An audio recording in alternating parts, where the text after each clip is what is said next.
clean up when it's standing out. Just stand around and if a guy can stick a breeze, they panning out, pulling your panties out. Waddle them up and waddling up like a duck for the seeds and hand-me-outs. Hoping to fan me out. Yeah, you was hoping to fan me out. But the harder they fan, nigga, my flame gets. Call me a motherfucker, speaking my language. Shame this, bang this. Get your head till you fall back asleep on me easy and painless. While I stand over your monument like a crane lift. With 1,000 gallons on the pallet to paint with. But even though I give you many colors to paint with, like the copy machine with my fucking painting. So go ahead and make the changes. I'll be back in the booth with my fucking flame lit. I'm a 5-star, I better go find water. You don't know me, son, like I don't know my father. You just gotta relax, homie. Yeah. And breathe. Cause it's fire in me. It ain't going out. I was born to do this shit. Just gotta realize. Cause all my life I've been a fire starter. I don't know what it is about my soul that's got me hot and bothered. Somebody find me water. Somebody find me water. Cause I'm hotter than a preacher's daughter. Hotter than dry leaves in August. Yeah, I'm a fire starter. I opened up the door handle, kicked the door open. And I reached for it to get the dog. I had you in my arms. I'm a fire starter. I didn't know. I didn't know if she was alive or dead. And that's God's honest truth. God saved you for something. And I'm dialing, better pick up the telephone, he called it. Fish Billy got the trailer park called it. Back to the ball head, going for the offense. In the back window still, ball head. AK clapping, holding applauded. Choppers, saw it, choppers, hawk it. Young we belly and leaving them bowling. Left to my head, I say, bitch, till you coffin. Left and I'm coughing, 10 toes down, motherfucker, I'm owling. Y'all play too much, hit the pause in. Remind yourself that the wolf is an auction. Going once, going twice, 25, 35, 50, 55. Ballin', better take it with pride, up. Trunk music is a piece of gold. Yeah, take it to the truck and throw it in the deck. But you got head now that they give Denzel the white boy's redneck. With all due respect, so run it back till you go this leg. Sick, long ways like Ted. Sis, in the girl's bathroom like Ned. Sis, the back of the line, you already know who next is. Sweet dream, sweet dream.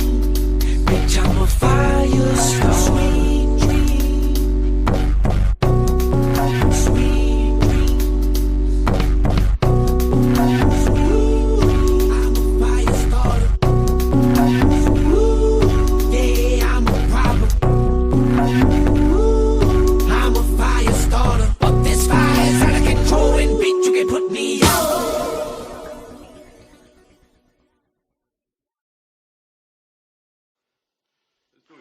There is no tomorrow. There is no tomorrow. There is no tomorrow. I don't really even know how I'ma start this shit, It's about to be a problem. I don't really even know how I'ma start this shit, It's about to be a problem. Grown men don't just sit around and bitch about their problems. Don't bring it to the internet, they knuckle up and solve it. I used to think that you was it and nobody could top it. But now I see that you's a bitch and you just need to stop it. I ain't standing for this shit, rude awakening for real. I ain't got your attention yet, then take another pill. You running from the truth cause you don't like the way it feel. The one in your reflection, only person trying to kill your retarded ass. You just on some bullshit.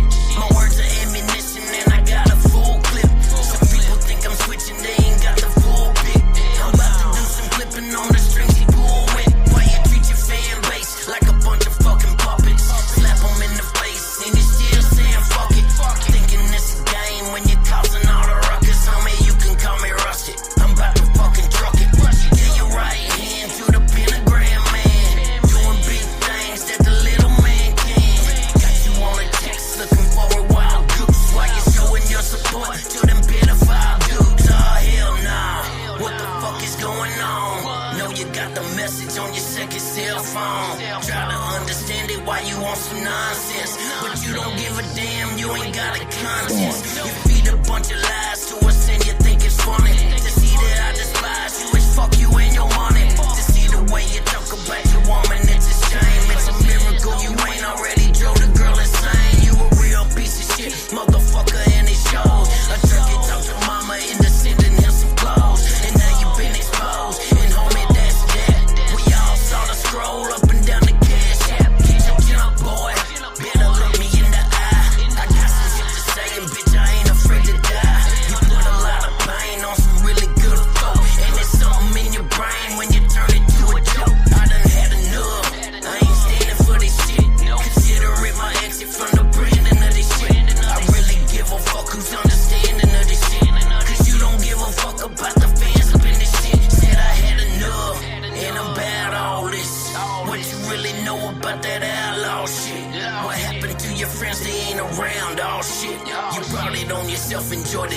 fall, bitch. What's the use in the truth if you telling lies? What's the use in the truth if you telling lies? What's the use in the truth if you telling lies? What's the use in the truth if you telling lies? What's the use in the truth if you telling lies? What's the use in the truth if you telling lies? What's the use in the truth if you telling lies? What's the use in the truth if you telling lies? Hell yeah, I got a lot of people up in there today. They even seen Blu-ray in this motherfucker. Hell yeah. I'm gonna play one more song, give people a chance to get in here, and we'll get started on our shits. What's up to everybody in the chat? I see y'all. I wanted to play this one, man. Shout out Common Tribe. This dude is fucking amazing. Been doing great music, and he got this new song out called Love and Lust with 501 Brides, man. I love this shit. I'm gonna play this one real quick. This is a badass song, bro. 501 Brides and Common Tribe. This is the shit.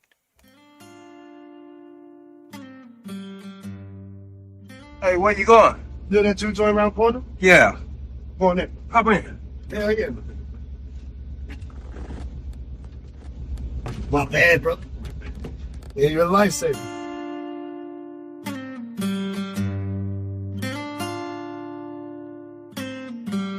My darling, love and lust are not the same.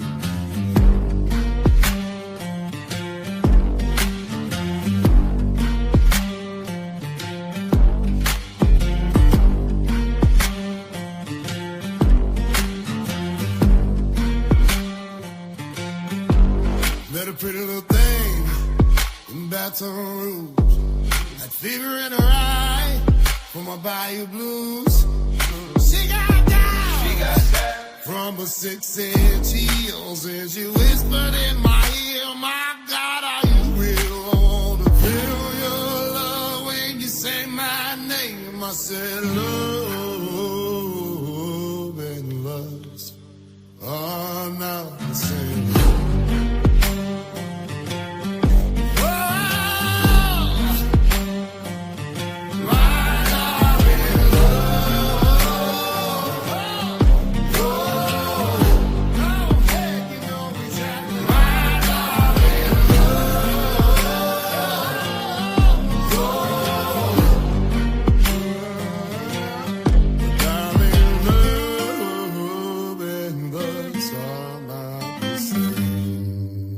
You in the crowd with the lights down. Music turned up, had the bass loud. Girl, you say that you love me and love my sound. Say you tryna come back out to my house. Told your baby you still love the lifestyle. You like how the light hit the bust downs. You love how the cameras flash soon as I come around. Girl, you love that I'm drawing the crowd, but it ain't what you need. It's an addiction for women to see how I'm living and think I'm in search of a queen. I'm in search of a dream. Not a fish in the bowl, I'm a shark in the sea. Guess that's why they lusted for me.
The Zombie, what up, youngin? Good to see you in here. But yeah, man, now, I don't know if y'all heard that song yet or not. It's just been out a few days, but that's a bad motherfucker right there. I've been playing that a lot over the past few days. Is that your first time hearing that, Nuggy? Yeah, sorry, I was muted. Yeah, that Nah. was dope. Yeah, you good, man. Yeah, 501 Bryce, fucking common tribe. Damn, that's a bad motherfucker right there. Yeah, Well, that I'm was a sure dope y'all song, seen the sure. title, man. We're here to go into detail a little bit about some of the things that was discussed on ChadOff Beats Live last night. And I went on panel with I Triple just T a little rewatched that. bit. Did you rewatch it? Yes, Well, I I went did. on panel with Triple T a little bit last night after that and talked to him for a little bit. And he asked me, yeah, hell yes, Zami, I'm glad you're here. But he asked me about the B Millie shit, man, because I got a history with B Millie and I've known him for damn near 15 years. And fucking Tyrone, glad you're here, buddy. Appreciate the view. Jesus Christ. What the fuck? Anyway, so my buddy Goody that I've been making music with for a long time, he ended up introducing me to this dude, and Goody was trying to be a part of his little record label or whatever that he had at the time called Grind All Night. And OB Millie, shortly after that, had got caught with a dude being intimate with a guy, and it caused a bunch of problems, and a bunch of people separated themselves from him, including my buddy Goody. And it was kind of just an unspoken rumor for a long time, and it's something that people didn't really talk about, but everybody knew about it, you know. And motherfucker ended up getting in a bunch of trouble and went to prison and all that shit. So oh boy kind of did it to himself and eliminated himself after that. But then this dude starts coming back, trying to make a comeback with Shaka Hustle, man, and really fucked him up, put speed bumps in the way for him. And nobody knew about the bullshit from B Millie. And me personally, you know, if I come out saying shit about it, people gonna think I'm just hating or whatever. So I gave people a chance to make their own decision and figure it out for what it is. And it wasn't very long after that that all them pictures came out and everybody started seeing old boy dressed up like a girl doing weird shit. So that situation kind of took care of itself. What Yeah, up, so Isaac? when that came out, that you just like, yeah, this is right What par up, for the bro? course, basically. Exactly. What I up, wasn't brother? surprised at all, man. What's What's up, up, brother? Osman? And Uh, actually, I went on the first time I ever went on a panel, period, on YouTube was on Chop Easy's channel, man. And he had Dagburn up there. And I went up there to call out Dagburn on some shit. And he ran scared like a little bitch. But my little screen name was B Millie's Prison Pimp. I was already dropping hints, and people didn't really understand, and they didn't really get it. But I knew it was a matter of time before it came out. I'm appalled. You say Dagburn ran like a bitch? He did, bro. He That did. is appalling. Why would you say something like that, JackRabbit? you You would know that's never do not such a true. thing. What up, Taylor?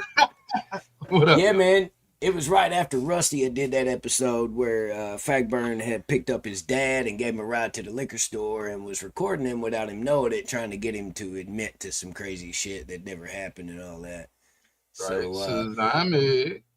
motherfucker went on panel over there on Chop Easy. It was them Justin Time, Fedora Mike, Triple T, fucking that one dude. I can't remember his name, but there was a bunch of people on there, man. And Dagburn was up there trying to get some fucking people to feel sorry for him because he was saying he was a victim and all this shit.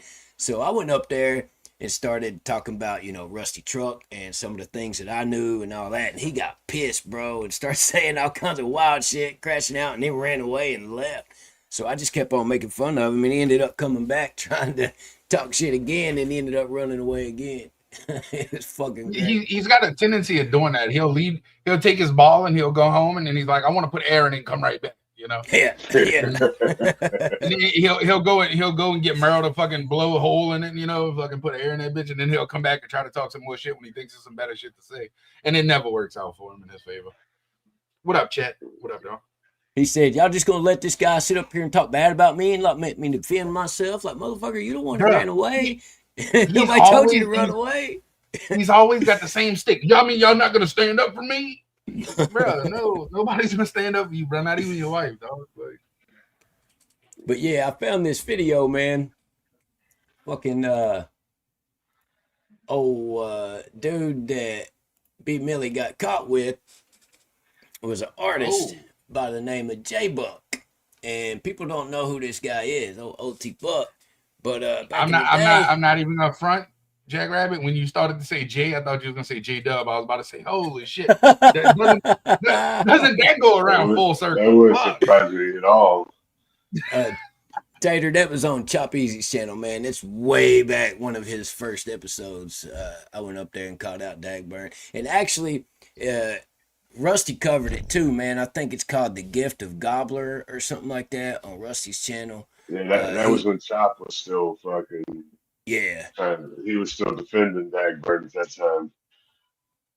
But Rusty covered it too. That was kind of his introduction to me. He's like, man, I kind of remember seeing his name in the chat, but I definitely know who he is now. I went up there and gave old Dagburn a piece of the business. But yeah, y'all check out OT Buck. He's the third one to go. C Goody, my partner that I do music with, the second. But I just wanted y'all to see this real quick. I'm not gonna play the whole thing. And surprisingly, J Buck ain't a bad artist, man. He's actually pretty good. So he's the third one to spit on the mic? Yeah, he's the third one. The first one is this dude, and then Goody, and then J Buck.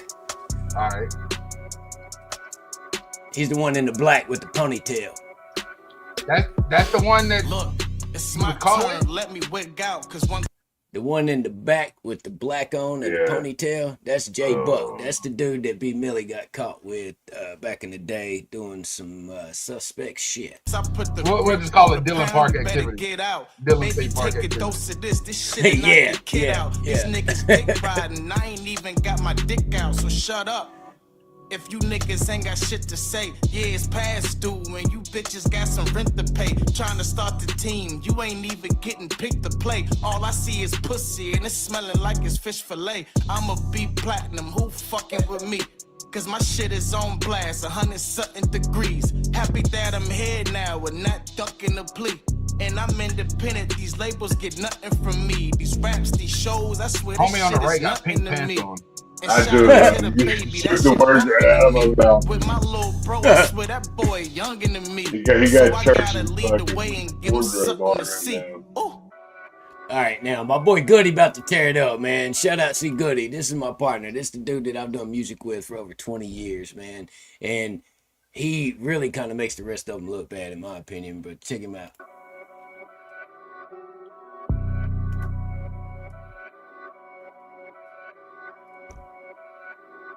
Look, I just came to body to you. This just a hobby, but I hit them with that flame. And I can spit it till they soggy. And lately, they been salty, cause my visuals been popping. Now they on my jockey, asking when my album dropping. Cause my flow been known to get it. I'm gifted with my precision. Disrespect is an way better than the first Careful if you present it. Steady laughing at these lames. It kind of reminds me of Bun B. You smell that sweet I'm smoking, and you knew that Kush was in it. But no, you cannot hit it, cause really, I ain't that friendly. I been had a beamer trying to get that Benz and Bentley. I son you in the boots while leaning all on Remy. Hey, yo, bitch telling me secrets like it reminds me of like a deep cash had a different kind of flow. Minus 20, my flow gon' let it burn, just like Usher did the chili. The kid is not my son, like my Jet does said the Billy. Ain't no mumble in my rap, and swear to God, you still don't hear me, bitch. Yeah, that's my brother C Goody, man. That motherfucker's raw. Yeah, I like that. Yeah. He kind of reminds me of Bun B, but with a little bit more of a raspier voice. You know what I'm saying? Dude, that would make his day to hear that, bro. He loves Bun B. That would make his day. No shit. When I seen his glasses, I was like, that's some shit Pimp C would wear, but he sounds like Bun B. Like, you know what I'm saying? Right. We kind of fucking mirrored our music off of that H-Town sound back in the day. You know, that Slim Thug, Paul Wall, UGK type of shit. That's kind of music we've always made. What up, everybody? So, yeah, it's B. Millie's boyfriend's turn. Let's check him out. Man, I thought B. Millie's boyfriend was gonna have the pink pants on, bro. No, it's this guy. This is him, bro. OT Buck. Big old, What's up with his ears? Those are handlebars. I've been riding through the city, man, down on repeat though. This a motherfucking freak though. Give me energy, Kelly be down, even need no pre-roll. You ain't really want no problem. I just rappers in the area by far. Like my God, everybody raps, so we really provide bars. Everybody writes, so we channel and find Mars. I bet you ain't even get that. We the gifted you bitches, and you can call this shit a gift rap. You the only one to get racks. You saying you ain't see goodie in the video with like 10 stacks. See, we really from the South, you heard it. East Tennessee, genius, so packs to burn. And never cared about the fame, just the cash we earn. Before you pass that, ask you first. And when you ask about bucking, you know it's LGND. We got drive, that's DMV. In front of the country, that's CMT. I'm about to blow, that's TNT. You been sick, that's CDC. Homie, I can do the shit all day. You stack chips, that's Frito-Lay. You got Betty like LMA. Your wordplay from failing ways. It's kinda crazy how everything fell in place. I've been doing this for way too long, and the relationships with music got way too strong. You can see us on MTV, and you really gon' envy me. I rap, sing, songwriter with a living dream. You feeling me? I really mean it when I say MTTG. Train to go, pick and roll, different souls. So listen close, a real message with efficient flow. Damn. Not bad, man. It sucks he likes dick because he's not bad. I mean, not bad. I don't want to go into like too many details, but like he's got ears that B Millie would definitely hold. You know what I'm saying? That's they handlebars, bro. Rusty said that man bun is making a statement. Bro, that motherfucker got satellites on his fucking side of his head for ears, bro. What the fuck? Hey, it's safe to say he heard everything that was said. Like, oh yeah, that motherfucker heard it all. He does have a weird ass haircut too. Oh boy, what's up, Uncle Will? Good to see you, brother. What up, Unc? But yeah, that's your boy right there. That's I know dykes. I know lesbians, bro, that have a better fucking undercut than him. He does look like a lesbian, bro. He does look like a lesbian. He definitely does. Maybe that's definitely does. Maybe that's his thing. I don't know. So I wonder if that was his panties B Millie was wearing. Because that shit's weird as fuck. Well, from what I understand, they kind of went their separate ways after that. Shit got kind of weird. Oh, they broke up after they got exposed on fucking camera? Yeah. And it kind of sucks for Buck because he just kind of got caught in a bad situation. But, I mean, he did do the shit. You know what I mean? Come on, bro. I would be embarrassed, man. I'm sorry if some shit like that came out. Ain't no way I'd be on the internet. Hell no. I mean, bro, you'll never see me again. I mean, first, let's go to the root of the problem, right? So the root of the problem is not being on the internet after something like that happens. The root of the problem is it fucking happening. Yeah, the actual action. I'm just gonna put it out there. Or wherever you put it. Yeah, that was the problem. I mean, you can't just sweep that type of shit under the rug and be like, oh, it happened one time I was experimenting. Like, no, fuck no. Like, no, bro, I'm good. I'm good on all of that shit. Nope, that's a man. If it wasn't B Millie, it would host him inside himself.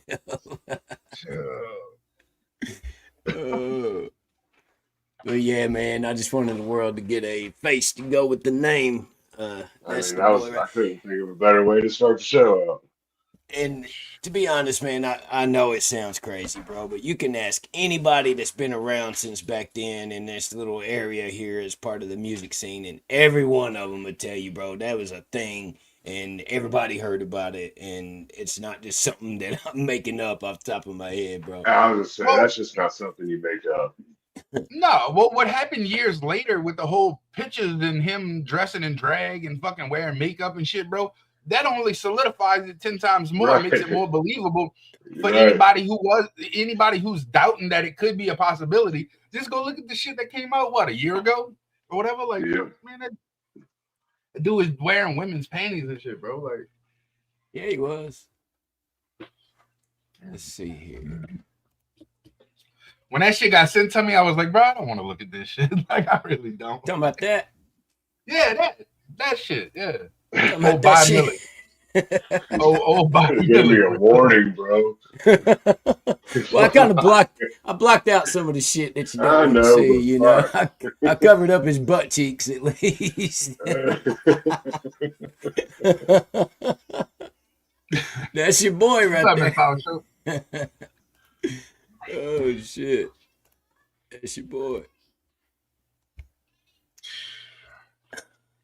Kind of shit that makes your stomach hurt. What was it that Shaka Hustle Man said? You can't You can't Photoshop butthole. You can't hack a butthole. Yeah, you can't hack a butthole. That's what he said. I was like, what the fuck? He was pissed. B Millie on there saying he got hacked. You can't hack a butthole, bro. This shit was great. Because he was trying to say that his phone got hacked and that wasn't him. Motherfucker, you was messaging that little girl, dude. Don't even try to hide that shit. You a fucking weirdo. Tyrone, B Millie needs some more makeup. Oh, shit. I mean, bro, he kidnapped his little sister, bro. What the fuck? Like, yeah, he did. Yeah. He hid the gun in a fucking car seat and all kind of shit, dude. Sorry as hell, man. That dude a real piece of shit. And then tried to blame it all on dope. Talk about, man, I was doing too good and I was on dope back then. And my girl talked me into doing it. Motherfucker, you are a weirdo. Nah. I've done the drug, bro. I've done it, bro. And there wasn't a single fucking time I ever got high where I was like, hey, I want to put on a set of lingerie and fucking take pictures. Like, never. That's the listen. Meth is the only thing I've never done. I'm at this point. I've done it, bro. It's no secret. I've done it. I sold it. Well, on the off chance that is what it is, I'm good. Yeah, I mean, like I said, there was never a single time I ever got high where I was like, "Hey, I want to put on lingerie." Oh no, I believe it. I've done all kinds of heroin, fucking crack, fucking you name it. I've done it. Everything but meth. Yeah, I've never wanted to suck a dick, dude. Sorry. That's what I'm saying, bro. Like, fuck. Well, not to mention, I also ain't never been high enough or cared about a girl enough to where she gonna be like, "Hey, bro, you want to do this?" And I'm like, "You know what? That sounds like a great idea. Yeah, let's do that." Like, what the fuck, man? I mean, I've told Sazami some stories, bro. Like, you know, shit that I was doing when I was selling drugs, bro, and none of it involved another dude. No, hell no. That's some daggy shit. Getting desperate enough to go do something strange for some dope. That's nuts. Oh, JackRabbit, leave that dude alone. You know Keyshawn's his number one fucking plug, bro. Oh, Keyshawn. I just want to say, get well soon, musty old Merle. I feel bad for you that you've been dealing with that piece of shit for so long. He said musty old Merle. Yeah. Rope back gobbling musty old Merle. Shout out Rusty Truck. Yeah, for real. I earlier I dozed off for a minute before I left Sazami's house, bro, and I woke up and I was telling her the whole story about PBR and John Westlake and shit, and I showed her the video that Rusty's got up on Rumble of the paperwork. Yeah. And brother, the whole time she's like just sitting there with her mouth open, like, what the fuck?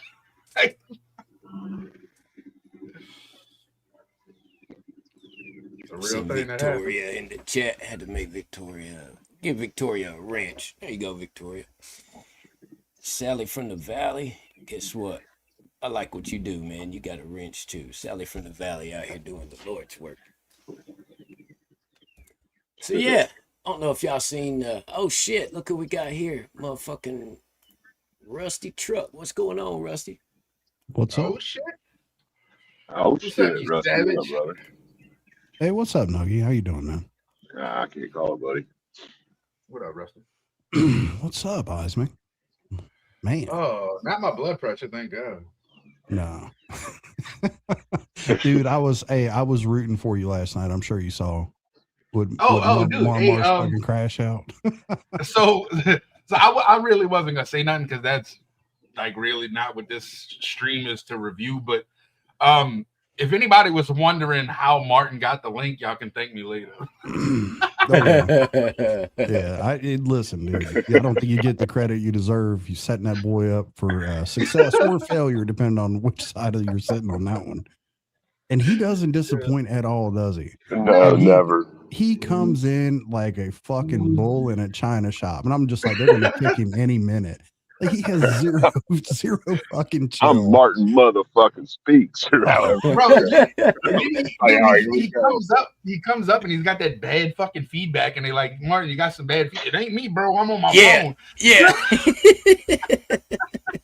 You fucking Hey, keep in mind, this is the same dude that tells y'all he's the greatest content creator that's ever created content. Yeah, his lack of self-awareness. But hey, man, thank you for sending me the link. I appreciate it. Yeah, absolutely. You know you're always welcome. I thought it was hilarious the way he was just up there showing his colors, man. He was disrespectful the whole time, talking over people. Beautiful. And just well, I know enough about Martin. I know Martin better than he knows his fucking self at this point, but I knew enough about the dude where I was like, I gotta get him on this panel. So I changed my text now number and I sent him the link and I was like, here's your chance, bro. Here's your big break, motherfucker. Matter of fact, here. That had to be the most people he's ever been seen or heard in front of, right? Oh, probably, yeah. Oh, yeah. for sure. Absolutely. I'm sure he got all kinds of subs and feedback from his appearance over there. He didn't get a chance to drop his channel link or anything, did he? No. Yeah, he had like 5 fans in the chat. Dude, I'm gonna be forever ever be a fan. I won't like I said, there's got to be some pretty extreme circumstances that happen for him that are like overtly visual to, like, we can see them, right? And I've said this over and over again. I may back myself into a corner, but when he's doing lives from a tent or some shit, I'll cover it then. I know that's terrible to say, but I meant it. While we're on the subject, let's check it out. All right, we're gonna try it. There we go. Marty Marr. I don't know if we've ever met, but he's on the. I'm motherfucking Martin Speaks. That's who I am. Immediately, I'm motherfucking Martin Speaks. What the fuck? I started dying Curtis as soon as I heard that. Hates that I'm up here right now because everything he just told you was a fucking lie. Everything. Curtis was part of that giant push to make everybody and their families hate each other because of defense of Ryan Upchurch. He would dox your house. He would call your job. He called my ex-girlfriend's house 450 times. Look, Curt just laughing. At 2 a.m. There was 5 kids there, 2 of them being autistic. Oh my God. Like severely autistic that needed help. Listen, Curtis is not some sort of I'm so sorry, I did this, that. Look, He's there I am in the chat. Boom, this is amazing. Yeah. That's what he did with Ryan. Curt is literally known as the guy on the internet that uses everybody else. So when Patriot was going crazy earlier and getting pissed, he has all the right to, because Curt did say on a live stream that he never talked to Patriot off the streets, blah, blah, blah, blah, blah. Lied through his fucking teeth. Hold on, Curt. You can have your minute in a second. You're melting down. Out, dude. I'm not crashing out. And that's another thing. That's another thing that Curt does. He'll tell you he's crashing. Everybody else is crashing out but him when he gets called out for his bullshit. It's the same thing Johnny Cashville does when he gets called out for his bullshit. He cries. Triple T turned his camera off. I'm still. Dude, Curt is trying to use you for views. He was talking shit about you. And what are you doing, Marty? Why are you up there? Exactly. Hey, you want to know what was going through my mind was this was going on. I was like, and I don't know why, but I was just wondering what was Blu-ray's reaction, Trevor's reaction to this dude coming up there, because he seemed like just a fucking cool, just straight, like just a chill dude, right? And then I was like, this has to be a shock to his system to see this fucktard show up on here. I just wondered what he was thinking as this was going on. Well, I mean, really. Rusty though, after dealing with fucking Ryan the whole time. Yeah, I'm not saying like maybe that came out wrong, but I was just thinking like I get what you're saying. What's Ryan's going on, but dude, like is the whole of the panel, right? The vibe I got from it, this was a whole like surviving Upchurch thing. You know, you got these dudes like in fucking God bless with the progressive patriot, PP as we call him. Dude, I'm so glad he found the support to get through whatever trauma he suffered on the internet. But through all of this, I'm so glad that he finally found some closure, and Curt as well, right? Because I mean, these dudes, I know this had to be tough for them. And then Martin comes in and breaks it up with his inflated sense of self-importance. And just absolutely just making declarations that no one can ignore. But yeah, I was set up. That was just my thought on it. I was waiting for Martin to be like, you know, Ryan made a diss track about me and called me baby teeth.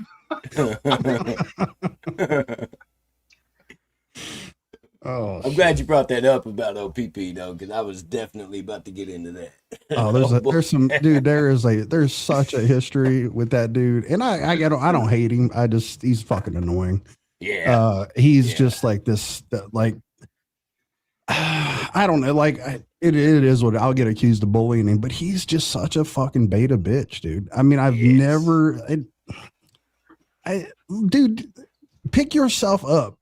You know, and fucking do something. Well, you're always on here crying about, like, for fuck's sake, your name is Progressive Patriot. Like, there's no such fucking thing. There is no such fucking thing. Okay. I mean, it's like saying gays for Palestine. Yeah, it's right there. Thank you, JackRabbit. And I'm like, dude, I get it. You're a human being. You're entitled to some fucking, you know, feelings or what. That's fine. But for fuck's sake, dude, you're go up and down on this panel, and it ain't the first time you've done that.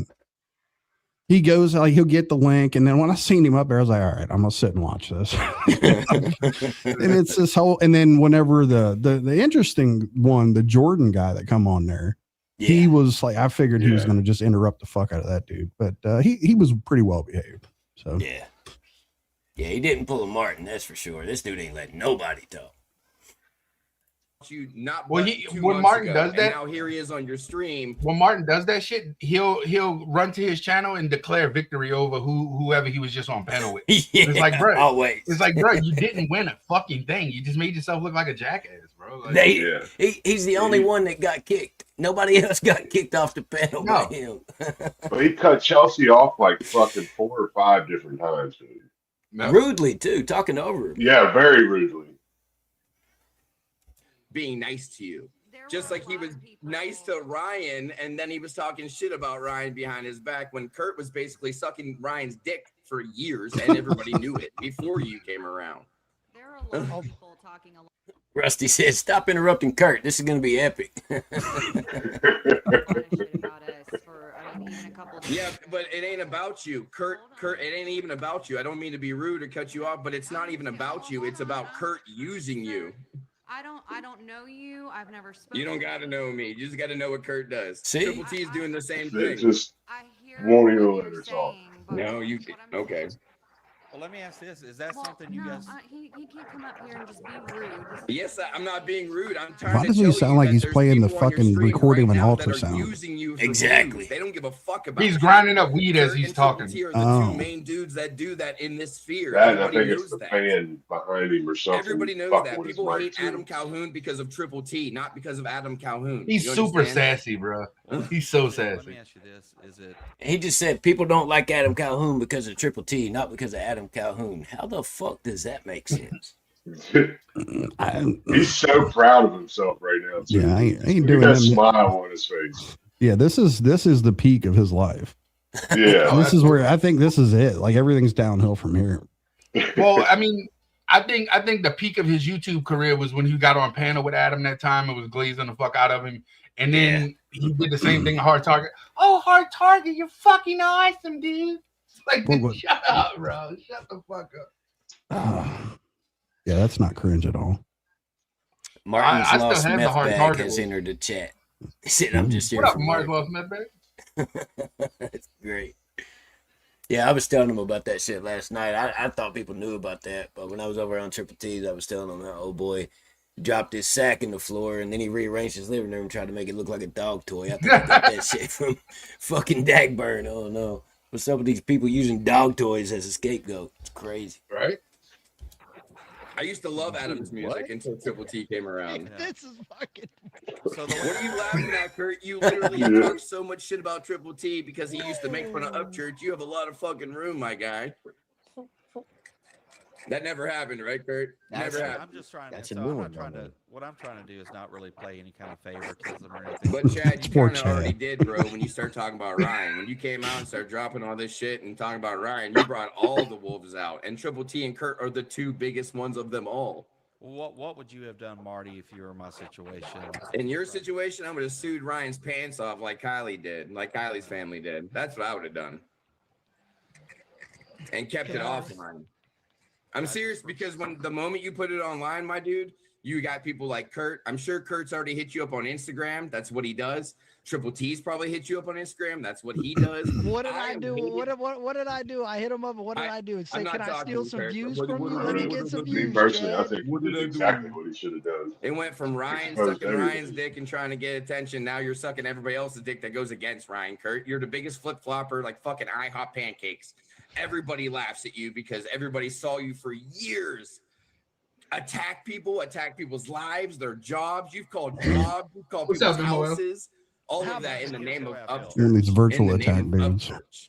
I don't know. I don't know that the whole story behind that. I totally think it's a wrong thing to do to call someone's job. To I agree. call other people. If that happened, I don't stand behind that either. Well, I mean, it's like Triple T's no better, my guy. Triple T drove 2 hours out of his way to go to somewhere in Kentucky to get smacked by a welfare recipient. Yeah, I did. You did. You went Yeah. 2 hours out of your way. You're not telling him that. You went 2 hours out of your way to go into his town and go and talk shit. on a What is live there to stream tell? to Everybody draw knows that what down, happened. And then he smacked you. Yeah. He thinks Chad don't know. He thinks he's giving Chad some new information, trying to turn Chad against Yeah. Triple T, make it out like Triple T did some scandalous shit or whatever. So, and in turn, like it would be very easy for someone to say, but Martha, like your fucking wife left you, and then you're back like squatting in the fucking trailer that she had to abandon because you're useless. If you were to out him for all of his shit that's going on in his life, like all the fucking, the unsavory shit or the embarrassing shit, if you will, he would not react well to it. Oh, you mean the times that I have recorded of him crying on the internet like a little bitch? Oh, threatening to leave this dimension because of fucking shit that's happened on YouTube. Like, shut up, you fucking bitch. Like, Jesus fuck, quit bullshit and just do a flip and get it over with. Like, why? Who the fuck cares? Nobody's gonna miss you. Like, there'll be somebody else. Fuck it, who cares? Do a trick on your way out, this motherfucker. Hey, making shorts. Yeah, he was making shorts. Oh, this is the end. Like, pretend he's gonna wreck a shit ass car.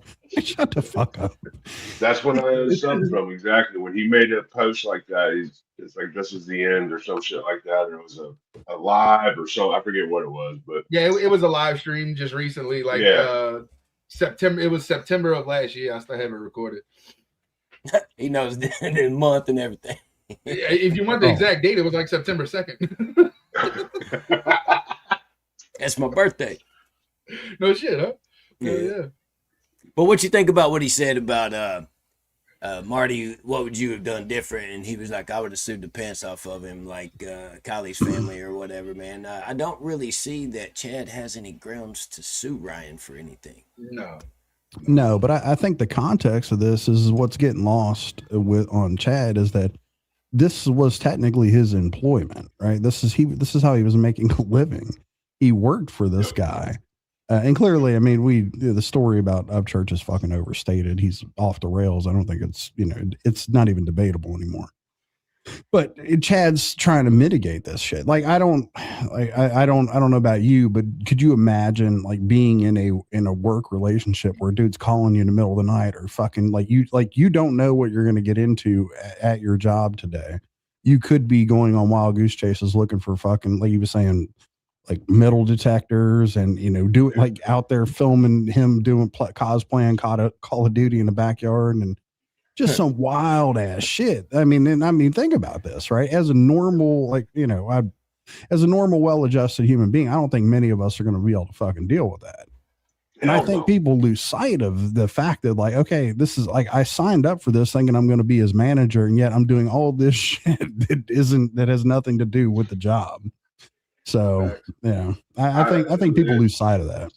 Not that Martin's going to have some insight.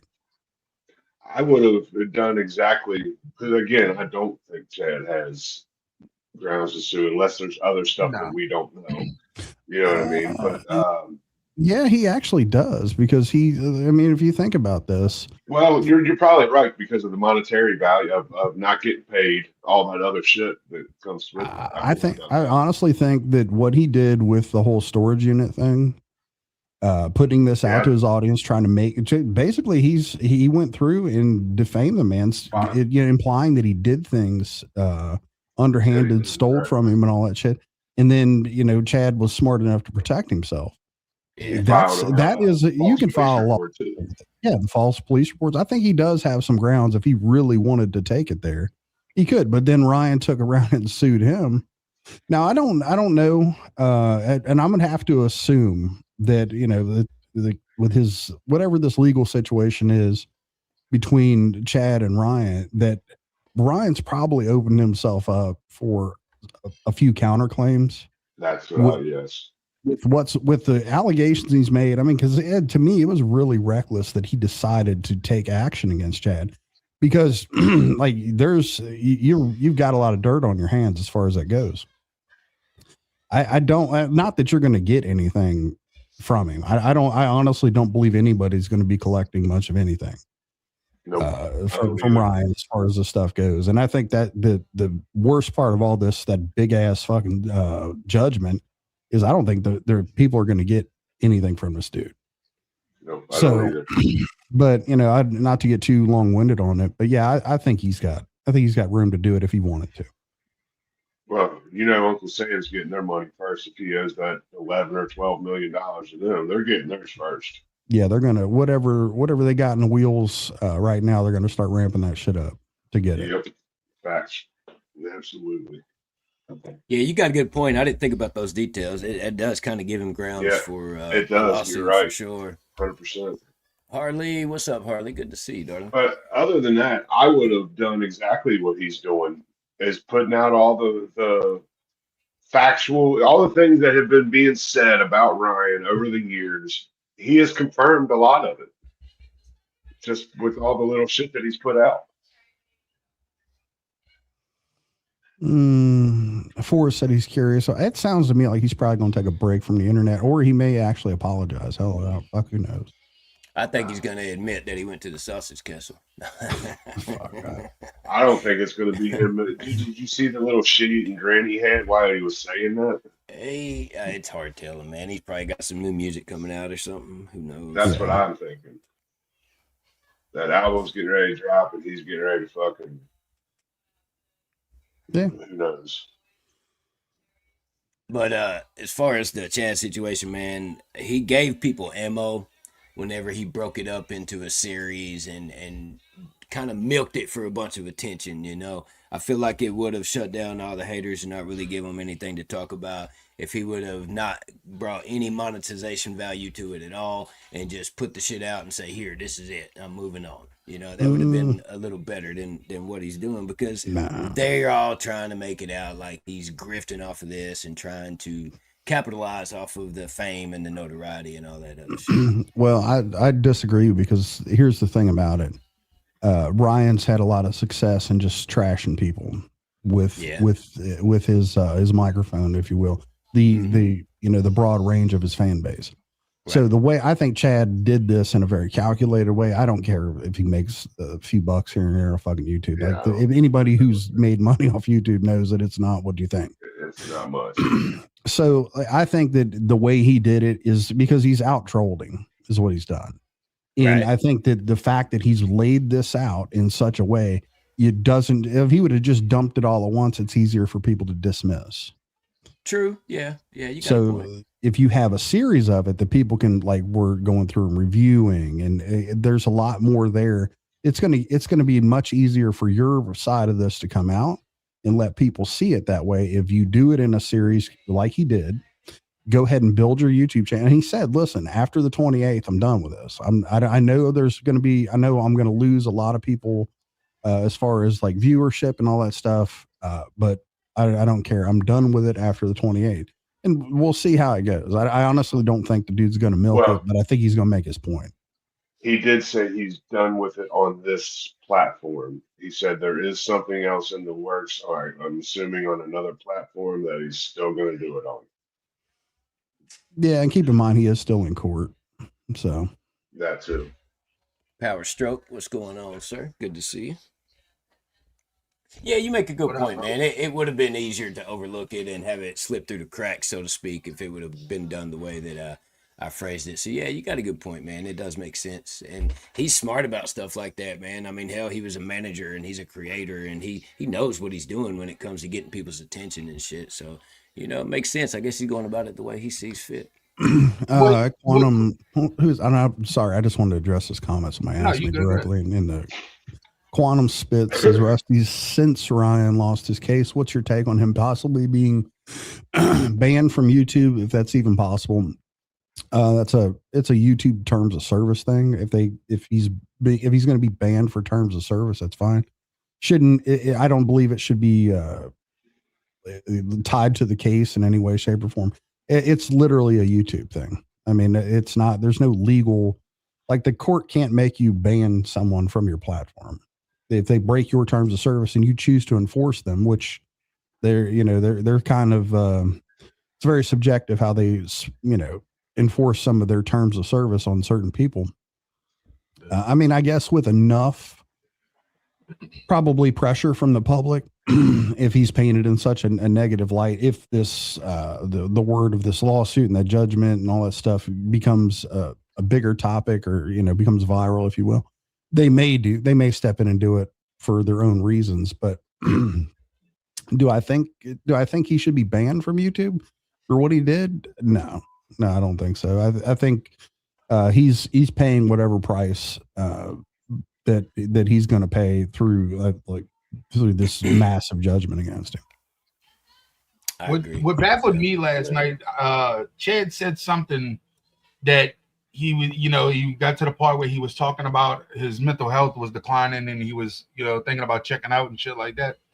And he mentioned something along the lines of he hoped that Ryan would just shoot him to get it over with. Or maybe he would survive it and Ryan would go to prison or something like that. Bro. Yeah. When he said that, I was like, dude, was it really that fucking bad? Like, I mean, come on, was it really that fucking bad? I thought the same thing whenever he said that, Isaac, and I was like, yeah, that's purely for court. That was just my thoughts. When I heard him say that, I was like, bro, like, you hope this dude will shoot you? Like, come on, man. Like, I think, I don't know. Yeah, that's just what I thought too. I know exactly what you're saying. might be a little hyperbolic, I guess. I mean, I don't know. maybe I'm just blessed, or I handle stress a little bit differently. But I would just, I mean, to me, if I got to a point where I was having like thoughts like that, I'd just find another job. Yeah, really. Right. I mean, literally, I'd be like, hey, you know what? You're batshit crazy, and this ain't worth it. So see ya. Yeah. I mean, that's the way I look at it, especially if you got, I mean, it could just be that stressful. I mean, I guess if you were maybe locked into some fucking contract or something, but clearly there's not, because he was able to short him on his last check or whatever he didn't pay him. So, I mean, I don't know the details of it, but it could have just been one of those things to where he got himself in a predicament, probably because he accepted this house from Ryan, the cars. I mean, there's some things, that kind of sealed him into it. I mean, who knows? But I mean, yeah, would I have done it that way, or probably not? I mean, I agree with what you're saying. I think it's hard to kind of relate to, hey, was it that bad? Maybe it was in the moment. You never know. I mean, it just seemed hella drastic in my opinion. Like it allegedly, in my opinion, since that's the new thing. Well, thinking about it, man, everybody's all caught up on him, wearing a wire and recording things secretly and all that. But where's some recordings at? That's what I'm saying. Have we seen or heard anything? He hasn't really put anything out. Here's what I think. Unless episode 4 is going to be all recordings, I think that what he's done is he just trolled the fuck out of people, and he knew that people would bite on it and run with it. And I mean, because literally you could tell, like, he's in the mirror taping shit to his chest and shit. I'm like, he's trolling the fuck out of these people, dude. Like, how are you going to fucking conceal that? And if you looked at it, it would look like a pretty sizable microphone that he had on. And I'm like, I don't really think, I mean, maybe I'm fucking wrong, but I just. Well, I was going to say maybe he did and he knows that he can't release those because it would be malice. Maybe. Well, You know what I mean? I don't know. I'm just throwing that out there here.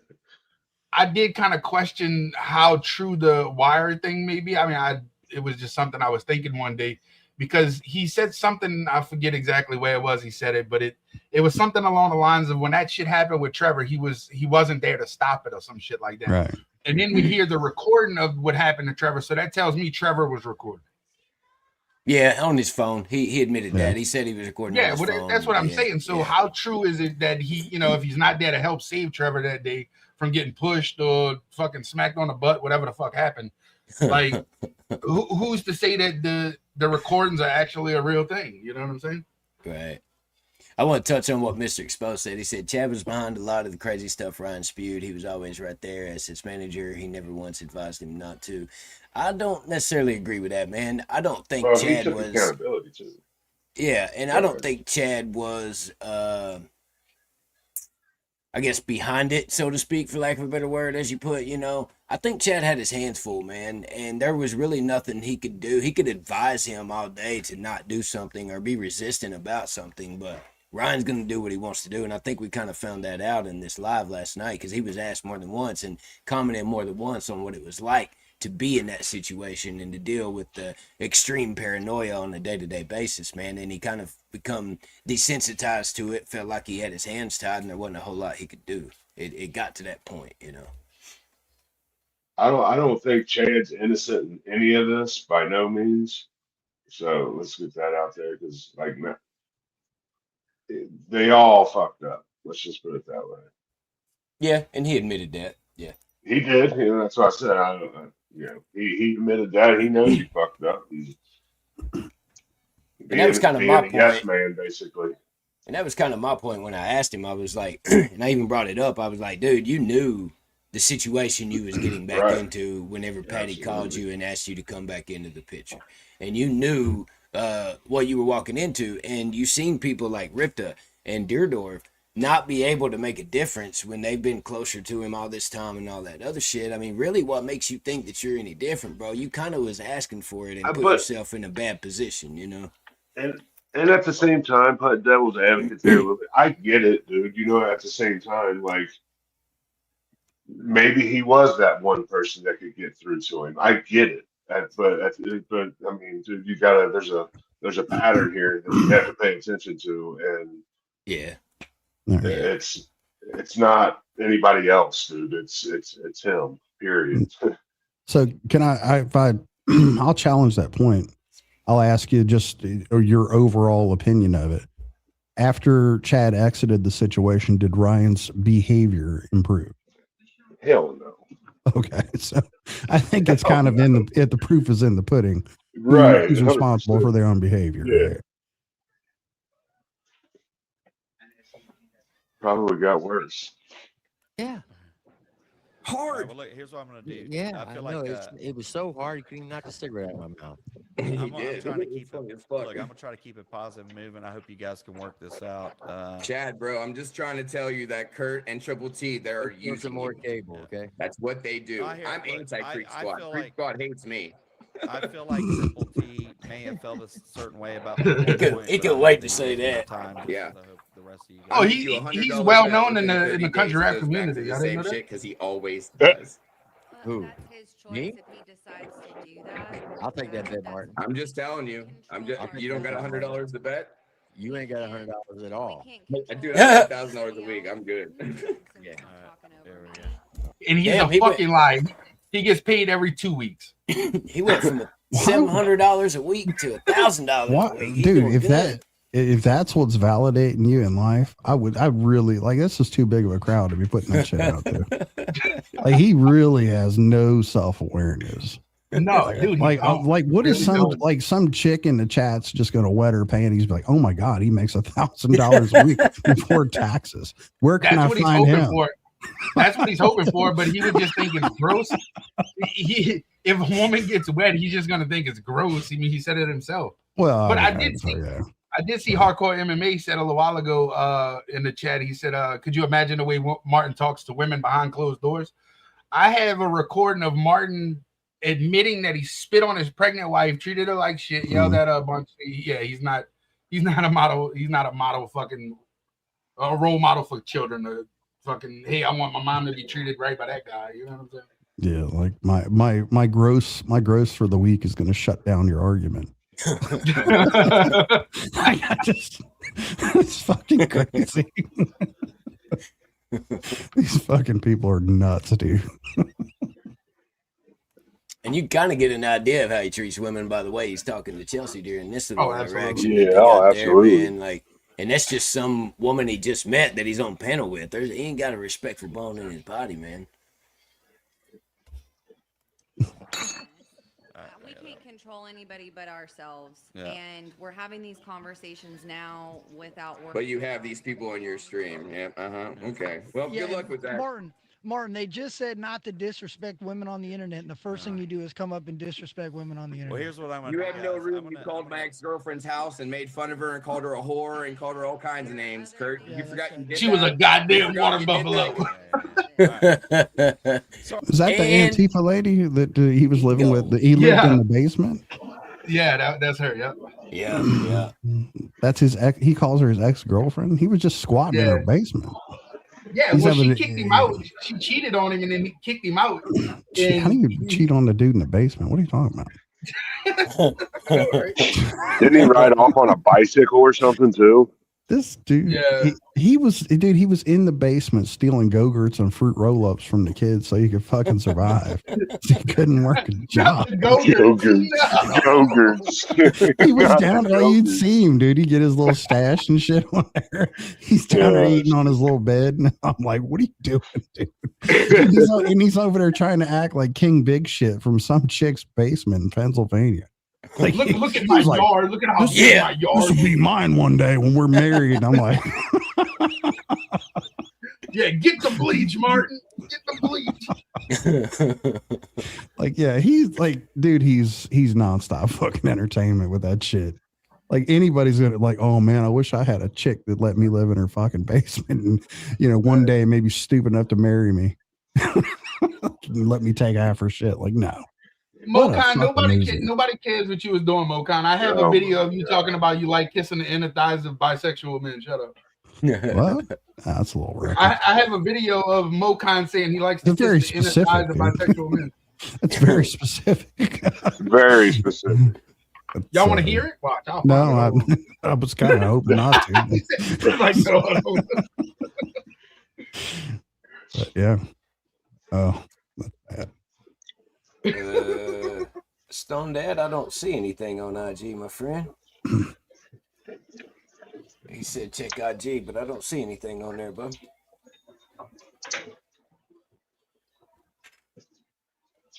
Anyway, let's check out old PP for a second, man. I got a few things to say about this guy.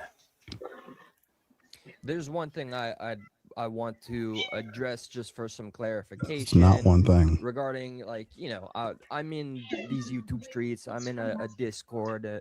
Keep it kind of tight. But any confusion to anybody regarding this, the nefarious BX Beast piece of crap, okay, it is 100% confirmed, receipts and all. Yeah. Okay, that MF.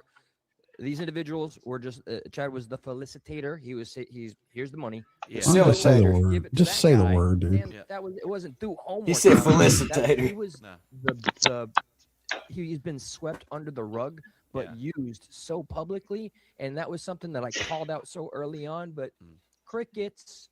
Crickets, where you at, peeps? HB in the house. Why is he using all these slang Well, that's terms? the thing. So to clarify that a little bit, because today you had sent me a message, and I won't get into the context of it, but it kind of brought it up. So immediately what I was trying to do is just go and send you things to kind of show you, like, hey, here's the proof. I totally accidentally, I had to unblock him, go to the text, and I accidentally had copied and got ready to paste the text, and I pasted it to him and sent it and realized I did it as I did it, which was like, hey, here's the stuff from this guy harassing me. So then I was like, oh, shit. So I blocked him, and then he proceeded trying to call me. He left me a couple voicemails. I hadn't even listened to him. Was that today? That was this morning, because I got woke up, I think, to Progressive. So here's the deal with him. I was told to contact this guy. I didn't know much about him. I sent him $10,000 allegedly, in my opinion. Allegedly. I paired him up with the accountant who sent the money, and I just made sure the payments happened because he was getting paid to do some kind of documentary type thing, for Ryan. And now that's just allegedly, in my opinion, but I do have receipts. Allegedly, Ryan told everybody he was doing wasn't it. until somebody sent me Tater Gang's video or like a reel, and he was like, "Why the fuck are they putting this guy's name out here?" Blah blah blah. Shout out Tater. And I was like, "What are you talking about?" And then I also had somebody else reach out to me and send me the videos and explain to me what's going on. And there really wasn't much explanation needed after listening to that video, that one particular one where he's interacting with that minor. Yeah. And some of the things, like if I were a parent and heard a grown man from the internet saying those things about my child or making that type of commentary, I would have flipped the fuck out and I would have immediately reported that person, and they would have no further contact with my child. And honestly, I feel like someone still needs to do that, and maybe that's my role. I think she made a good point there, man. I wouldn't like that either. Absolutely. Yeah, it's the work of cringe. I mean, the people, if you know what I'm talking about, that deal with that dude.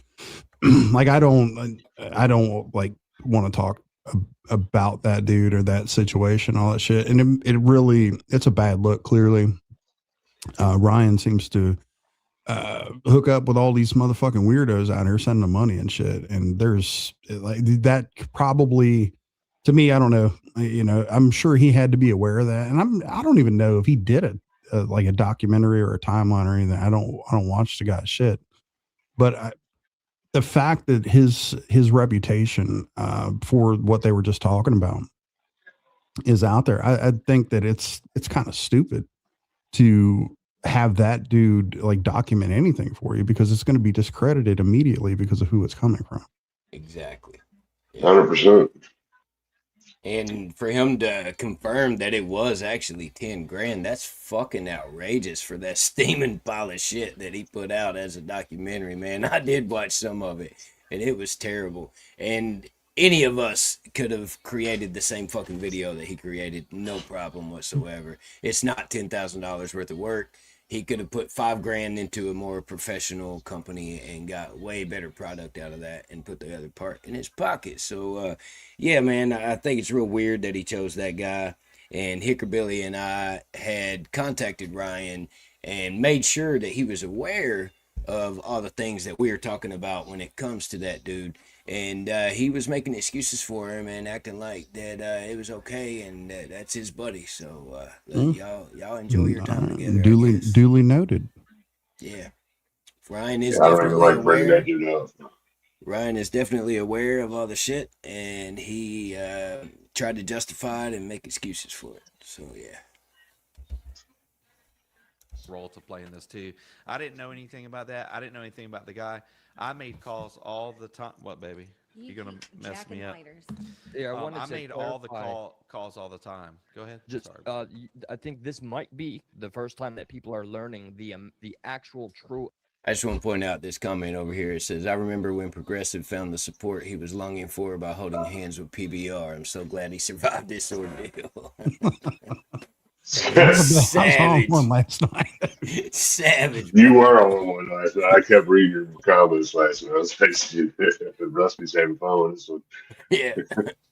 Amount, because forever the narrative was like, oh, it's like $1,200. No, it was $10,000. Yeah, you got 10 grand. Allegedly. No, that's just allegedly, in our opinion.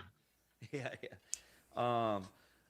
So yeah, if I'm not mistaken, there was a half deposit put down, half when it was finished, and it seemed like it happened in a matter of a week or so. I mean, I probably still have the text. I mean, this is probably about the easiest way to do it is just pull up, and then I can show you what I accidentally did this morning.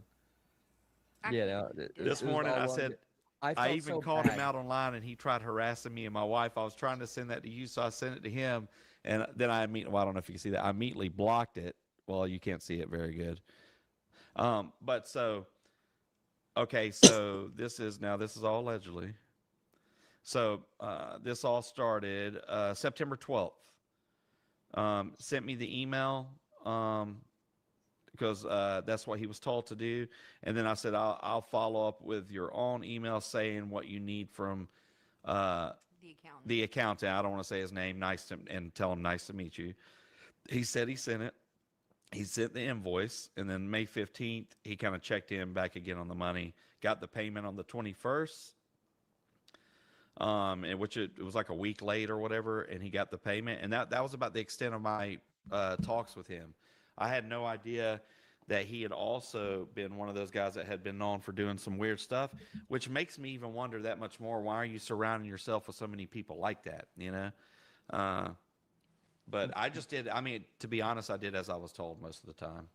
What's so infuriating is like that is one of the most important optics of like this particular lane. You know, save the children, save the children. I'm still bringing up the video you made. Like, where's all that energy? And back when it was just still Upchurch was on some kind of his own high, and people were still glazing him. If you brought it up, it's just like they wouldn't even hear it. It was amazing to witness, and to some degree, it's still happening. And I know, by the way, I don't expect any universal love. Everybody here has a unique history. I hope we can all just acknowledge we've been through it, and that's that. But if you want to continue to hate, by all means, yeah, that's fine. And look, I'm not trying to. And he's zesty as hell, man, when he says that shit, bro. He's shaking his head and everything. He is such a fucking beta bitch kumbaya moment wanting to have motherfucker, dude.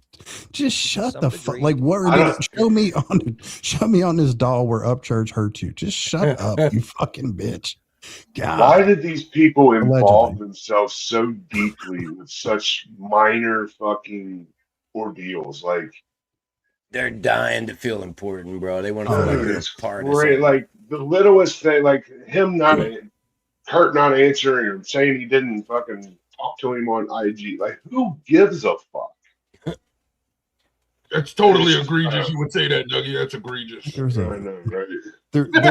There's a man who didn't completely align with my thoughts and feelings on the internet.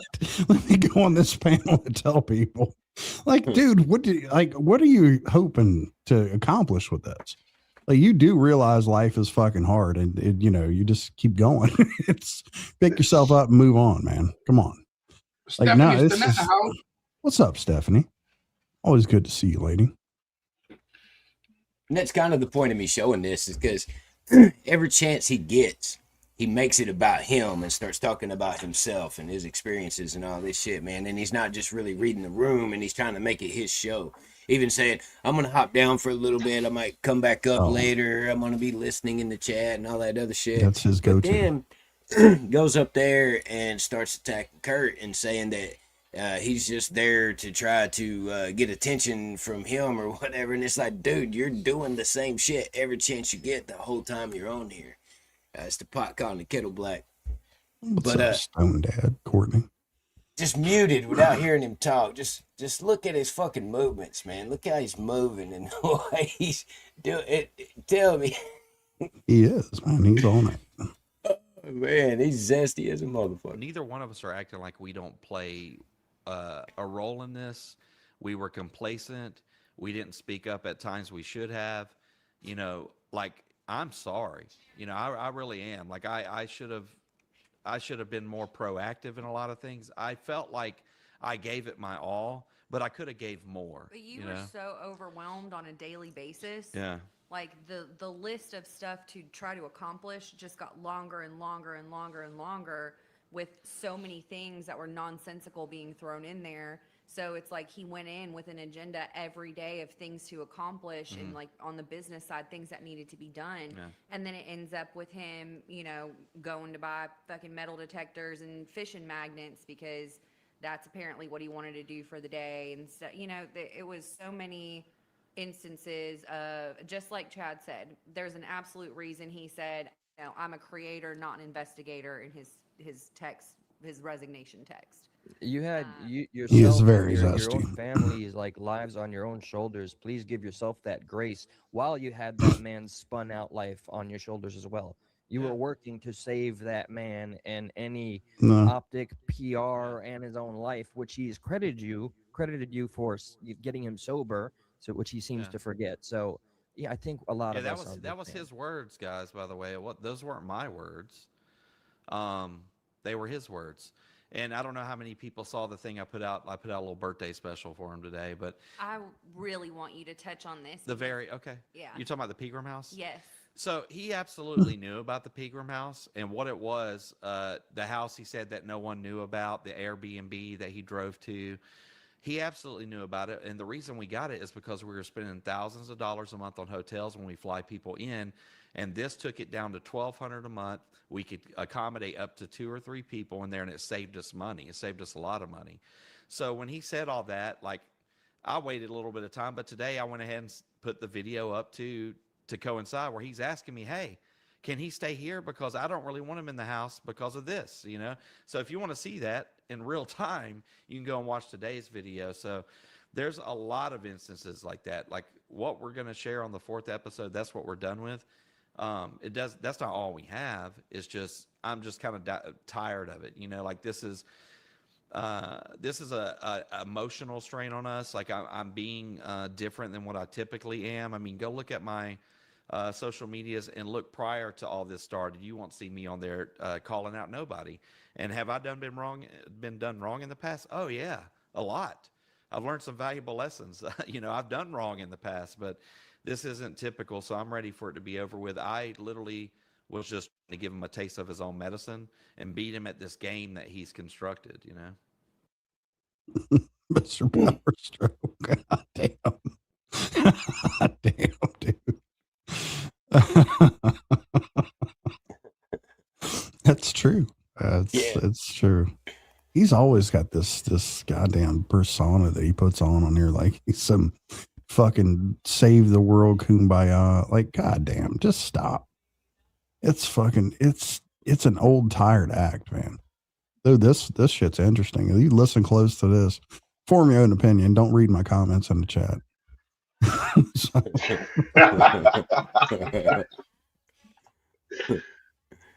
You need to go hug his dog again after that one.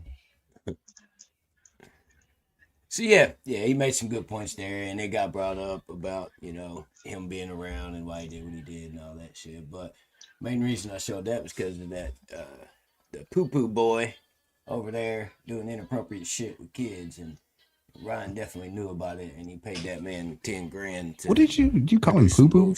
Poo-poo boy? Yeah, poo-poo boy. He looks like a pile of doo-doo, man. He looks like greasy poop. That's not racist. The fuck? He looks like a steaming pile of poop, man. Wow.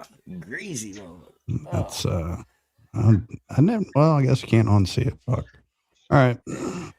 It's just unfortunate that he happens to be African American, but yeah, There's a judge of YouTube. Hopefully, he allows it. You allow it, Judge? Is it all good? Will that one get through? Rusty said objection. I was just like, wow, that's a little. But to be fair, if progressive Patriots in here watching this, he's probably going to have an issue with that. Well, maybe not. He doesn't like the guy. Well, if they got a problem with it, send your complaints over here. There you go. He got the complaint department.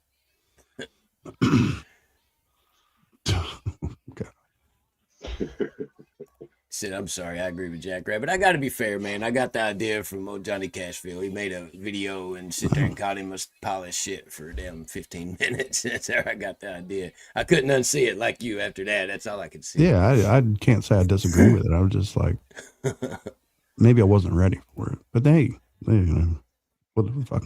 I'm over here sounding like progressive Patriot. Fuck it, he's a pile of shit. About it that he just was assuming they were working for whoever, you know, whoever he thought of that day. So I love those guys. I want to give a heartfelt thank you to every single hater from the past to the present, by the by, because if it wasn't for sometimes having to crash and burn, make the mistakes, and you all, let's say, holding me accountable until it went too far, thank you, because that helped me get sober for 3 years. Yeah. Oh. You know, like regarding alcohol, I haven't had a drop in close to 3 years now. Hey, congrats, dude. What was he saying? What helped him get sober for 3 years? Haters. The haters helped him get sober. So what were you doing? You're sitting there. Keeping him accountable. You're staring at your cup of curds there, whatever the fuck it is, and you're like, No, the haters will use it. Like, what the fuck are you? What picture are you painting? Like, either if you don't want to drink, just don't drink, dummy. Like, What's why? up, Slayback? Like, why does the haters have to play into this? Sorry, what I do now. You're gonna sit up here and play my attacker? I was attacked by Progressive Patriot on November 15th, 2022. I'd never say that out loud again. I'd never say that out loud again. He's drunk on a live stream. Yeah, he was On sober. Power Strokes Live. I just heard he used the haters to get sober. Oh, I'm sorry. Go ahead. And he attacked me, and I'm a victim. You sounded very, very. You sounded like you took your teeth out when you said that. I'm a victim. Yeah, you know about I'm traumatized. That's the reason I played that, man, because they're sitting there. Chad just got asked a question about Kid on drums and Cliffy D, and he was saying that he didn't have nothing against those guys and really likes those guys, and he hopes that they can be happy in their life, and that he tried to mend those bridges. And the first thing he did when he came back was try to get Upchurch to contact those guys. And I think them bridges got blown up, and I don't think it had nothing to do. I'm sorry to cut you off, but I think them bridges was blown the fuck up. So, yeah, yeah. I didn't say. Damn it, Playback. Yeah, you're not wrong. The real victim was the first guy. But maybe this dude here. Well, here goes fucking Progressive Patriot as soon as Chad starts saying, I really like those guys and I hope the best for them. I'd really like to thank all my haters because they helped me stop drinking and they held me accountable. And, if it wasn't for them and PBR, I don't know where I would be today. Like, come on, bro. Yeah. Damn. That's, wow. Read the room, man. This ain't about you, dude. So this Jordan Clark guy, man, this shit was super. I never heard anything about this dude, but I'm gonna try to put some restraint on myself and not say anything. But there's an impression that I gathered from this when this dude starts talking. It was a very interesting story, and I just let it go. I'm gonna shut the fuck up and let y'all do what you do. Seemed like they were more than just friends. Is that what I you're ain't getting say at? shit, man. You ain't even played it yet. I mean, I was picking up what you're throwing down. I don't disagree, Look better than ours, and you're in your car. I don't know. All right, so Jordan, kind of explain to everybody, because I want you to have a chance to talk too, because Jordan was there in like the beginning. Yeah, if there are any like longtime fans or former fans or even current fans, you've seen Jordan. You've seen Jordan at every show in the beginning. You've talked to him. You've shook his hand. I mean, you've seen the content with him. For sure. I mean, all of his music videos from the beginning as well. So, I mean, I helped him do pretty much everything, I feel like. Yeah, well, kind of tell your side, man. I feel like it needs to get out there, and I think it's a good time to do that. If you want to. Yeah. No, yeah, for sure. That's why I hopped in here. So I've known Ryan since I was like 5. We were in Cub Scouts together. That's how far back we go. We went to school together. We ended up becoming really good friends after high school, and we kind of started a thing with comedy. It was called his name wasn't just Upchurch; it was Upchurch the Redneck. Yep. And then I was in the scene with him for 4 or 5 years until we had a falling out. But yeah, he was my best friend. Can we talk you're in a the little way bit about back. the falling out? What were you saying, Progressive? No, so you guys go like to the Vine era, like prior to that. I would almost say before Vine. Yeah. Okay, you're an OG.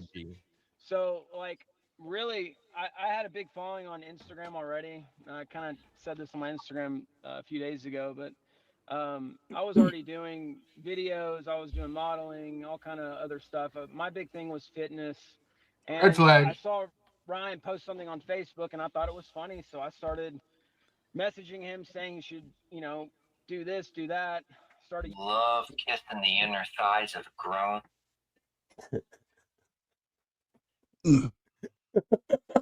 I accidentally pressed play. My bad.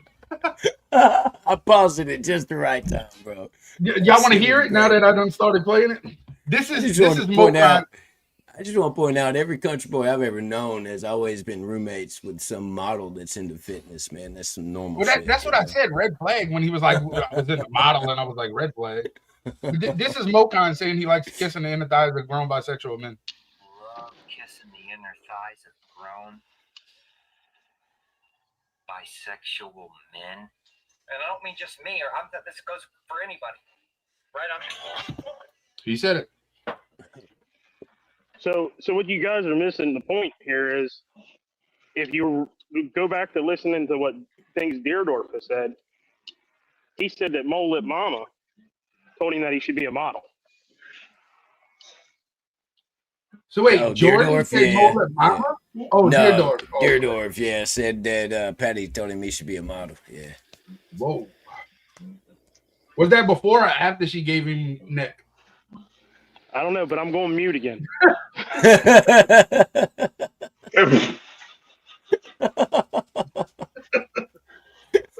motherfucker. Allegedly, in my opinion. YouTube, started Instagram, kind of helped him set all that stuff up, and told me he should stream on Twitch. I'm going back a long time right here. But yeah, we basically did a lot of the comedy skits together. If you go back far enough on his Instagram, it's just me and him. I mean, it turned into the music thing, and then it just kept going, and now here we are. But yeah, I've been in the scene since I'd say pretty much the beginning. Could I ask a question? Here this guy goes. So, since you were there from, literally the formative era, when was there a falling out when he got the fame, or was it a mutual parting of ways? How did this kind of play out? How'd y'all break up? I would say it's probably mutual. Girl, give me the tea. To him that I don't think he liked, and but also he said all that. Just say what was the fallout? The kind of the falling out that we had was, I was saving up money. I was still living at my mom and dad's. I was trying to get a house. I was in a pretty serious relationship at the time. I was actually, he knew my ex, and we were engaged and all this stuff, but he offered me an apartment after, he got kind of big, and him and I lived together for almost 2 years in an apartment. And there was months where he had trouble paying. And I remember helping him, whatever he needed help with. I helped him with his merch. I made all his designs for RHEC when that first came out, and then Redneck Nation came in and took over on that.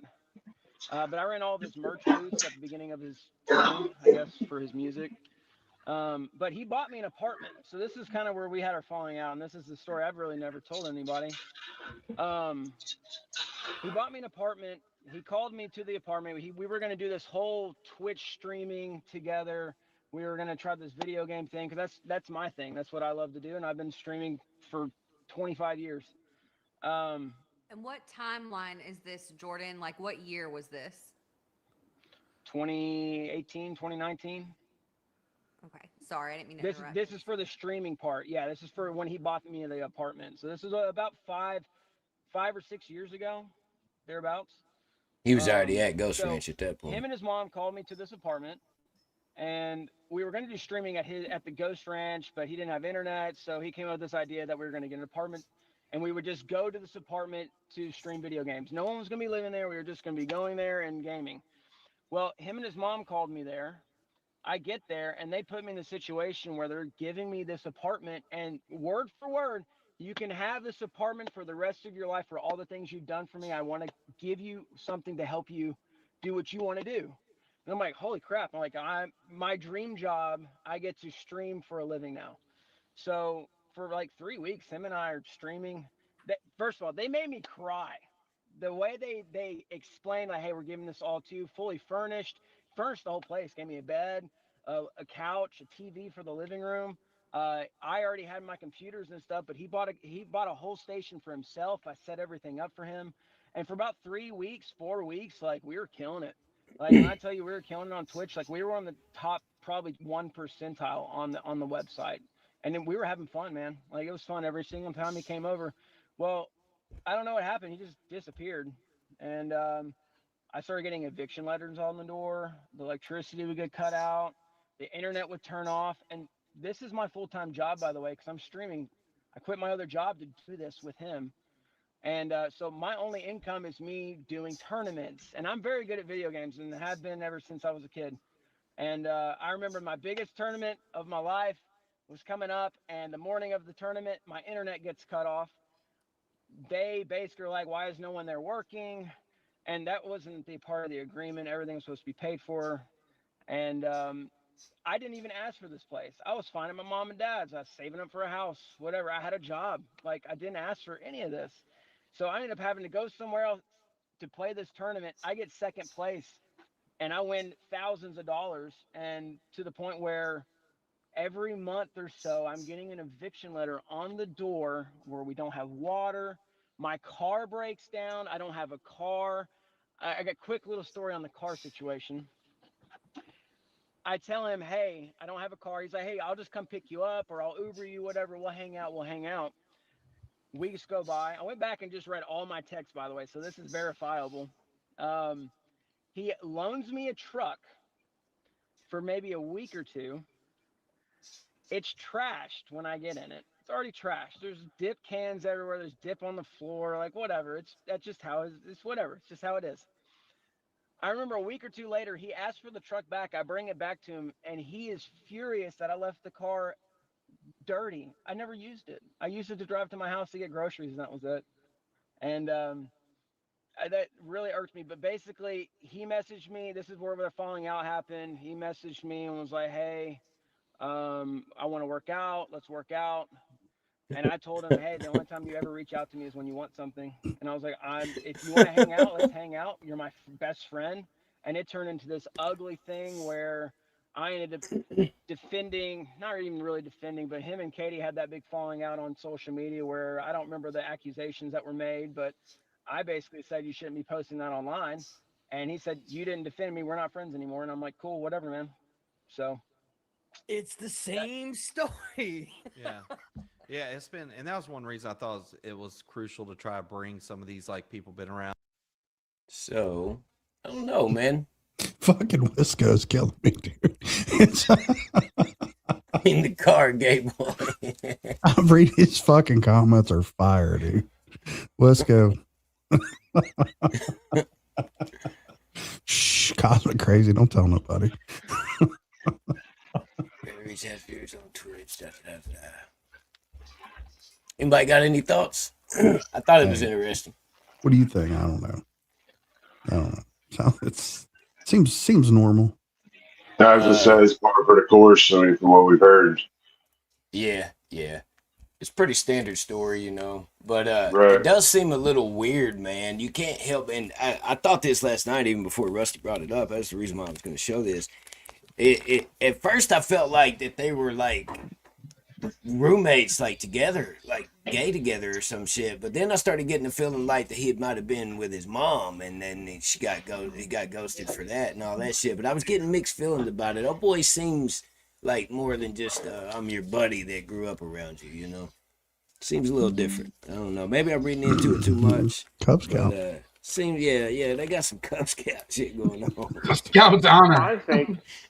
I think that apartment must have smelled worse than Merle's fucking pussy because old boys laid up in the apartment with no water, gaming for fucking 32 hours, making $100. And then that would be the apartment that I think it's the same place. Would be the same place where he brought Justin Adams back to. What? Uh-oh. What? Yeah. Listen, I have no idea what happened there. I don't even want to offer an opinion, but not even allegedly. Allegedly, if you listen to the story, I did. He brings Justin Adams back to that apartment from the park in the rain. Why would you need an apartment? Like, why would you need it? Why would you need a separate apartment to stream video games in? So gotcha. Yeah, that seems kind of sus. It's almost like, I mean, it's weird, right? Like dudes that nobody was living there. It was just them. Yeah, there was nobody supposed to live there. Just going to do some streaming. Yeah. It's weird. It's strange to me. It's almost like Patty put him up in there. Oh, I know. You know what? That never occurred to me until you mentioned it. Never. And a model dude who's into fitness and streaming. And this is your apartment forever. Who is her best friend's son? How do you give somebody an apartment forever? I don't know. Yeah, Apparently, it wasn't forever. It wasn't. The lease was not forever. What's up, Gotcha, man? The lease was not forever. So what you're saying is she's got a thing for her best friend's sons and her son's best friends. I didn't say like that. Allegedly, I think Patty fucking sucked this dude off, and then they had a relationship allegedly, and then she moved on to Deardorff. In your opinion, you gotta say in your opinion. Allegedly. Hell, I don't even have an opinion anymore. I don't even know what to think. Oh shit! Sorry, I'm a mute again. Sorry. No, now it's too late. Hey, okay. Let me go ahead and put these fucking horses back in the fucking barn here. They're already out. Yeah, go ahead. Just go ahead and make sure you lock the gate, Slayback. I'm a victim. Did I mention? Yeah, yes. Progressive Patriots victimize all of us. Fucking crazy. Yeah, I don't know. I can't say that I didn't get some similar, maybe not that profound of a way of staying. I was just hints. There's no real concrete proof of it, but if there is a pattern, a modus of whatever, opera, that shit, whatever, there's an MO. They was just streaming and dreaming. That's what I just rent apartments to stream from. That's what I normally do. Chasing that's what I do for my apartment. That's the only thing I do in my apartment. For forever lever apartments. Well, you heard him. They did put a bed in there. That's about it. Why? You don't? What are you streaming from bed? What the fuck are you talking about? Dude, this should be nothing but L-shaped desks with fucking, Call of Duty shit on it. This is what we should call booty call. Damn, Stephanie. Dude, hey, listen, JackRabbit, I don't normally do this, but if Stephanie Stinnett would be a good investment for a moderator position if I can. Stephanie's the real one. Got you. There you go, Stephanie. I got you. Good to see you, Stephanie. Yeah. Glad you're over here. And make sure you read her comments because she has no fucking chill at all. No. She make me blush sometimes. What's up? Gotcha, man. Hippo said you could see the mold from the front and the back end. Mold is mama. Oh, you damn right. Oh, yeah. Anyway, I thought this was the most interesting part of all of it. I know it's probably not the most entertaining part, but I did find it interesting. It seems oddly weird. And I would be lying to you if I didn't have some similar thoughts. Did we lose Slayback? Did he go? I don't know. He's down there. He's covered up by Hypocrisy's comment. Yeah. I got the same impression, Slayback. I didn't say it like that. I keep it up at this rate. Go ahead. My bad. You're good. I have another opinion about somebody else also, but I'm not going to state it online. Well, really? Where's the sudden fucking filter coming from? Yeah, I was just going to ask. That's not cool, bro. Well, speak your mind. Bashful, Slayback. No. It would be bad of me to say something. Oh, okay. I keep it up at this rate. I'm gonna have Gabe going down to the fucking police station again. Oh, is that real? Did he really do that? He did. Yeah. What did you do to him? He didn't call. He went there. He went there. Yeah. He personally went down to the police station and was like, tell this motherfucker to stop talking about my wife. Did he bring Goldberg? Probably. That's like what? All right. She tried to hit you up from messages I seen. Like, what? Why are you mad at her? She messaged me on Easter Sunday and was like, "Don't tell Gabe about this. I want that big dick again." And I sent the message over to JackRabbit, knowing damn well you was going to tell him about it. And then next thing you know, I get a phone call from the Berwick Police Department telling me to stop. Oh, what'd they say? She was like, "Hey, we got a report that you've been calling this dude in the middle of the night, saying shit about his wife. You? Look, here goes the picture. And that's the one. And the guy was like, you were saying stuff about his wife.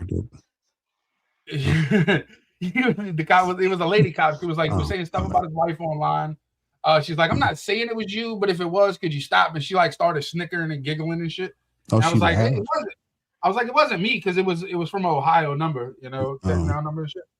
But I was like, yeah, it wasn't me. I was like, maybe my son was playing on my phone or something. I was like, I'll check.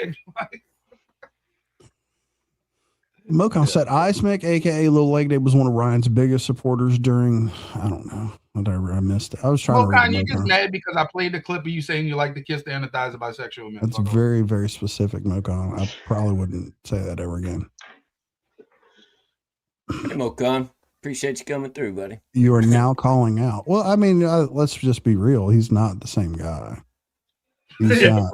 I mean, there's clearly some kind of decline here. Some of us are later to the fucking party than others. You know, like I don't know. Maybe some of us are afflicted by like loyalty, shit like that. Maybe who knows, right? But I mean, clearly, I made a decision. Rough. I don't know. Probably we're coming up on. It's been probably a year ago that I'm not going to like prop up or support any of this fucking delusional bullshit. It's just not gonna happen. So Mocon, make sure you step on the brakes extra hard next time you wreck on the live stream, fucktard. Well, I've said it before and I'll say it again. It's not who you support, it's what you say while you're supporting them. Like, because one day there's gonna be that time, just like with Ryan, you're not supporting them now. It's what you said during all that time. You know what I mean? Like whether people accept you over on the other side or not, per se. Well, the other side or not, I think it's a moral thing. I mean, I look at it like 100%. If you look at it, either you support something or you don't. Like I'm not. Right. It's not like the thing about it is like once, like to me, like the jumping off point for all of this is that he come out and he's like Jelly Roll's taking me out or trying to take me out, and I'm like, all right, no, you know what, dude. We're a little too we're too far from the fucking, like you lost the plot a long time ago. Right. There's not to say that there isn't hints leading up to that point, but the fact that you're trying to feed this narrative to people some people just willingly accepted. I was like, you know what? No, dude, we're done. We can't do that. Everybody's line is different, is my point. You know what I mean? Everybody's line and where they got off. Because I got off whenever he said Kylie Rodney was fake. That's where I got off. You know what I mean? So everybody's line is different, but you know, I wasn't out here fucking saying crazy shit about people either. Right. Do you think they have AA for sucking too much dick? I think they'll probably try to put you on some boxing for it, probably. I don't know if there's like a meeting, but I mean, I'm sure they'll probably just prescribe some boxing and be like, yeah, we really don't know what to do with this. Here, take this shit. DSA, Dick Suckers Anonymous. No, I shit you not, dude. There is a religious program that is available for people to pray the gay away, man. I swear. Really? Yeah. I actually met a guy that went through it, dude. What? Oh, I hired this ain't not another B. Millie story, is it? No, man. I hired this dude, you know, and I thought that he was gay by talking to him because when he started talking, you know, a big purse fell out of his mouth. So it seemed like he was a gay dude. I wasn't discriminating, whatever, you know. Sometimes they make good servers and they're good at working on the floor. So I hired this guy, and come to find out he's married and with children, and I was really surprised to find that out. And so he opened up and told me this story about how him and his wife was able to overcome that with help from their church, and he was able to erase that and not give in to those tendencies and be a good Christian man and marry his wife. So yeah, it's a real thing. His wife fell for this? Yeah. Well, I mean, she's more manly than he is, so it kind of works. I know. All right, so I'm probably gonna, like, people think that I'm, you know, like homophobic or whatever. Like, I really don't have a problem with gay people. The problem is, like, here's what I look at it as, is if you get on here and you pretend that you're, you know, something like you're some fucking alpha male. Alpha male? And then you turn you're not when you find, and then the reality is you're not even the male in the gay relationship you're in. Like, and then it becomes problematic. And then I look at it like this. I'm like, well, that's kind of a shitty thing to do if you're married. So like, like I said, people deserve to be happy and do it. I mean, even if you need to go to church and try to pray away, but people deserve to be happy. It's okay to be gay. Just don't lie to your wife. That's where I think it just becomes very, it's just horrible, because then there's victims of your faggotry. And I mean, you shouldn't. Stephanie said they make good servers. Yeah, I wasn't being rude, man. It's just true. Reckless faggotry. I didn't say I mean, yeah, it is pretty reckless, I guess, when you're doing that. I wouldn't say any kind of faggotry is reckless. It is in my book. I thought that's weird too, man. They use the word phobia to describe that. It's like, it's not a phobia, man. Some people are just bigoted, you know. Not like B. Millie, and I'm like, hey, you know what? I'll try this on the menu today. I've never had this before, and then no, it's not that. Like there's no. It's phobia is like you're afraid of spiders and shit, right? Yeah. Well, I'm not afraid of the gays. I'm just not going to fuck one. Like there's big difference. Yeah, there's a big difference. Did y'all see the Shia LaBeouf interview after he got out of jail for the whole shit for Mardi Gras in New Orleans? Yeah. He said straight up, he was like, well, if homophobic, they calling me homophobic, he's like, if that's, you know, me being afraid of grown gay men touching my thigh, he's like, then I'm that. Yeah. Yeah. I ain't scared. In my breast impression of Pete Millie, I ain't scared. But this was just a couple years ago. I found this out, man. I didn't even know that was a real thing, but evidently they have programs at some churches to where men or women can go pray the gay away and turn their life around and give it to Jesus, you know. So I need to find one of those and get him to send Martin a fucking invite. I'm a very like stat driven person. I like numbers. I'd like to see what the success rate of that is. It worked for this guy. What's up, Mud Daddy? Mud speaks. Mud speaks. About it that he just was assuming they were working for whoever, you know, whoever he thought of that day. So I love this. I want to give a heartfelt thank you to every single hater from the past, the present, by the by, because if it wasn't for sometimes having to crash and burn and make the mistakes, and you all, let's say, holding me accountable until it went too far, thank you, because that helped me get sober for 3 years. Yeah. You know, like regarding alcohol, haven't had a drop in close to 3 years now. Hey, congrats. It's relevant. That's a huge Okay, I have a confession to make. He said, I have a confession to make. What's up? After I was attacked by him, I went on a trolling spree from hell, and me and Hillbilly tormented this little fucker so bad, I thought he killed himself when he disappeared from the internet. Who? This dude? Yeah, he disappeared once. So what? He didn't disappear. He was. Yes, he did. Well, he disappeared off of making comments, and people. Ain't he the stuck in the middle guy or whatever the fuck it is? Yeah, but this was way before that. This was back in like the old Queen days. That's what that is the fucking show he was on, right? Stuck in the middle. That's It's an the interesting one he's name. still on. Oh. Yeah, I used to tell this dude some crazy shit underneath a soccer account. Why Like would you when he was struggling with alcohol and shit, I was like, I'm the voices that you hear in your head at night when you're that? struggling. Now you're getting a shout out on this ChadOff Beat thing.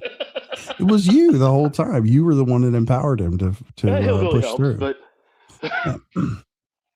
I gotta give my brother props when he's due, and we tormented the fuck out of this kid. That's bad. Yeah, sorry. No, don't ever apologize for it. He needed it, because listen, this dude on here pretending like, I don't care. This dude on here pretending like he's somehow been affected by his time on YouTube. Like, dude, you could just hit the button and fucking click off of it. Like, why? What? You know, this whole recovery thing and sharing stupid ass tidbits about your fucking sobriety. And I don't think anybody gives a fuck. Like honestly, it's a very personal journey. Just you either are or you aren't. I find it fucking annoying that he tries to use big words to outsmart people. Drives me crazy. Yeah, it's like he acts like he's so much smarter than everybody else because he has a Well, wide vocabulary. half the time he tries to sound smart while he's not using any kind of big words. Well, I have a limited vocabulary and I've got high miles on my adjectives, so he tries to intimidate me. Really? Yeah, I don't think he ain't intimidating anybody. Come on. No shit. What? Why? Like Because he speaks in fucking loops of nonsense. Yeah, and we're all supposed to be dumb hillbillies around here. Didn't you know that? Yeah, I'm fine with it. I don't like, dude. He's there's no string of words he can lace together that removes the sassiness. Well, don't forget, we also have the picture of him kissing that fucking that shit was. Hey, there ain't no way that's a female. That chick was bigger than Gabe's wife. Like, and I'm talking like broader. Like it looked like AD with long hair and like a peach fuzz mustache. He's saying he was hooked up with AD in a picture? I seen the picture. I know what you're talking about. There ain't no way. That dude was about 6'4". Looked like, it literally looked like a basketball player. Had these big ass fucking hands that could palm a fucking basketball. And this dude's on her taking pictures with it. And he's on her. It's a girl. I'm like, yeah. From fucking where? That ain't a woman, dude. Like, holy shit. Anyway, so shout out to her and him, whatever. Yeah, it fit perfectly and then Rich came up with that. I don't know where that come from, but Rich found it. I think. Rich. And I'm sorry, Progressive Patriot. I don't hate you, dude. I just find you incredibly fucking annoying. Yeah, I agree. I just think he's a little bitch. I ain't got no hate for him. And I appreciate Chad starting the show off slow and bringing a couple of gay gentlemen on panel with him. He gets us going, It's really nice of him. Are you saying that the Jordan guy's gay? No, it doesn't. No, he don't seem that way at all. I didn't necessarily. Oh, it came from Facebook, TDM. Thank you. I didn't think he was gay. I honestly didn't. I thought that this. I thought what Slayback said. Yeah. But he gives off those vibes, dude. He gives off those vibes. Martha's definitely good. He's definitely one of those like high maintenance pretty boys that puts a bunch of product in his hair and cares about what he looks like before he leaves the house and shit. Well, he's a model, dude. It's not easy. He could have been great. Well, and you gotta walk that line a little bit if you live in that lifestyle. That's real close. That's fucking super adjacent to, skipping an egg sandwich for sausage. It's pretty adjacent. I believe Patty likes her little boys pretty, allegedly. Yeah, but Deerdorf don't give off those vibes, and he could be a model, but he don't give off the same kind of vibes. And maybe that's just my opinion. My gaydar is not he very does have good, he does have the God light in his car to make a panel appearance. Yeah.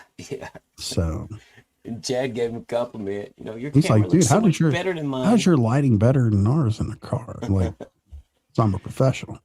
That's why. Yeah. Nail it. Anyway, like I said, I'm thankful that Jordan Clark shared his story with me. I'm not going to put that on him, but I just found it interesting. And the thing, if I'm being 100% honest, no humor involved in this. I thought it was very interesting that Ryan and Patty were both there to make the proposition with the apartment.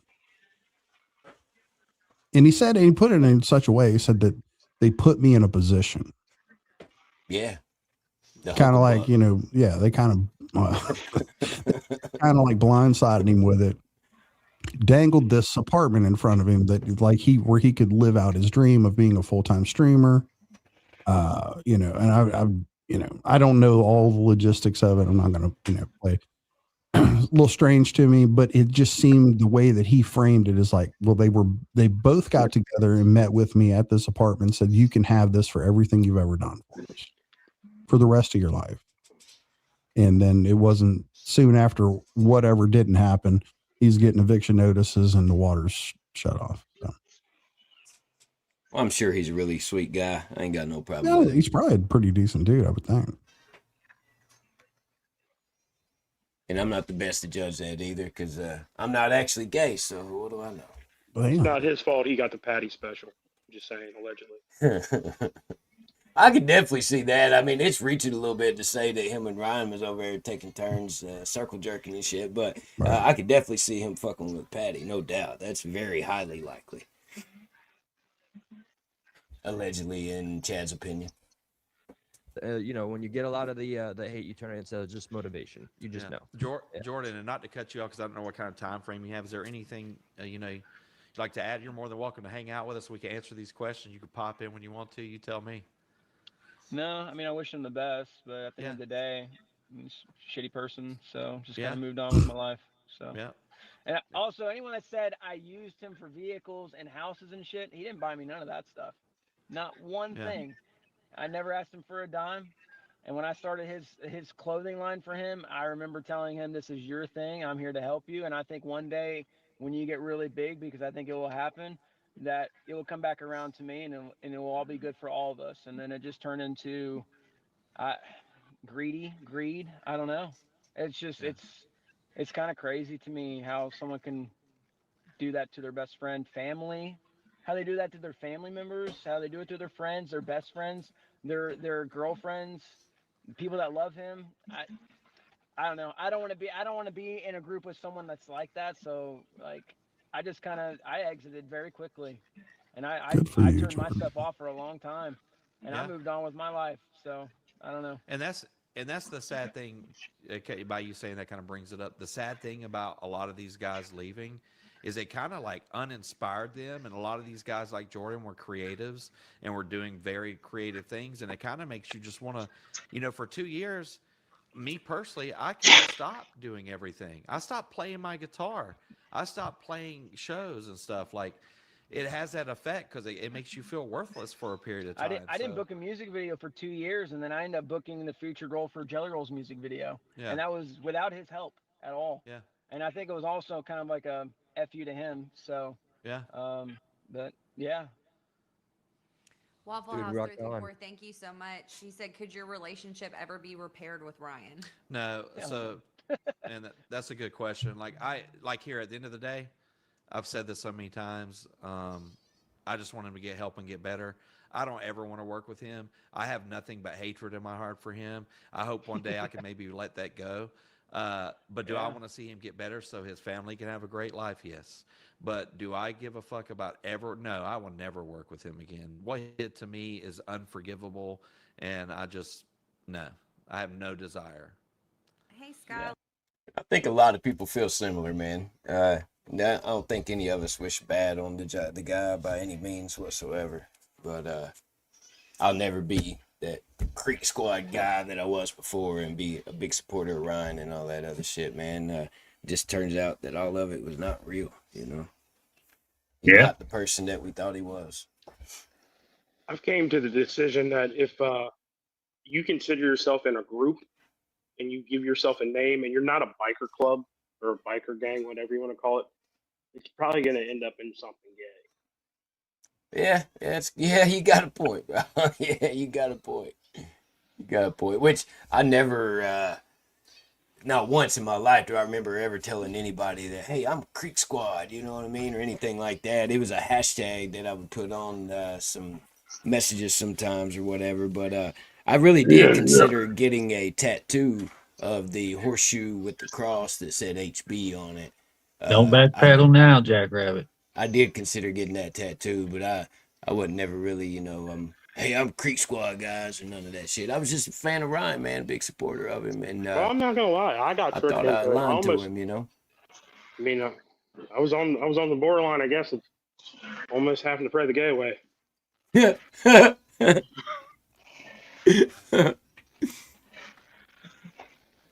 I think back on them videos, like that time he made that video whenever he first bought Ghost Ranch and all that other shit. I mean, it's hard for any of us not to be able to relate to that guy that we see in that video. It just turns out not to be who he really is, you know. Yeah, to be honest, I don't relate to any of this shit. All this new shit that we've learned. There's not one thing I relate to. Hell no.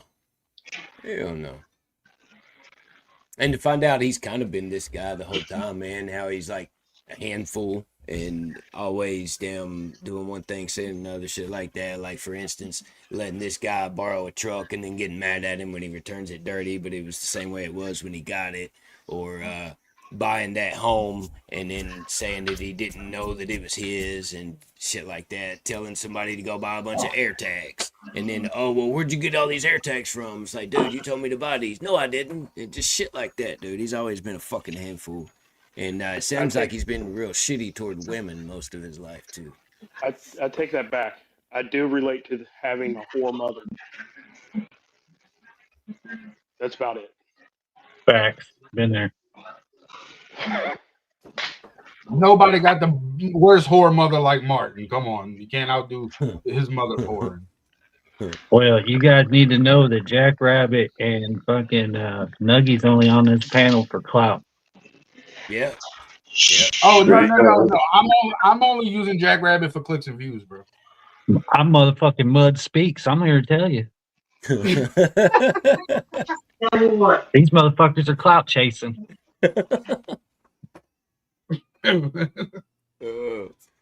You're fucking famous, bro. I appreciate you being here. I'm YouTube famous. Hell yeah. But don't worry. Don't worry. It's just a skit, y'all. So, Mud Daddy, were you not? Was this your first exposure to Martin? No, I'd seen it before, but that was the first time I really seen him interact with everybody else. Yeah, that's kind of what I mean. You get the full fucking Martha effect with what you saw last night. I thought it was pretty amazing. I thought he probably woke up to at least 200-300 more subscribers today. Well, I wasn't one of them. No. Eisman takes care of all that. I don't have to sub to any of his channels or any of that shit. Oh, I'm in big trouble. I'm running from the fucking feds for like the third consecutive year. Again? Yep. I'm hiding out in a bunker south of the Mexican border. Don't tell nobody. Well, make room for me, dude. I think I'm still getting sued or something.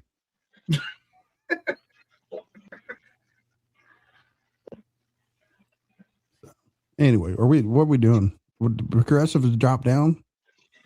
I don't know. Were you guys moved by Curt at all on this? Nah. You know what? Somebody called him out. I think it was Hypocrites who called him out. I think I might have got it wrong. But Curt says, yeah, I didn't take them videos, the monetized videos of the Kylie Rodney shit down because I didn't want to fuck with a federal investigation. I was like, dude, you talk about being light on your feet, Curt. That was an excellent answer. I didn't want to interfere with the investigations. I left all that shit up. Like, no, like, good answer. I'll leave it at that. So, yeah. Oh shit, we got Power Stroke backstage. Oh shit, gotcha, man. St. Martin's last night, bad. Oh shit, I can't have more. It won't let me add him on the stage. Here, I'm going to jump down with her eat dinner. I'll drop down. No, I gotta go eat dinner. Go on, stay. I'll be back. I'll be in chat. Nuggy. All right, bud. Later, bro. There we go. Now we got Power Stroke. What's What's going up, on, Power y'all? Stroke? Oh, not shit, man. How y'all doing? What's up, Power Stroke? What's up, man? It's been a while, Eisman. Good to see you, brother. You too, man. How you been? Oh man, I'm just living. That's it. Hell yeah, I feel you, bro. Fucking these people up in the chat. So is this a round table discussion? That's kind of what I was thinking. I was out. Me and the wife was driving, bro. We went out to the store. I had to get some diesel and shit, and I was like, damn, dude, this must be the new fucking round table. All these people up on like shit. Good time. Yeah. Nah, I just figured I'd jump up, man, see what was up with y'all. Just kind of touch on this shit here. Yeah, I'm glad you did. Hell yeah, man. I really Glad I get to wanted, catch it. I really wanted you and Slayback and Rusty, you know, people that's been around and seen all the shit, so that way we can give a accurate opinion on things, you know. Yeah, no, for sure, man. Yeah, I'm definitely with that. Yeah, I mean, I know I jumped up here when the fucking progressive beta bitch jumped down, but yeah, dude, I mean that's about all he is, bro. Is, you know, he's just a beta bitch, dude. So well, you do know you run the chance of the next time there's some surviving whatever moment, and he's going to go on someone's panel and start talking about how you know drove him through a sobriety or some shit, or showing people on a doll where you hurt him with your words. yeah, well, yeah, I remember back then I was fucking talking to him and, you know, whatever. And he said something along the lines of like, you know, I had to, you know, I'm gonna go hug my dog or some, I don't know, just some weird shit, bro. Like, you know, Is dog like, all code right. word for something, or Yeah, something. I don't know. I remember don't that. know. I remember the very first time. Like, it was super cool to the dude, and he came on the panel, and he Disrespectful was as fuck. he was wearing the fucking like some kind of a robe, and he just kept popping up and coming back, and like, dude, he's drunk and making a spectacle of himself. Or I mean, I don't know if he's drunk. He's probably playing drunk. Yeah. He blamed the entire thing on being drunk because he realized after it was like cringe. But I was like, man, you know, just he's just a weaselly ass dude, man. Yeah. So, Coming out looking like Ric Flair and shit on panel. minus the Rick. Hey, I thought he was part of the Sopranos. Isn't that where he came from? Yeah. Junior God damn. Unabomber. Man. Uncle Will. Well, Yeah, he's about to nah, make dude. another appearance, man. You came just in time. He jumps down and jumps back up, does he? Yeah, he's about to come back on. Yeah. Yeah. Well, I mean, he can't stay off air. Oh, I saw. I'm just trying to answer some of these. I'm not. I hope you don't feel attacked. No. The only reason why Curt's important because he pushed the narrative that there were beef and a diss track. I'm assuming that's talking about the.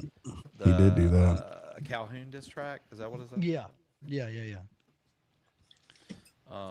Let's see. It's good that Tim's here for this because there was actually a message from Ryan sent to Adam about being the Mount Rushmore of country rap and having this big fucking fake rap battle to draw up attention. That was the same reason why he was a true crime investigator.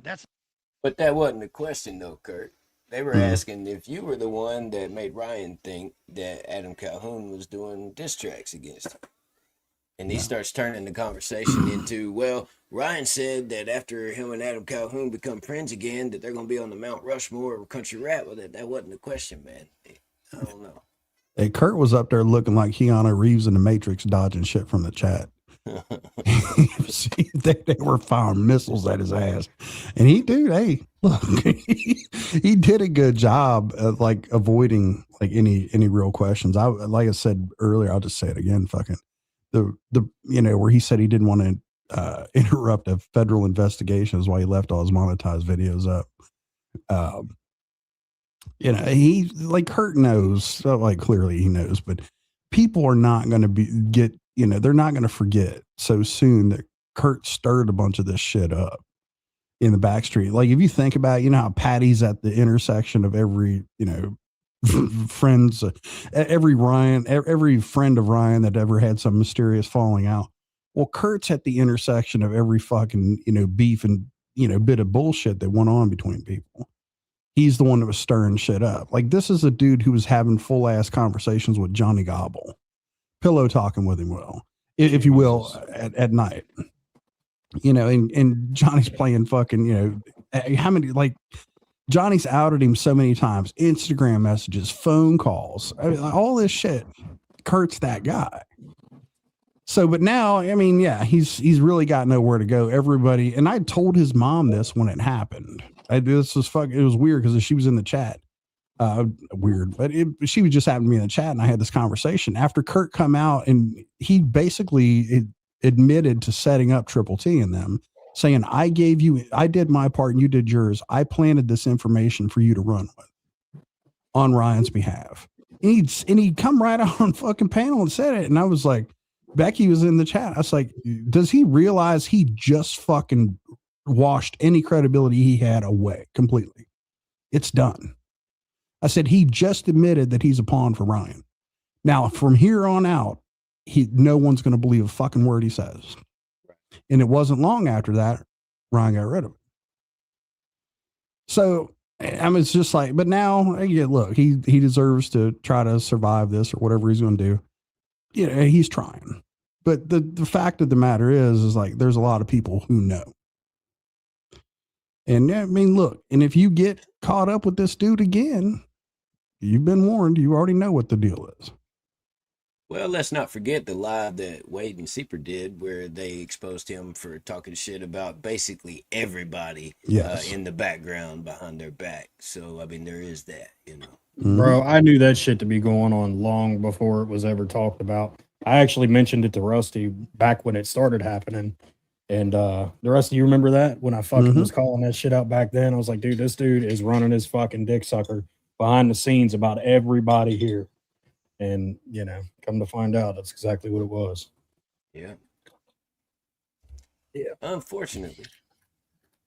Yeah, it's wild. The same reason, in my opinion, why he gave all that money to AWP, that was grifting. It's all opinion. So people may.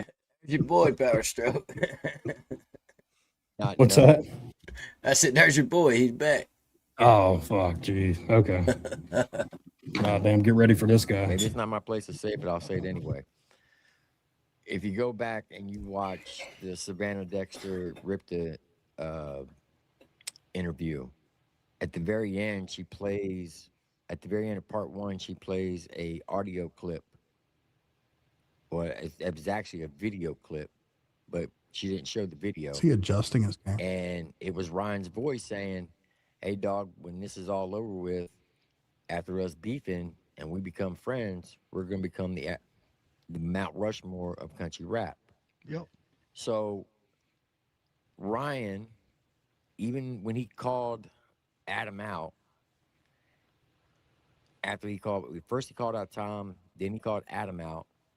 Then there was the Taylorville show in August 4th of 2024. And for that 6-week period after that show, everything was quiet until they announced the Nashville project. Mm-hmm. During that 6-week period, he sends a video clip to Adam saying, hey, once this is all said and done, we're going to be the Mount Rushmore of country rap. Adam 100% took the beef as legit. Ryan thought it was a game. Yeah. It didn't become real for Ryan until the Nashville project kicked off. And that's when he went straight in on IG. And I remember distinctly because his IG stories were around 18 to 27 IG stories a day. But when the Nashville project got announced, it went from 18 to 27 to 42 to 87 a day. Yeah. It was And all I a see game, that we've bro. got another guy joining us in the chat. Marty, I'm going to bring you up in a second. I can only do a few at a time. What's up, Patriot? Fucking Marty. This is very important to me. I see Zanime is in the chat. Zanime, I want to My make it very favorite clear part. that I was a part in the first 4 months of the campaign, and I am truly, truly sorry from the bottom of my heart. I did it publicly, but I never had the chance to actually say it to you. So knowing that you're hearing my voice, that means something to me. Have you apologized, Curt, to Zanime for your part and what you did and You dragged? probably should have finished your apology before you asked him about his. I'm not going to do this on Chad's panel. That was kind of shitty. He can't wait to jump down Kurt's throat.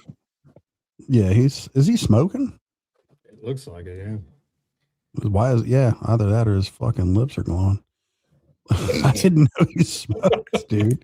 He's nervous. What's he doing? This is just the internet. He's like, wow. Dude, he's been waiting months to fucking talk shit to Curt. Yeah, it's a high priority to him, I guess. Why would you let Curt have that kind of effect on you. Who knows? It's interesting. Yeah, just play it. I think he should have like finished his own apology before he was gonna call Curt out for not apologizing. I'm very interested in seeing how the fuck this goes here because I didn't see this with Curt.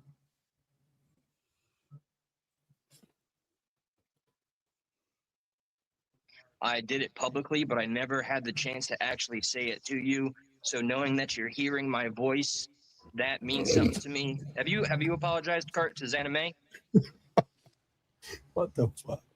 For your part and what you did and Hey, dragged her? Patriot, hey, both of us don't get along, and I'm not going to do this on Chad's panel. I can address Anime. I didn't even know she was in the chat. See, unlike you, I ain't paying attention to the chat. I'm having a conversation on panel. So say what you got to say, but I'm not going to address you here. What about accusing Out of me? respect for Chad. Oh, yeah, no. And I spoke to Chad to some degree, and just for my own peace of mind, it won't be long. What happened to calling me a liar about you ever talking to me on IG? And demanding I go live because I went on somebody else's panel to apologize for the behavior of the squad. Bro, you're bringing up something 4 years ago. Where's the accountability? Where's the real apology? You're just doing, dude, you're doing the bad faith actor shit. You're apologizing to a crowd. You don't do it individually, son. And you call me fucking weird. You're the fucking weirdo. We I see you. agree with him. You are weird. We see you. Weird as Yeah, fuck. accountability, strangest fucking thing. Fuck you, Curt. Wow. Whoa, I bet he feels better. He was puffing on a cigarette for that. You know damn good well he feels better. He said, fuck you, Curt. Man, does he come back after that? Or 4 years he's been carrying that around. No, he don't come back after that. He's 4 years, man. Can you imagine having that just carrying that around with you for 4 fucking years? Damn, it's been years? That's what he said, dude. Yeah. It has been. It's been 4 years, dude. I mean, fuck, man, it's crazy. It's crazy to see, like, I've run into people even in Chad's chat, that are other people's fucking weight and other people's beef for 4 years. Like, dude, I had a guy, he was like, I'll meet you wherever. It's like, dude, shut the fuck up, dude. you're what? Why, like, really? Yeah. Over what?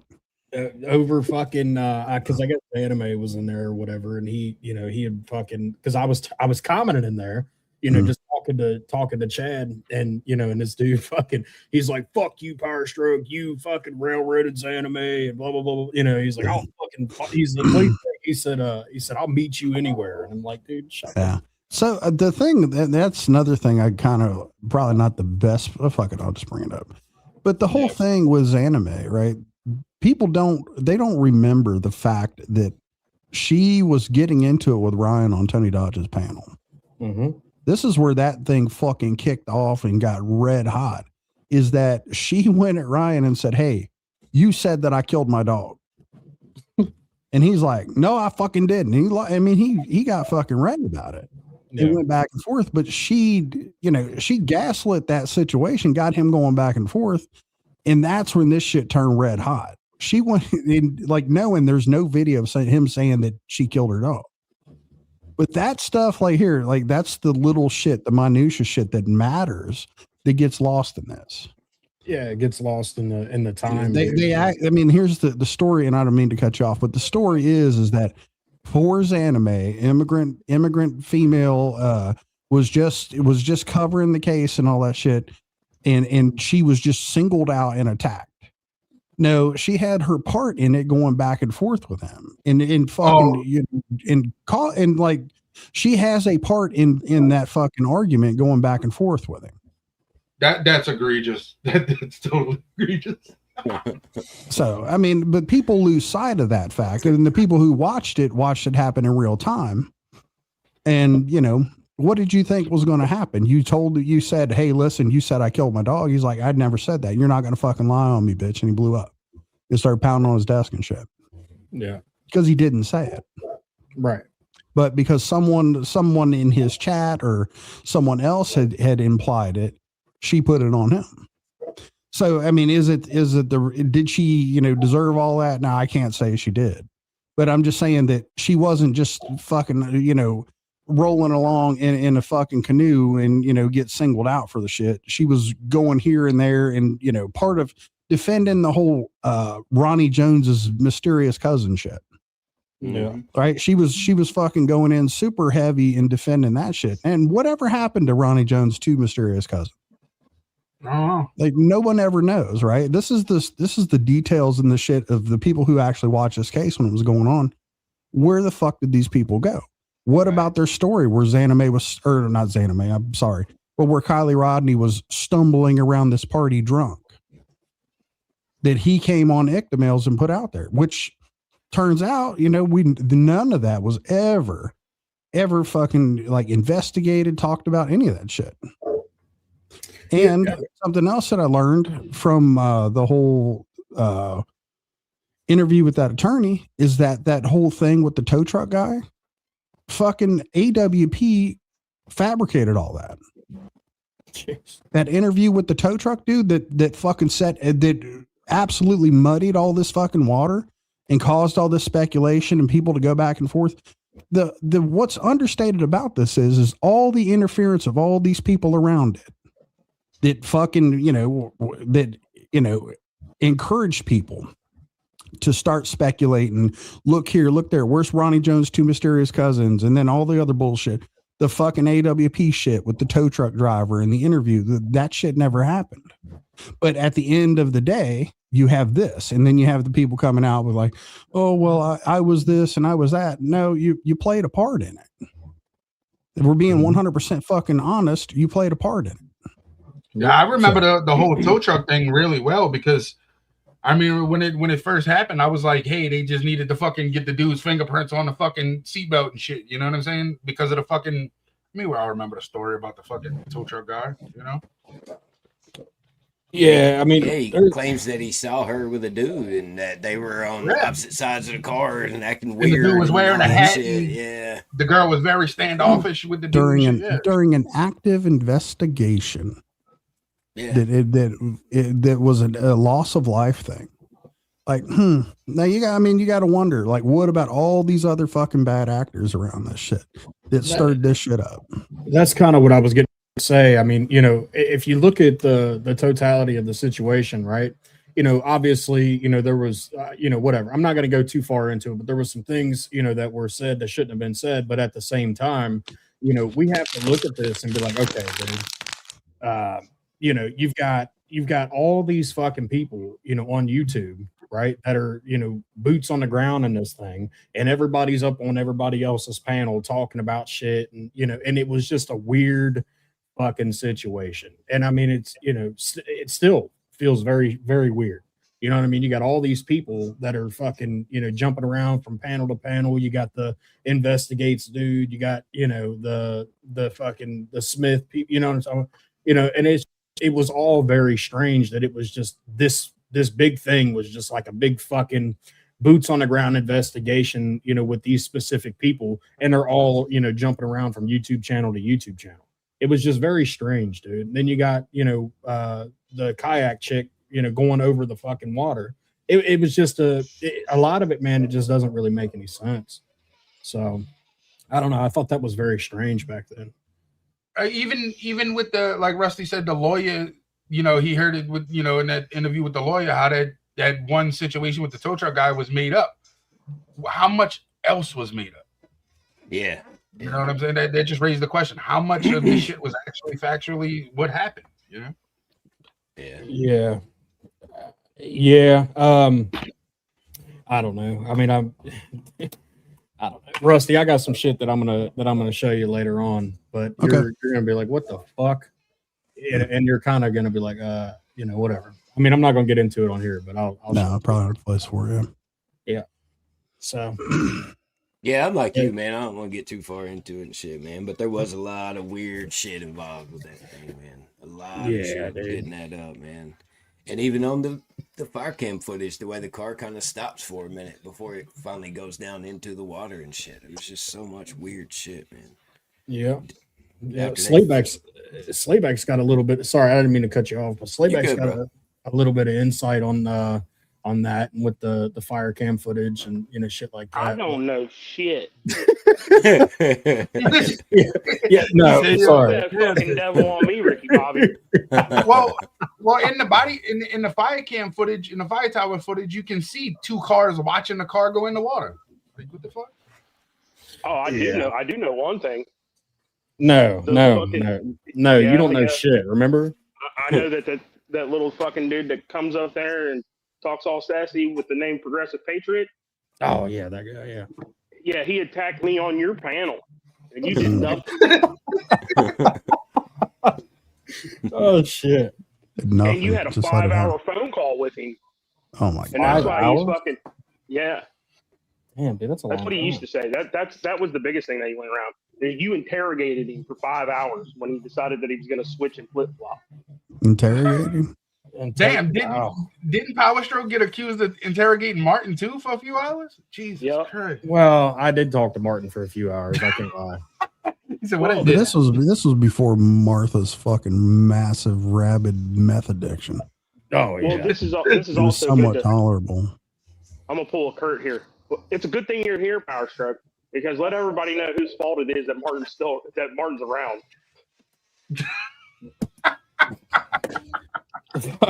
And I think you should just thank him at this point. It was me, Fuck. because What am I told supposed to do Power with Stroke that? to reach out to him No. so we could fucking sit There's, him on the, I guess the gay queen. Progressive Patriot isn't the only one carrying all this baggage around for all these years. Yeah, dude. I mean, I It's kind of fucking forgot a lot of slayback. this shit, dude. Slayback is his pussy's I fucking got chafed the every fucking day. flip note. I'm the reason why Martin's around. We used him as a pawn to fucking go after the gay queen. I remember that shit. Listen, I hate to derail this conversation, but did you guys see that Tamara's up there on the panel? Yeah. Fam Tussle. That's Tam Fam. That was Patty's personal security guard. Wait, that's Tackle him Tamara? No, that's Tam Fam Tussle Security LLC. Okay, that's what it is. Tam Fam Tussle. That's it. All right. Yes. And Glock so on I the didn't. hip and I Glock had on the not. chest. I did not know this. Well, and I'm sorry if I talked over you, but I did not know this. Like during all the whatnot shit, like where they were selling the purses and Johnny Gobble and this fucking Progressive Patriot dude were up there looking completely natural and like they belong there. I didn't know that Tamara was the personal bodyguard to Miss Patty Lynn. That only came out later. And she was fucking glocked up the whole time. This chick. Glocked up. She was carrying. She was Glock on the hip, Glock on the chest. She was Patty's personal security guard. I didn't see that coming. She talks about it. She talks about how she endured firebombs on this live right here. I haven't listened to her part of it. This weird Yeah, go ahead. Trisha person, Dude. she kept doing like some weird shit in the can. I just clicked off of it. I was like, you know what? I'm not gonna get hypnotized by this shit. So there was no way. I literally clicked the fuck off of it. Well, go ahead, man. That's completely my fault. She was giving me signals. If you watch her hands, she's giving me hand signals to let me know. Yeah, I didn't take no chances. I knew. I was like, this is bait. I'm getting off here. Yeah, we could play the Tamer part, man. I went back to the Hunter Biden video where he did a interview on Soft White Underbelly. I got to finish that, but I went back to listening to that. Hunter Biden did a Soft White Underbelly interview? Yep. I didn't know that. Oh, shit. That's interesting. Yeah, why are we watching this bullshit? Let's watch that.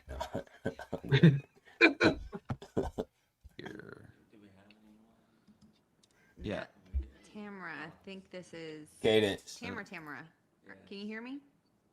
The mute is muted, I think. I don't have her. I think it's on her end. Oh, it's on her end. Okay.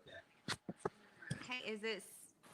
It's me. Thundercats was great too. At least I we can can. agree on that. Is this Tamara? Tamara?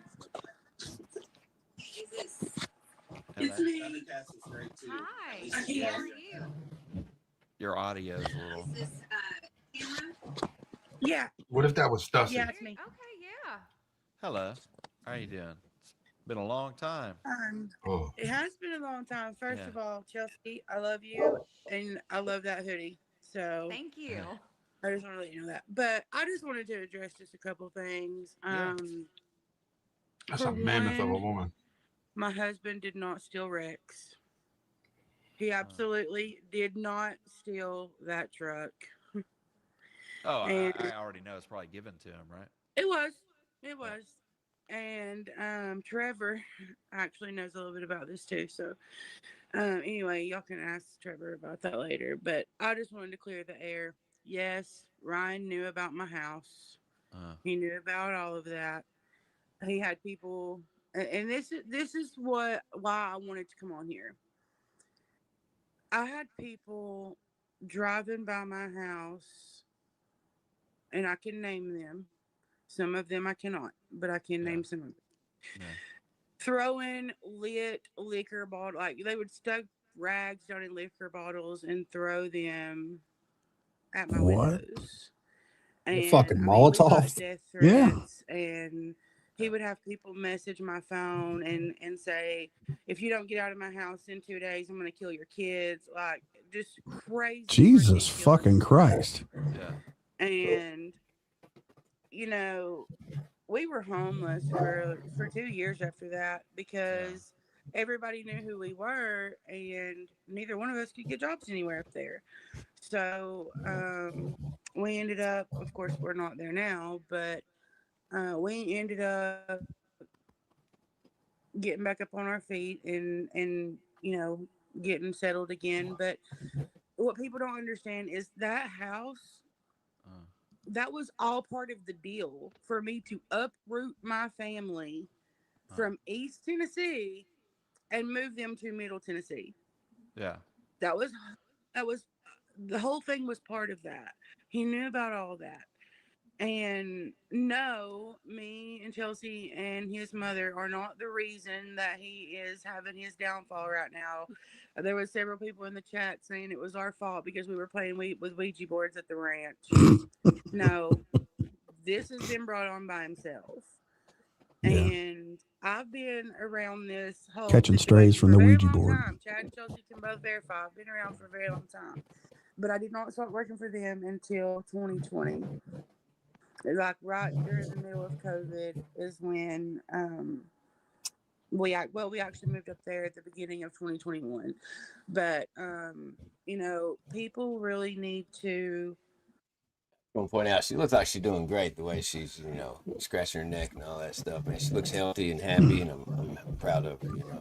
Hey, shout out to Chad for providing a platform for these folks to get this off their chest, honestly. And I mean, I'm not being funny or anything. I'm just saying that, I mean, I think some people are actually carrying some real bad, like, dismiss the stupid shit with fucking Progressive Patriot, but like some people, like, she may have actually gone through some shit, because I mean, she did get tossed out of this house. It's not the first time I heard that he did know about it.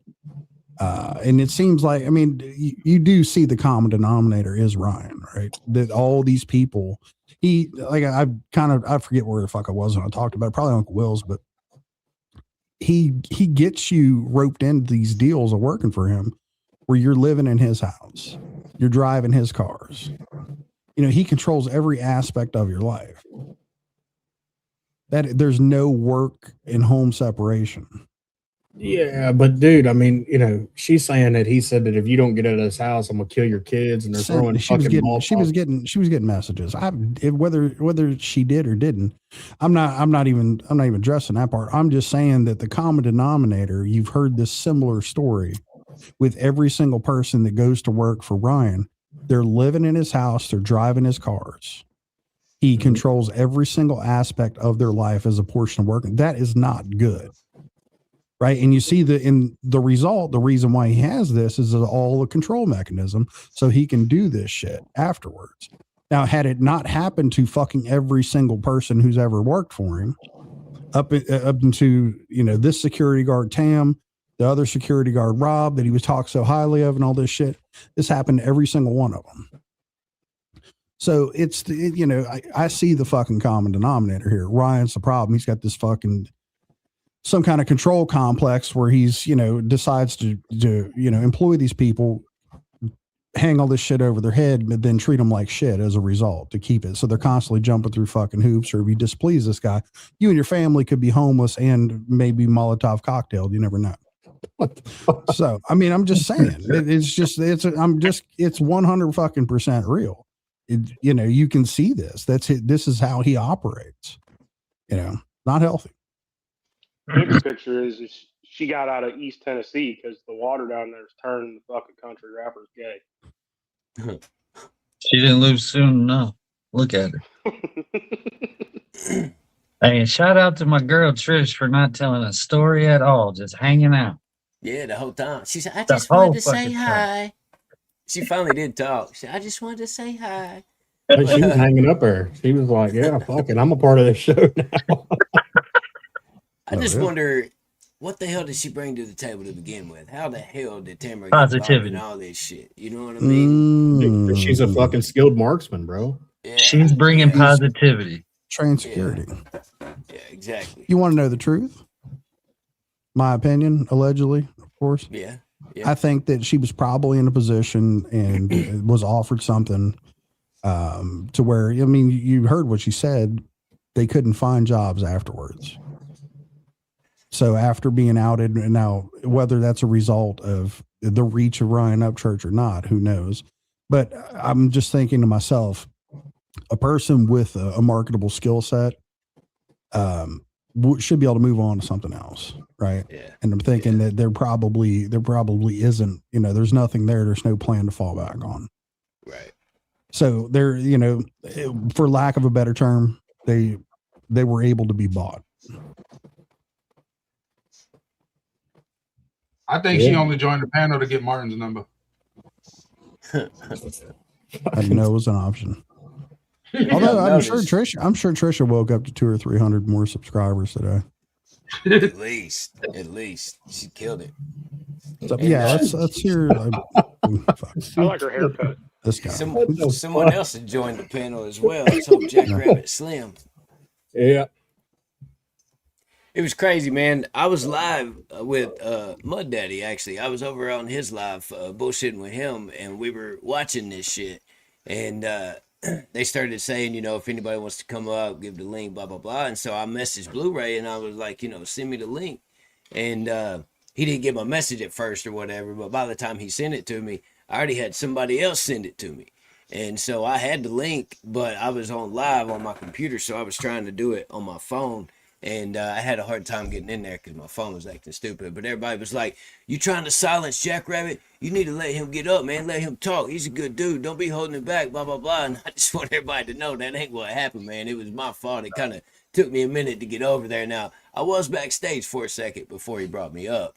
But most of that time, we can tell him who sent you the link, JackRabbit. Yeah. Shout out Eisman, bro. I appreciate you, man. The same dude that sent it to Martin. Eisman making things happen in the back streets. I love it. Yeah, he did. Yeah, I gotta get this shit done. It up. By the time I got a message from Blu-ray, I was already over there working on getting backstage and shit. But yeah, I just wanted everybody to know that was freaking out in the chat, man. It was kind of my fault that it took me a minute to get over there, but he did let me backstage for a second. But I just wanted to ask him about the night that Wisco was considered to be a hitman, because Hickerbilly said that whenever he FaceTimed him that night, that he saw Chad like running the computer and shit while Ryan was sitting next to him, and that they were kind of doing this research together, and that Chad was kind of leading him down this path and feeding him his delusions in a unhealthy way. And so I was wanted to see if Chad remembered that night and what his side of the story was. And so I went up in a respectful manner to ask him about that night. And also I did ask him about, I'll be asking soon, but only with Rusty Truck. All right. What's up, Cashfield? Good to see you, bud. Anyway, I did also ask him about why he went into that situation when Patty asked him to come back, knowing what he was getting himself into. And everybody was like, oh, well, he already answered that earlier in the show. I wasn't watching it earlier in the show. Me and Mud Daddy was doing some other shit, so I didn't see that and I didn't know that. But I also wanted to make the point that, in my opinion, I thought it was kind of selfish of him, or maybe just in denial for him to feel like that he can do more than what others had already tried to do, you know, talking about Deerdorf and Ripta and all the other people that he got fucked that was real close to him and trying to help him, and they wasn't able to. So I just didn't understand why he thought that he could do something that they couldn't, and he kind of was asking for trouble whenever he went into that situation. Well, let's just be real about it. He's openly stated he was being paid $20,000 a month. Yeah.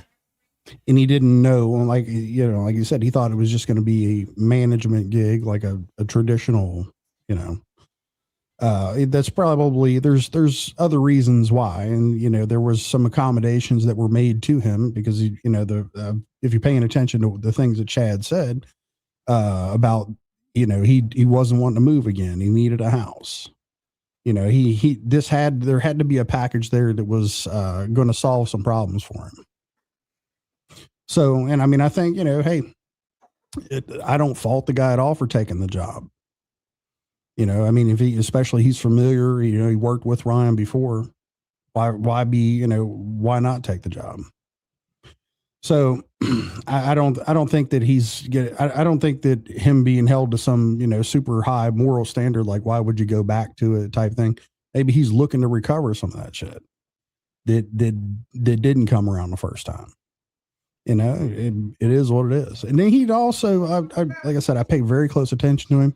He's made a very good point to say, I tuned out of Ryan. I didn't watch a lot of what he was doing. Yeah. Said that he was like desensitized to it and kind of felt like he had his hands full, you know. Mm-hmm. Yeah. I could see that. But yeah, and if that's the case, I think he should have said that. He had every opportunity to say that, you know. He just kept leaning on the fact that I thought I could help him. I wanted to help him. I thought I could help him, but I feel the same way you do. I think there was monetary gain involved as well. That was a big deciding factor. Mm-hmm.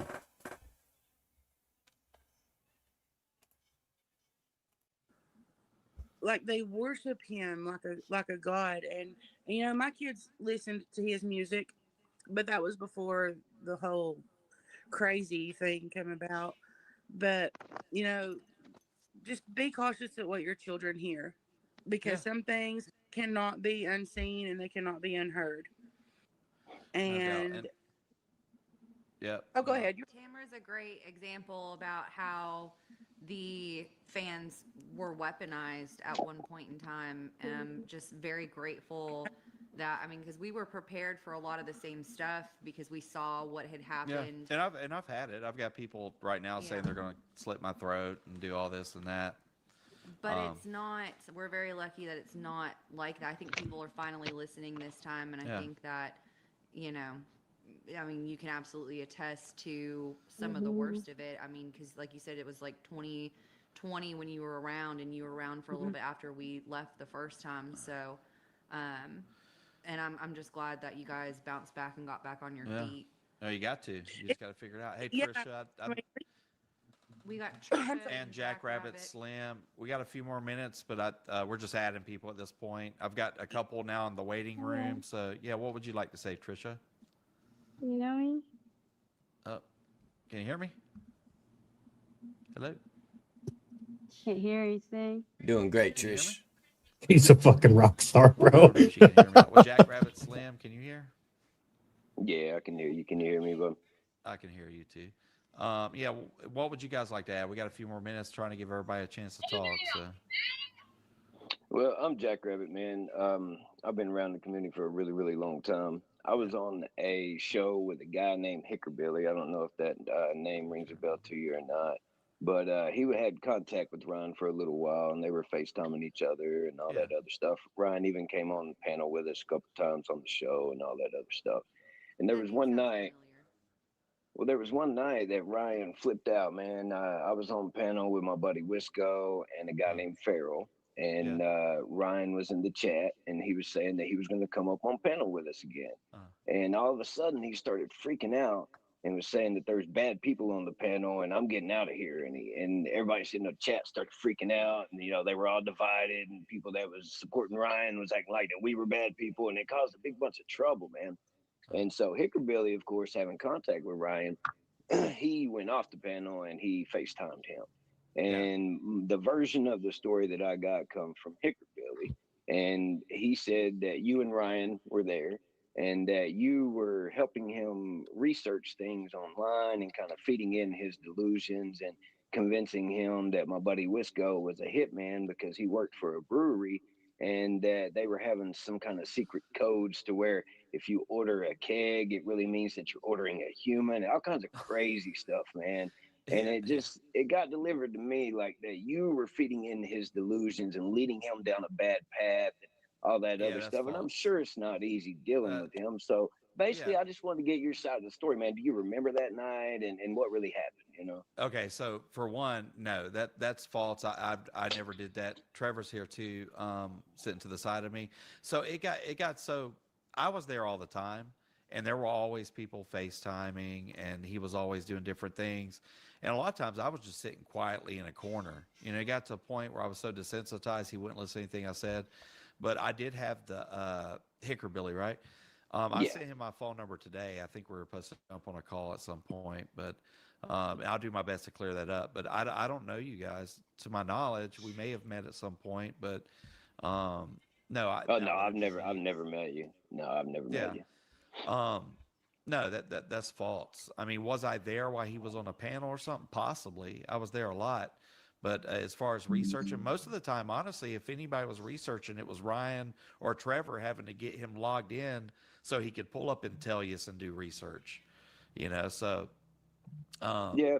Well, we know he's not very tech savvy, and so it was kind of like that. He was going down these deep rabbit holes, and basically like you were a part of it, man. And you know, there's 10 sides to every story. So basically, I just wanted to, you know, ask that question, see if you remember that night and what your role was in it. And basically, you know, what was it like having to deal with that, man? That constant paranoia and all that crazy nonsense, you know? It was terrible, dude. I wanted to, for the first time in a long time, I didn't want to be alive anymore, man. It was really depressing.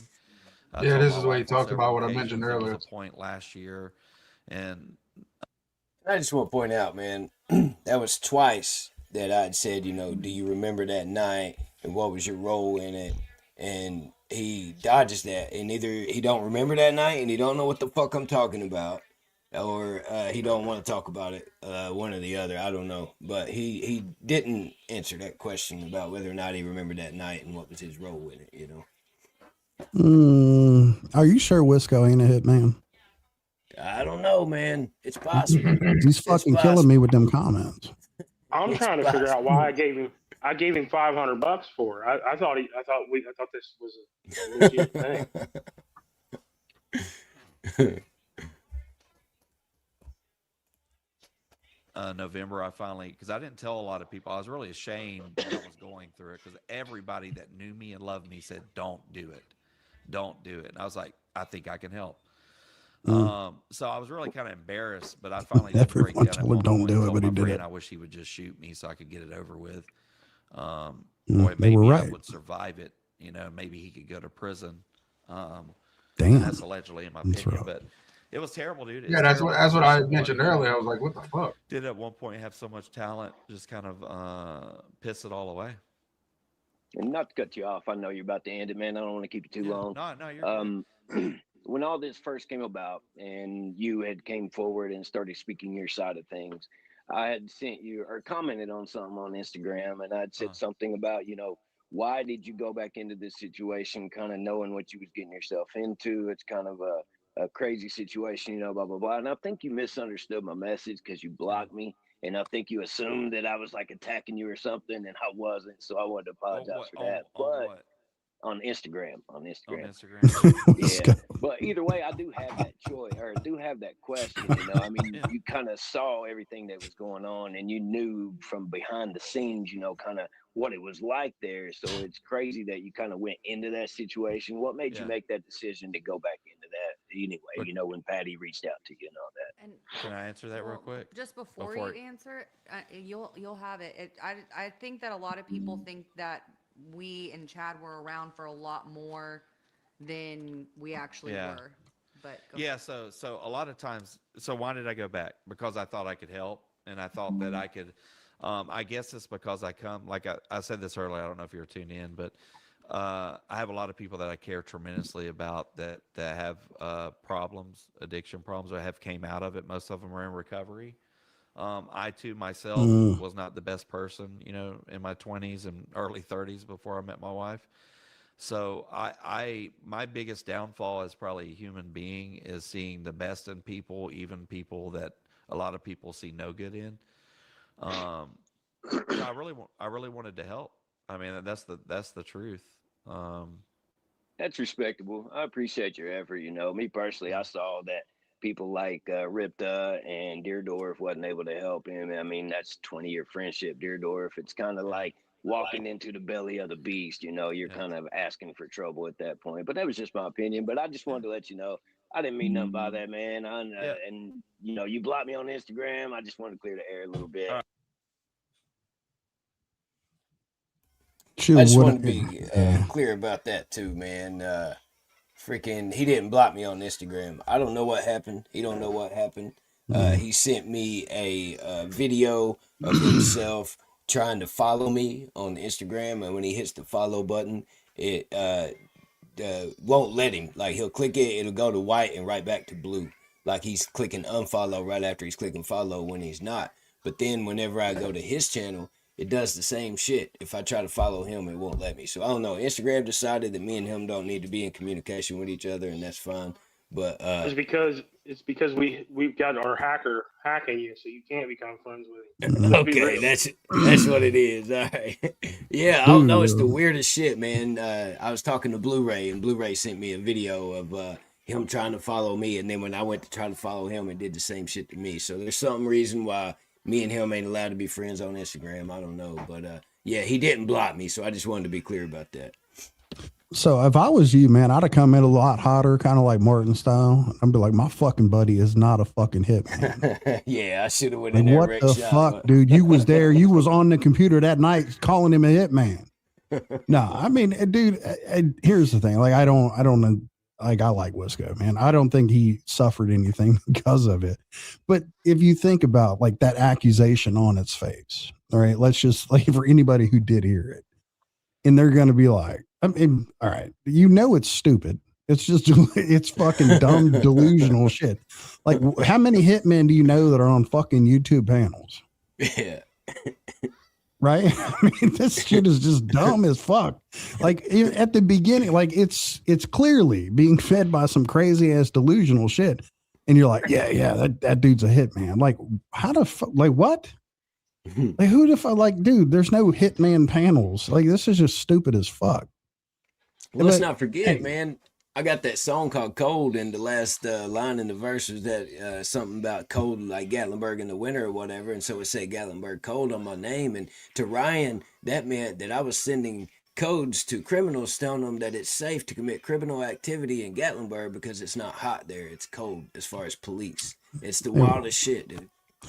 Yeah, I mean, but dude, you got to figure, right? If you don't give your brain time to rest and you firing this thing for fucking days on end with substances, it's probably going to do some weird shit to you. Oh, absolutely. Sleep deprivation is a motherfucker, dude. Right. And what the only fucking thing keeping you up is whatever's keeping you up. And so imagine, you know, like, oh, well, this shit starts to make sense to me. This dude on a fucking YouTube panel, he's a hitman because he works at a fucking brewery. And I already have the whole breakdown of if you order a keg, you're fucking ordering, well, you know, a human body or whatever the fuck it is. Right. Whatever dumb, just like that rapid fire nonsense right there, it should just be dismissed immediately. And the fact that it's embarrassing for the person saying it. Yeah. Well, I want to say this. Chad's a fucking weirdo. Point blank. Anybody that collects human bones is a fucking weirdo. Okay. Okay. Two.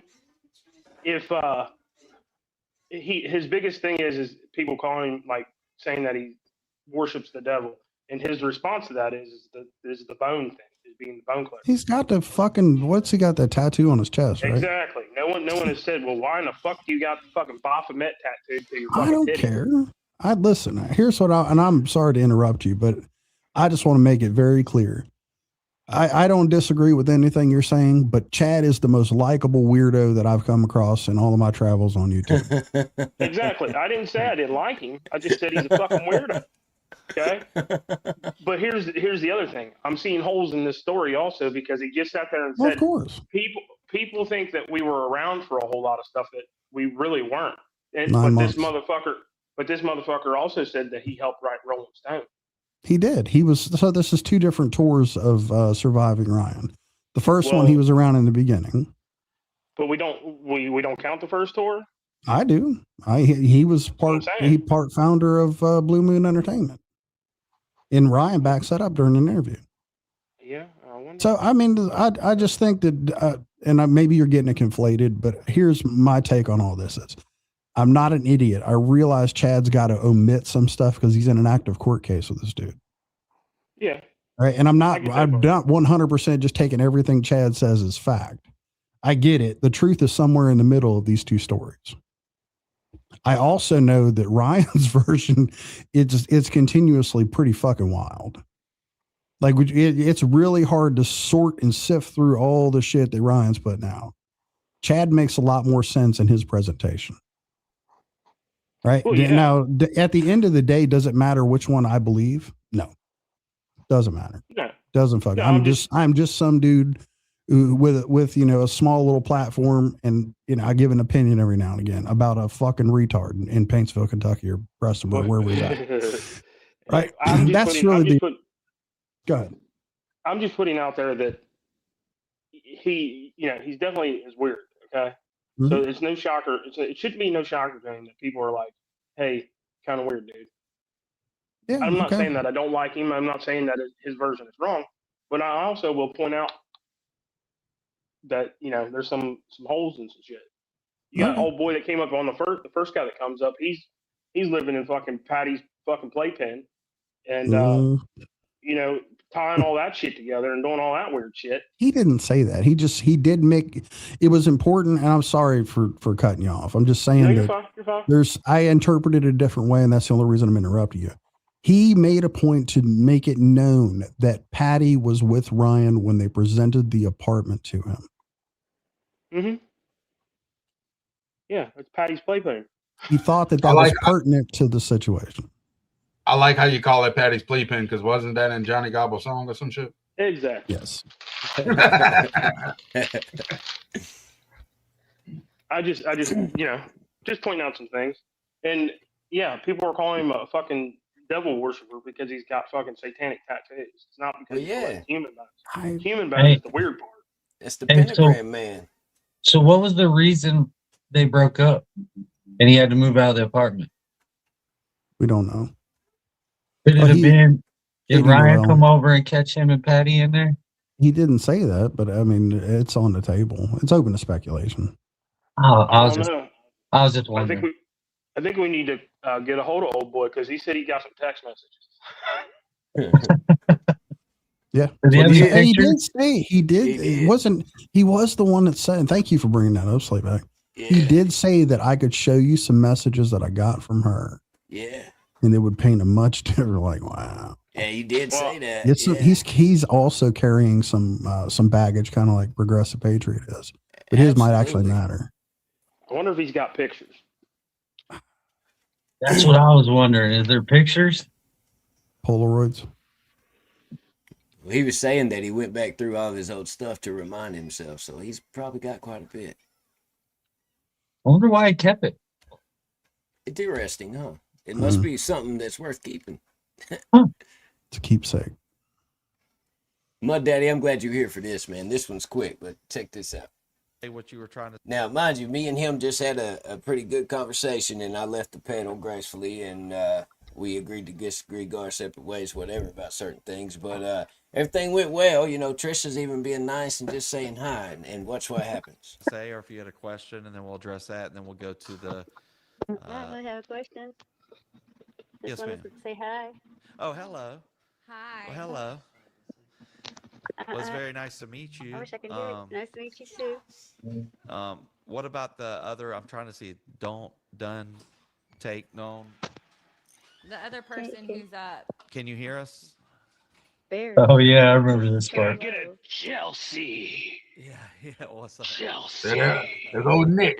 Yeah. Rebecca. No. Rebecca. Heck yeah. What's up? That's Mm. great. That's it? Okay. And then he left. And then he Man, left. that sucks. Nick had every opportunity in the world to have his conversation with Chad. He's been trolling the fuck out of him for so long and been talking all this shit.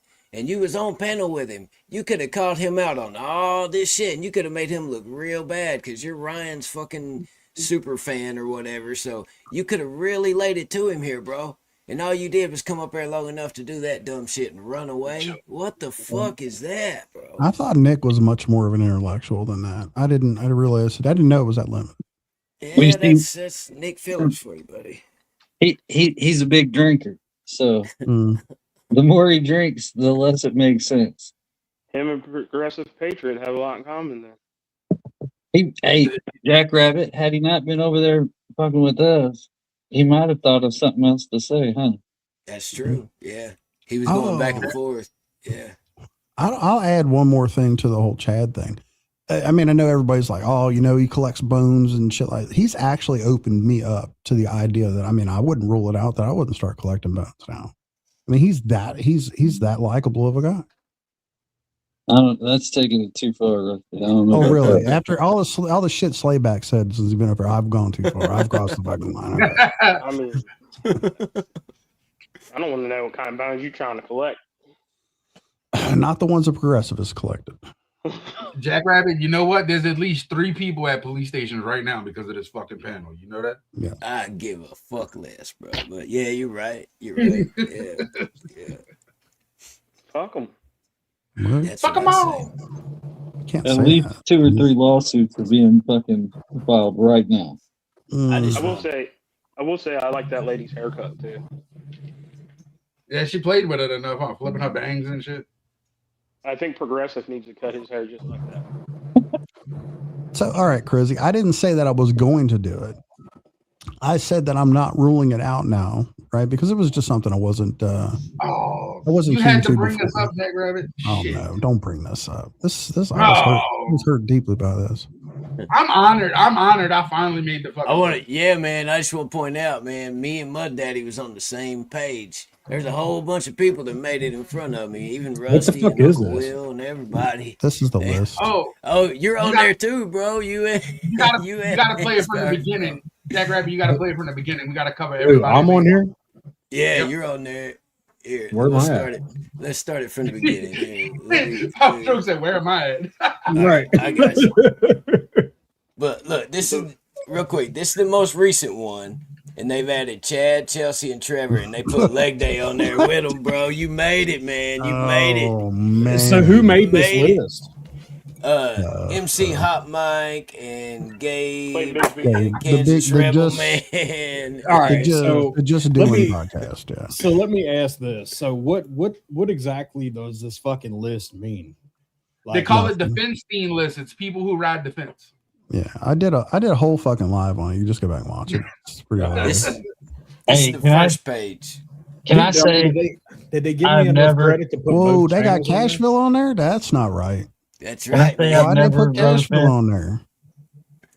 That's what the fuck? Yo, Must JackRabbit, be you might have to wrong, remove. no. You might have to remove Why the did they put banner. B Millie on there? B Millie's on Team Ryan right now. What the fuck's going on? So hold on, dude. I just seen page. All right, so this is page 1. I seen page 6. How many motherfucking? How many It's bad just interactions does this constantly one dude have to have? It's a lot. It's a lot Yo, of lists. the dude that made this list is the dude that went to the police station about me. Yeah, Oh, same guy. yeah. Yeah, me and Unc got the first one. I didn't know. Are we even on this one? Where we You're at? not on the first page, but No, yeah. we were at the first list, didn't we? But it's interesting seeing B Millie and damn Johnny Cashville, Captain Curt on there. Yeah, I can't believe that Cashville shit. That's out of hand. Triple They T. can't have him. They can't have him on there. Imagine having this goofy fucking waterhead motherfucker running around to everybody's YouTube channel like, What the putting fuck him on did the list. Struggle do? What did Struggle Jennings do? What? How did Struggle Jennings do anything? What the fuck did he do? he's fucking what's her name, Bree's daughter or Bree's Father. dad. Yeah, that's kind of get that fucked up. Don't fuck Roll's that up. Hitman. Dude, did you hear? I know, like, it's been out probably a year now. Dude, that song he did with Brian Martin, dude, Struggle hung with him on that. Yeah. That was fucking, dude. I was impressed. Yeah. So, I agree. So what's the fence sitting shit? If you just don't agree with everything Ryan says. Yeah. Basically. Yeah, it don't make a whole lot of sense because they put Newbuck on there, right?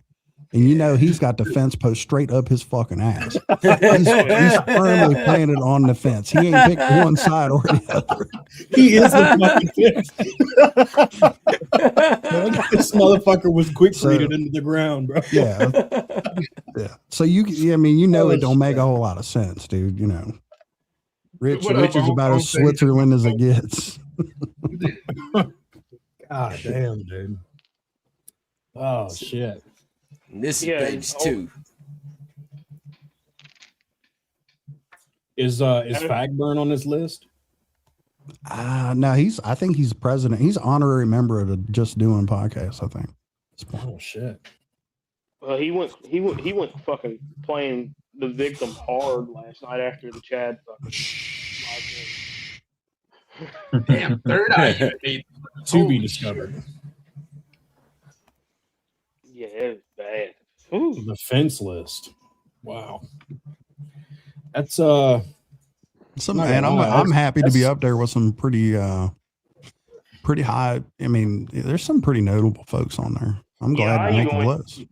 I went to their live because I seen my whole family up there. I'm like, my brother's up there, Rusty's up there, Sis is up there. Hey, motherfuckers, you forgot me. Like, hey, I can't look, get any. I shook Rich out of the bushes.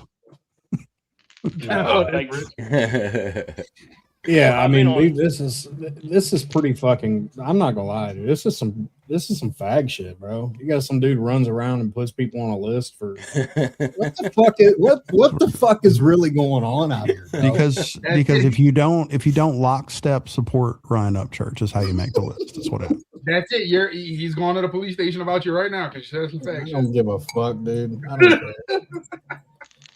If you look at my avatar, the type of guy that makes the list is the type of guy that lets your wife stand outside the truck.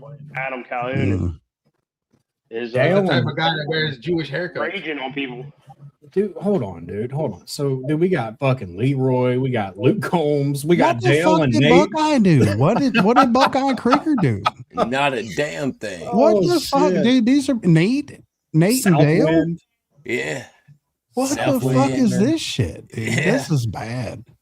Yo, dude, I guess they just caught strays with this. Well, this dude here on the far left on the bottom, I mean, he's dead, so I don't we probably should remove that, update it or something.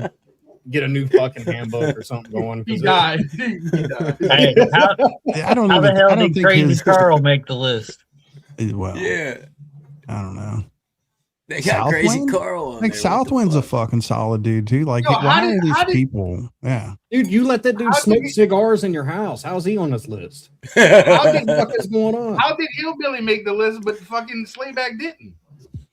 Oh, they don't even acknowledge Slayback's existence. I'm on there, but they never give me my fucking props. I've been on every JackRabbit live stream where he's talked shit about these people, and I've been pretty fucking verbal about shit. And I don't. Damn, no dude. one says my name. Imagine scrolling the internet looking for people who don't agree with Ryan Upchurch. Austin Reacts made the list. That's foul. Inside corners, G3 Mini. You dirty motherfuckers. Austin's retarded ass is up there. This should be a hate crime. Well, what's crazy is there's like 3 more pages after this. Yeah. Well, this is where it gets good, man. This is where they throw y'all in there. Hell yeah. Updated. Dude, there's a fucking updated section. Yeah. Okay. All right. Yeah, well, they didn't. Where's the Rowdy channel? Did they throw that up there? No, they don't know. They will as soon as you put a video on it. Yeah. B-Loose? What the fuck did B-Loose do? Oh, that's right. He did everything. He did it all. Mama Payday. B-Loose did it all. What? Mama Payday. That's just foul, dude. That's crazy. I'm the new honorary member of the list. They just Spivey's added one new of the damn biggest upchurch nut riders that there is, man, and they got Spivey on there. I don't get So it. why, when you call it a fence, like a fence rider list, it's just people that blatantly just don't agree with Ryan. I don't think there's a fence involved, except for Rich. He's on the fence.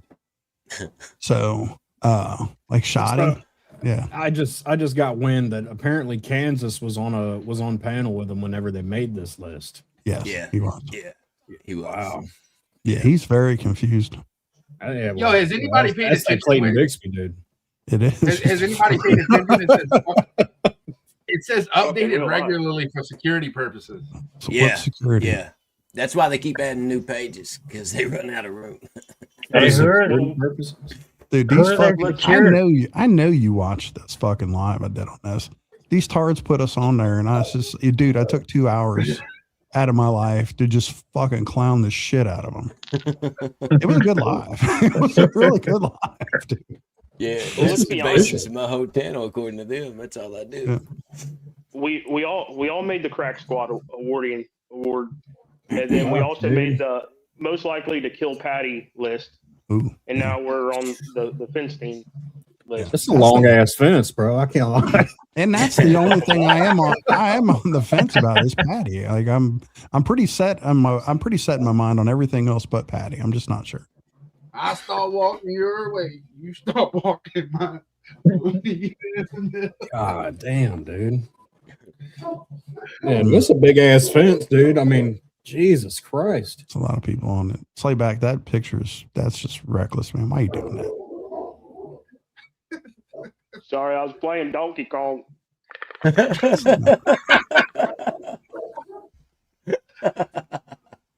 You know, it's one of those things, dude. Like, you know, I know I kind of talked about it in my live, and I'm not going to take over the show, but you know, basically, it's, you know, it's one thing, dude, to you know, appreciate the dude's music and, you know, be a fan of him and ride with him and shit. But goddamn, dude, now you got a whole list of motherfuckers that don't agree with him, and it's like, dude, I don't agree with some shit my wife says. Like, fuck, what the fuck is going on here, bro? Like, Jesus Christ. This is wild, man. Not allowed to have an opinion outside of what Ryan's delusions say. Yeah, no, that's a fucking Have you big-ass accepted Ryan's psychosis as your Lord and Savior? Shit is that? What the fuck? God damn. Dumb shit. God damn, dude. I mean, I've never seen someone throw out a whole their whole race and everything just to, you know, worship one man. Tell everybody Hitler was a good guy. I mean, Hey, the German dream, man. It's German dream. JackRabbit, you want to tell you want to show the viewers who these dudes really are? They're honest. No, don't do that. Don't do that to JackRabbit's channel. He's actually making some progress with this thing. You're gonna derail it Do quick. not call anybody Isaac. No. No. I'm not calling nobody. It's just what Hot Mike said the other night. They're honest cocksuckers. Oh yeah, He did. Play that. And then he had to be like, you know what I meant. Yeah, you said I'm sharing it with there you. ain't no other way to exactly. take that. You literally said you were gonna do that. This is what them dudes said. Yeah. Oh, he's been out there. I've been fucking with him. This is what them dudes said the other night. Fucking retards, bro.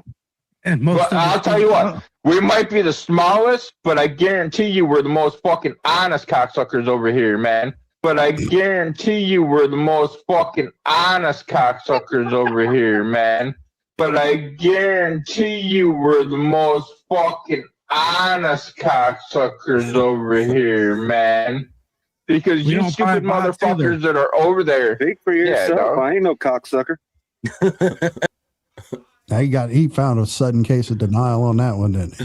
I was about to say, bro. I mean, dude, you didn't have to go that far into saying you're just an honest cocksucker. Why? Yeah. Why is it that you can't swing a cat in this virtual space without running into some fucking gay shit? Like, you're surrounded by these motherfuckers. Oh my god. I asked earlier if there was fucking AA for sucking dick, because I mean everybody out Get that boy some Suboxone. He's out there being honest about this. Is this the dude that made the list? Yes. He's on his own list. He is the list, yeah. But yeah, that whole panel, the ones that made the list, yes. Oh, That guy. And they they're just let honestly him. sucking cock out there. Yeah. Oh shit. Really, not a whole lot of ways you can interpret that or spin it. He's like, you know what I meant. I'm like, yeah, you're pretty direct, buddy. Really no way to spin it after you put it out there like that. But hey, listen, don't. Well, he ain't got a wife to lie to. All right. That whole panel. I mean, it's just like it's a gold mine. Yeah. Of just fucking content, man. What the fuck? They sound like they're chewing on their face, and Might be the other the one's small- fucking. Go ahead. Yeah. It's horrible. Honestly, out there sucking cock. That Oh, shit's yeah, hilarious. yeah. Copper Top brings up a good point. They were asking Chad to swear on the Bible. And I said, nah, he has to swear on a bone. He don't believe in the Bible. A dog bone. Swear on a human leg bone. Like, yeah. Hey, I think it's overplayed, dude. Listen, the man, look, he says he's on a journey with his religion and stuff. And like I said, to each in their own. And I mean, I get people like the whole like collecting human remains shit. I had no idea it was a thing, but like I said, he seems like a very approachable type person. And I mean, I'm not saying that I'm going to go out and just like, take up the hobby, but for someone who does this kind of stuff, that's really not normal for people. He's a lot more likable than what you would expect. I mean, I guess you can't be an asshole and like deal in skulls. So, I mean, you got to have to pick one, but devil skulls and animal right. bones. Yeah. Like I said, I find him enjoyable to listen to. I think it's entertaining. So, and I don't think I will unsubscribe from his channel after the Upchurch thing is over with. I'm kind of interested. Yeah, I don't really care to judge the dude. To be honest. No. Only person I care to judge is the one who made that park ranger's life hell, but I don't know. I think he's dead. So hey, Harambe's up giving it to him right now. Dude, I'm telling y'all, bro. Go ahead. I had Triple T play the Dillon State Park song last night, and I kept telling people that it's not AI.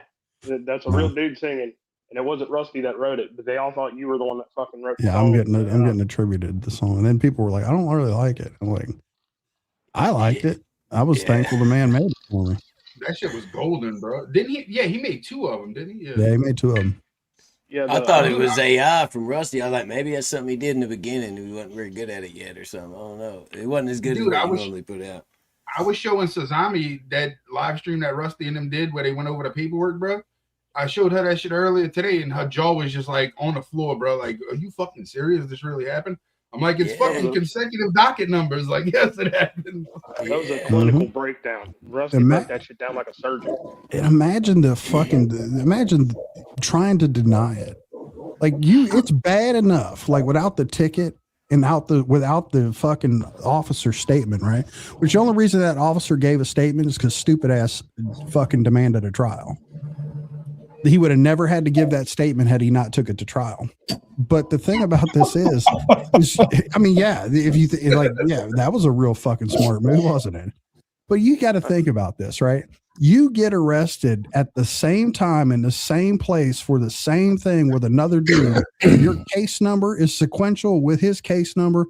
Your ticket number is sequential with his ticket number. And you decide to make up a story about it. Yeah. While you're being an asshole to everybody on the internet. Good luck with it. He wants 12 jurors to determine if he was really getting fucked in his ass in that part. Imagine that. Oh shit! What the fuck? We need a jury find you gay. Now you are certified in the state of Ohio as a homosexual. You're the only one that I know. Oh shit! And then, dude, I watched that back. Slayback, thank you for doing that last night, and you did a wonderful job of explaining that stuff. I went back and watched part of it back while you guys were doing it. I was like, oh, I kind of figured it was going to happen. So, he made fucking that video about Triple T or whatever. Yeah. And Triple T was trying to explain it, and I'm like, no, because I'm not letting this fucking story get twisted because it's already twisted enough. I mean, once again, everybody thinks we had something to do with the fucking hospital paperwork, and we ain't even seen this shit. No. As a matter of fact, the fucked up thing about that deal is it was a rumor, right? And I mean, there are people that know the story. I've never personally seen the shit. I was approached with something, talking about it, and before it could even be offered to me, I said I want nothing to do with it. Because I knew what it was. I knew exactly what the fuck this was going to end up being. There's no, if I didn't even want the responsibility of possessing it. Yeah, even though it's legal. Yes. Because you're not. Right. I'm not bound by HIPAA laws. I'm not bound by HIPAA. So I had but I just put it, I said, I don't want anything to do with this. And then so I just dismissed it as like, I trust the source. Believe me, I trust the source. But then Johnny Gobble and AD got together and fucking confirmed it. Those two got together on a panel, and Johnny was out here running narratives for PBR and confirmed the fucking shit. I clipped it. It's on my channel. Like, oh, and then now stupid ass who's fucking like tripped over himself and all this shit is out here telling people that paperwork was supposedly doctored. Where have we ever seen it? Uncle Will, the war is over, boys. I mean, like I was telling Sazami earlier, dude, when I was showing her that shit, she's like in disbelief that this shit's really a fucking thing. And I'm like, no, like this really happened. But like I said, I told her, I was like, all he had to do was leave the story about the fucking park incident completely out of his live stream, and I would have never questioned the shit. It's very real, bro. Very real. They took 6 inches of his colon because of it. Yeah, twice. Took it from the middle. Took it from the middle. It's not. It wasn't there. It was from the middle. Cool story. Cool story. Like I said, like I was telling her, I was like, "Yo, he told a story, and first he got a ticket for having sex with his wife, and then 2 days later, he tells a story he got arrested for having sex with his wife. Those two aren't the same fucking things. So that caused other people to question it, and then fucking do some research, and lo and behold." Could you imagine getting perp walked into a county jail with your fucking asshole dripping?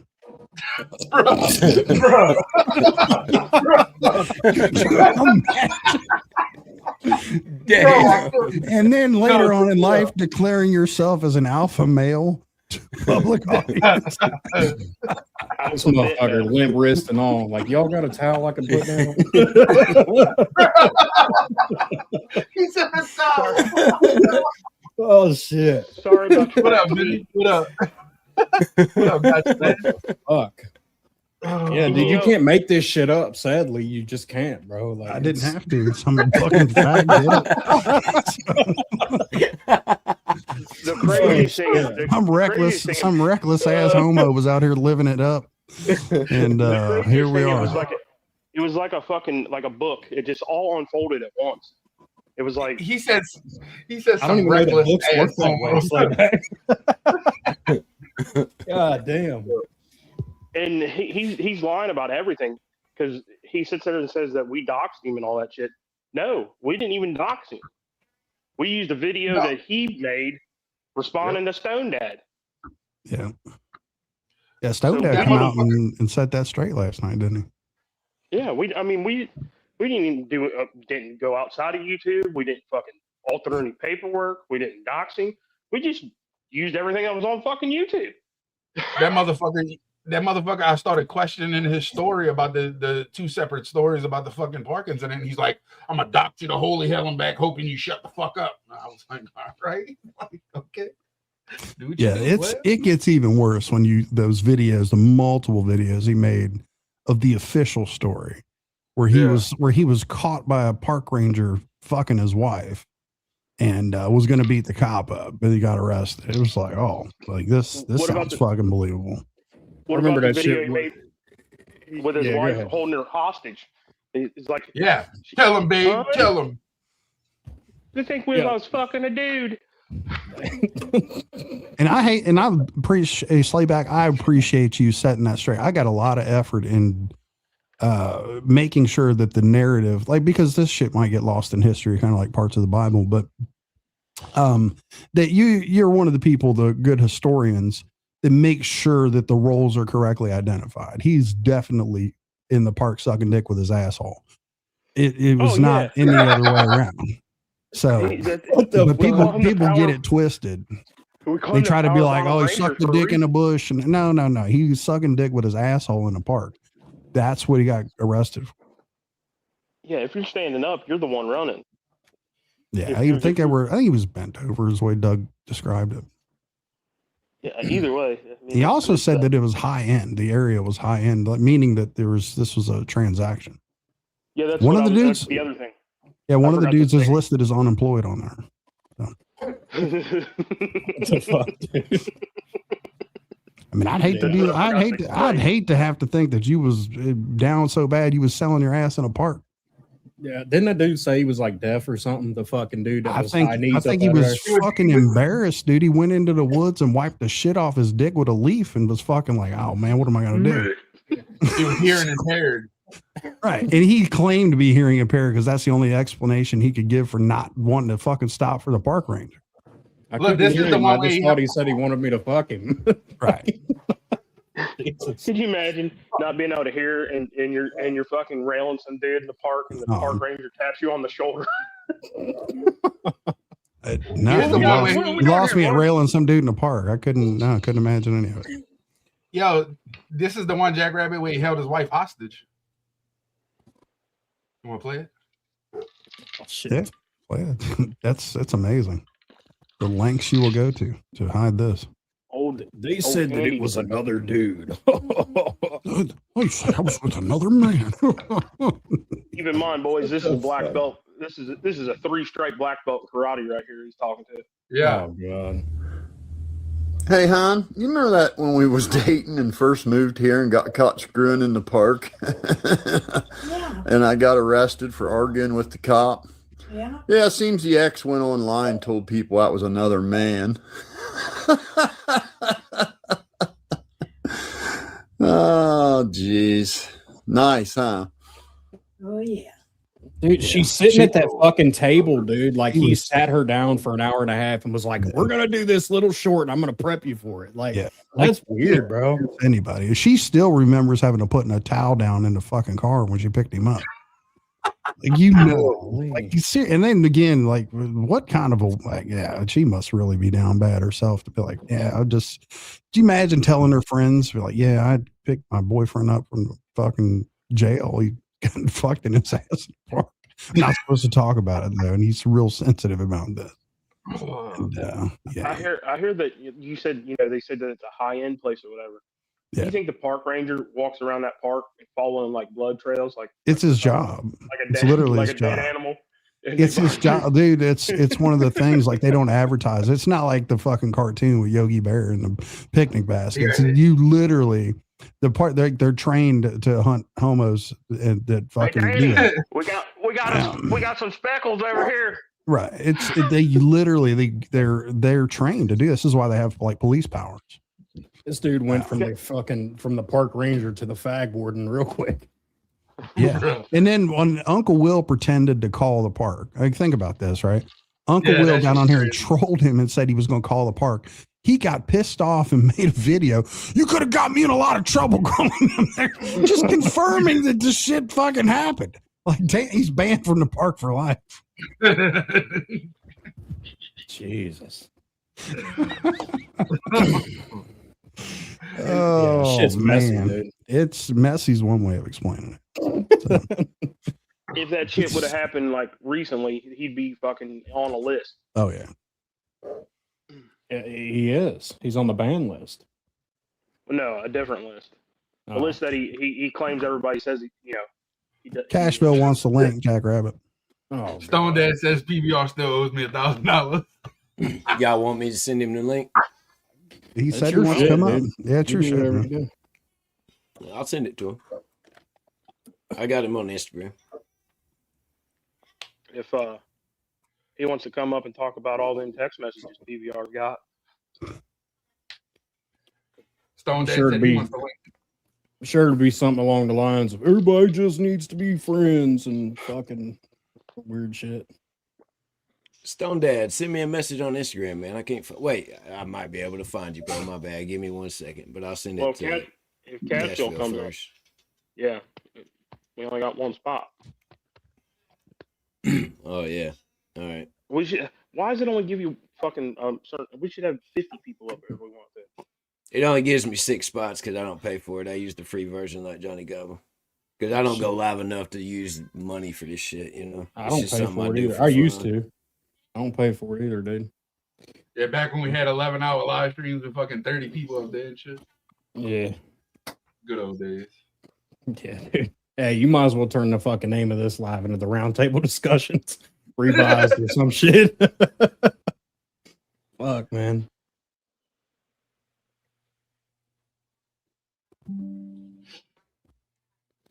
Knock knock. Oh, that was me. I got a notification. I don't know if you heard it.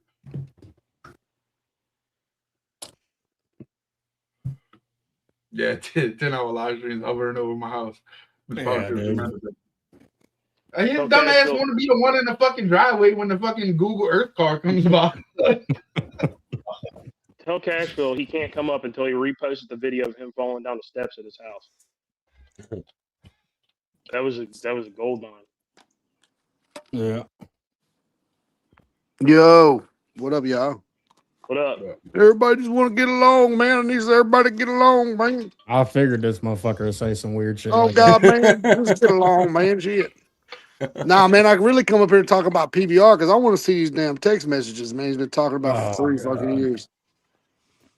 That's what he just said it again not too long ago. Is Leg Day still in here? Yeah, I'm right here. What's up? Bro, what about that country rap poop card I sent you of him? Oh, PBR's card? Yeah. That's just hilarious, dude. I mean, it looks just like him. Looks just like him, dude.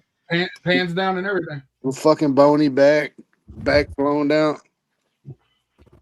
I don't know, guys, man. Really, man. I'm gonna start talking here soon, but I don't know, buddy. So what's on your mind, Cashville? What's up? Can't talk about it right now, but I don't know, buddy. That's all I'm gonna say is I don't know, buddy. It ain't looking too hot. All right. It's an ugly situation, though, man. Dude's over there making a documentary about aliens, man. Good for him. Shit. So how's it coming along, man? Is he doing better or what? Nope. Oh, bro, it's really sad to watch, bro. To tell you the truth, I believe. I'm not the type of person to like enable people. You know what I'm saying? And I just be myself and say what's on my mind. I'm just kind of waiting on the right time. It's gonna be here soon, in a week or so. Yeah, me too, man. I realized that he's got some shit going on, and I'm not gonna. Well, I think the wrong thing to do. I think the wrong thing to do is to enable it. No, for sure. No, I ain't into that. I don't care how much, and I don't care about the money. That's the human beings more. Yeah, you cutting out, man. Imagine Cashville not having internet service. Every time he gets on panel, he gets 3 words out, and then I think he probably just. I don't like uses none of them outside. people. The B, my bad. Hey, you were cutting out, man. My bad. Like the B Luces and the Chads and all that, man. I feel like they just let that shit go on too long, man. I feel like it's I feel like it's like a Britney Spears moment or something. You know what I'm saying? It probably is, man. Because back when Patty was trying to get him under a conservatorship and get him committed under Casey's law and all that shit, like there probably was a lot of stuff going on at that point in time. We got think what was that? 3 years ago? 4 years ago? Something like that, yeah. Why do you feel that? Why do you feel that it's going on too long? Like, I'm just curious. Because like I feel like I got a brother, man. That's been doing drugs. He's 55 years old. He's my older brother, and he's been doing. I mean, he went through the crack era. He went through the fucking methadone. He went through every Roxy's crack. Fucking now he's on fentanyl and smoking ice. And man, like once people, I don't think dudes on no crazy drugs like that. I just think that a lot of that shit be mental or something, man. I don't know. I could agree with that. I don't get it. I have a thought. I have a thought. But I mean, not to say he's sober at all. You know what I'm saying? But he's just not like he's not a wild out of my brother. But my brother's mentally, you know. Well, this is a reality, right? Who gives a fuck if he's sober or not? I mean, it's his life. He's a grown ass man. Yeah, right. yeah. It doesn't matter. But at the same time, I mean, when you're running around saying fucking, Jelly Roll's trying to kill you, and just all this crazy shit. I mean, at what point can you really say, okay, this is going on for too long? Like on Chad's side, or you know what I mean? Like, let's be real, dude. I mean, this has been a while in the making. You know what I mean? So it's been brewing for a minute. He's letting the drugs do him instead of him doing the drugs. Because I agree with that though, because like you can, I mean, if you can get high, I mean, there's people out here that can get high and just chill and don't get, let that. You just said it. You can't let the drugs do you. You know what I'm saying? Like, what the fuck? If you're gonna be fucking getting doped up and doing shit, you can't let your addiction or your hobby or whatever you want to call it, whatever excuse, affect other people around you to the point where it ruins other people's lives. It's slowly ruining yours at the same time. But you can't let it fucking ruin everybody that you've ever known's life. And all this is allegedly, in my opinion. Yeah. Right. Yeah. This whole kind of thing. I think that, and here's the man. I know people are going to give you a lot of shit for going back or whatever the arrangement is with you, and don't feel pressured to say what it is. But like I said, I've heard you talk about him, and I think that it would be a shame if you didn't try. In case you didn't hear me say it before, because I think that every single person, maybe you're right, that was around him up until this point wanted something from him. And, and like I said, give it your best shot, because every single person that's on this panel once thought the world of this guy. And it's the saddest thing to see the gift that he had that's getting pissed away in front of our eyes. Yeah. I know, it devastated me. Go ahead. The first time I ever jumped on a plane was to go see that dude in concert, bro.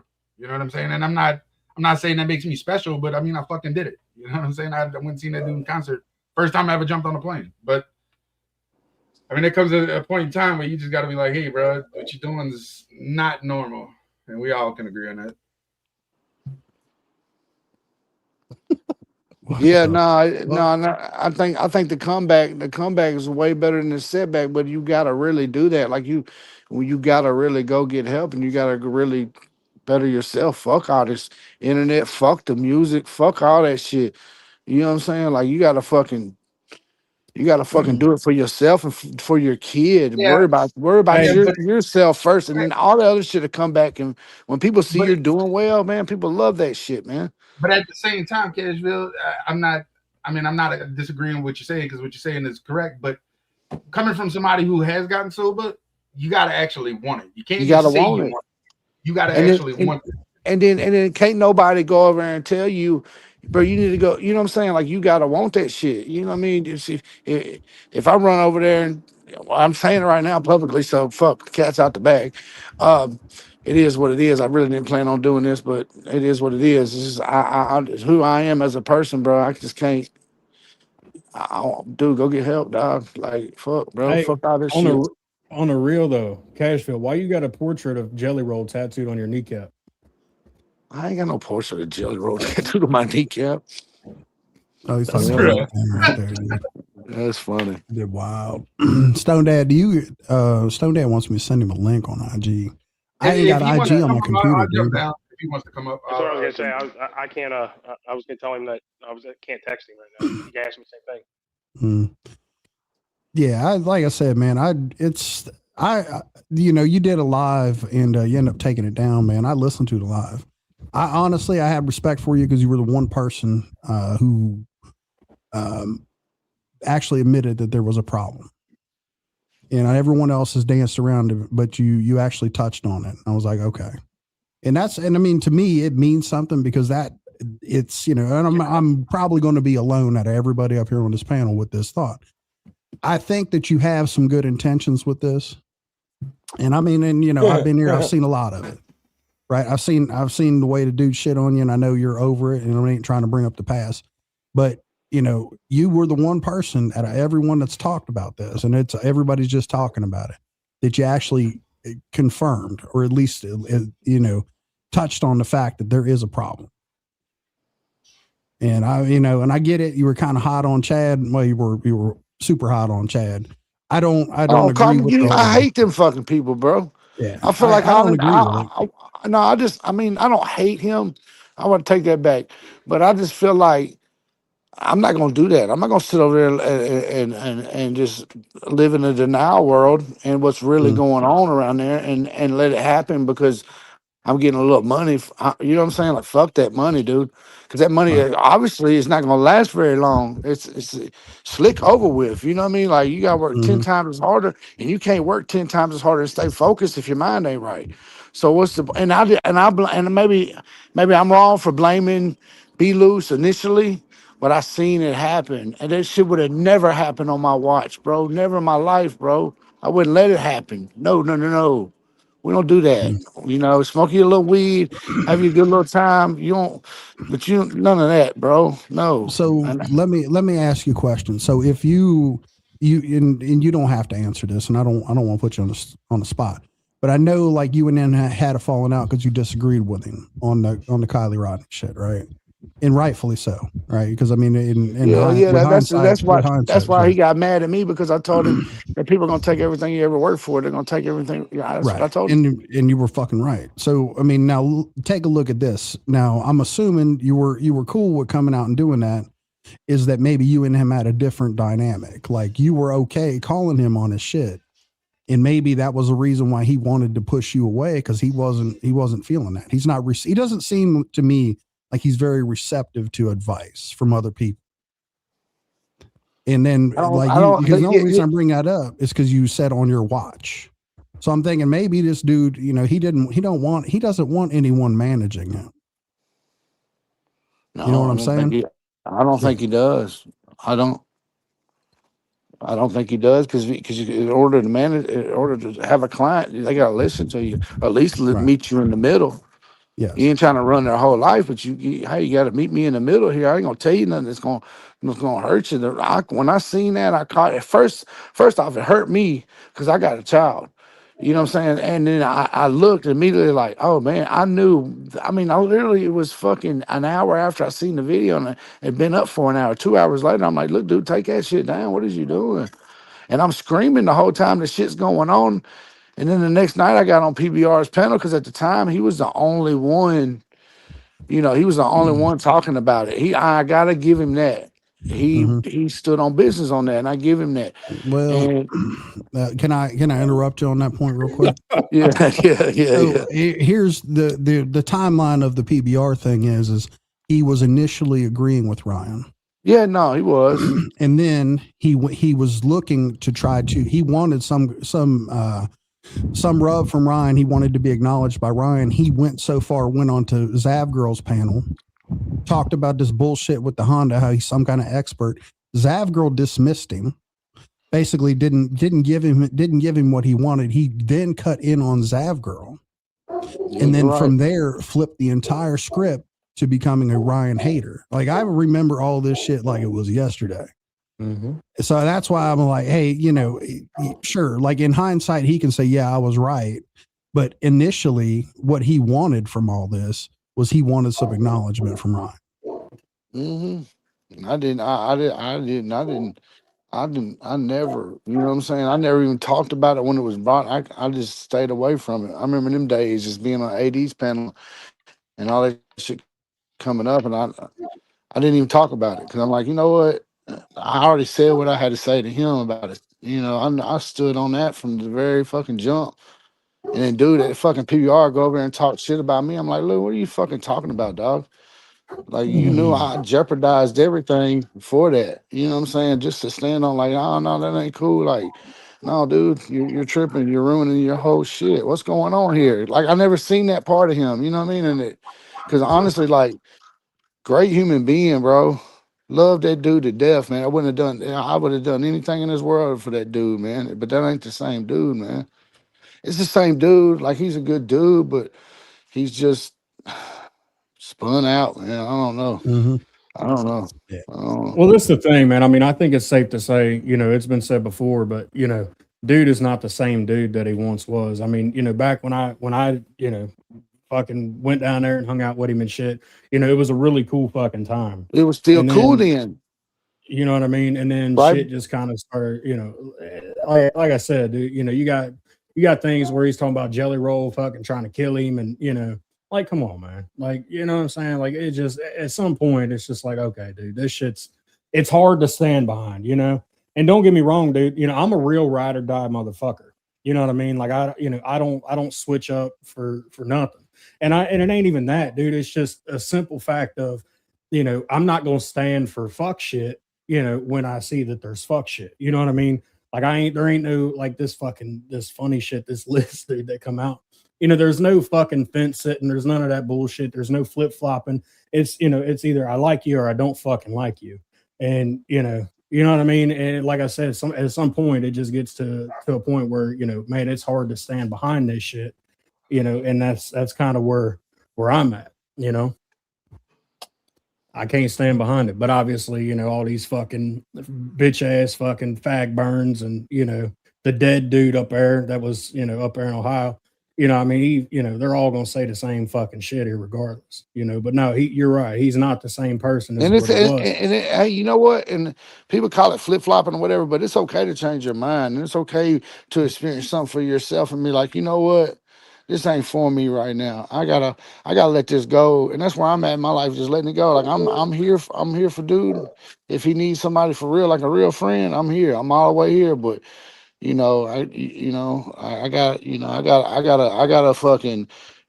career and I got a fucking who I am to look after too. And it just I just don't see it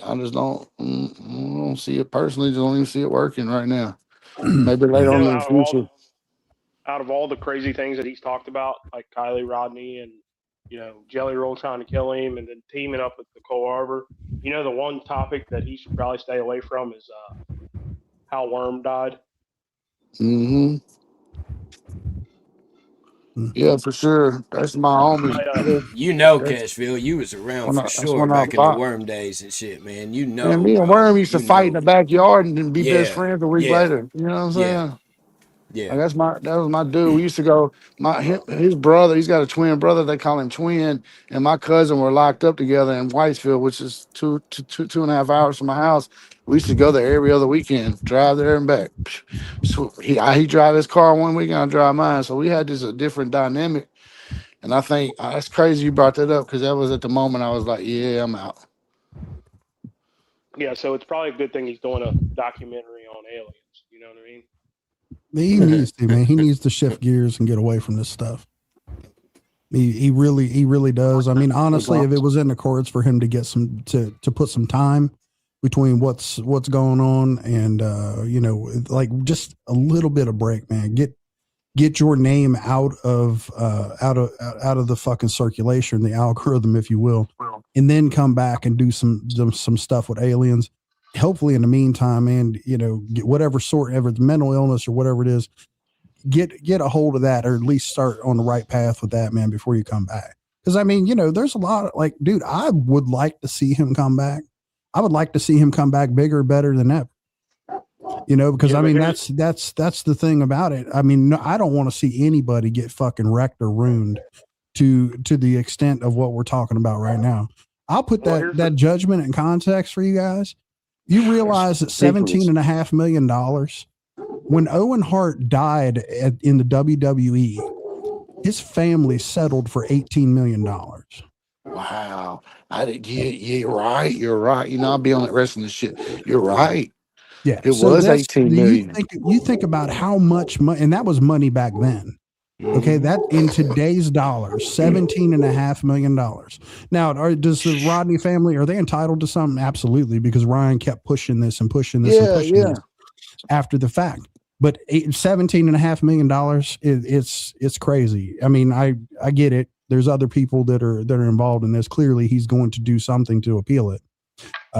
You can't listen to stupid ass Dagburn and be like, "Well, just move on." Like you're a fucking idiot. It's an inconceivable amount of money for someone to even think about.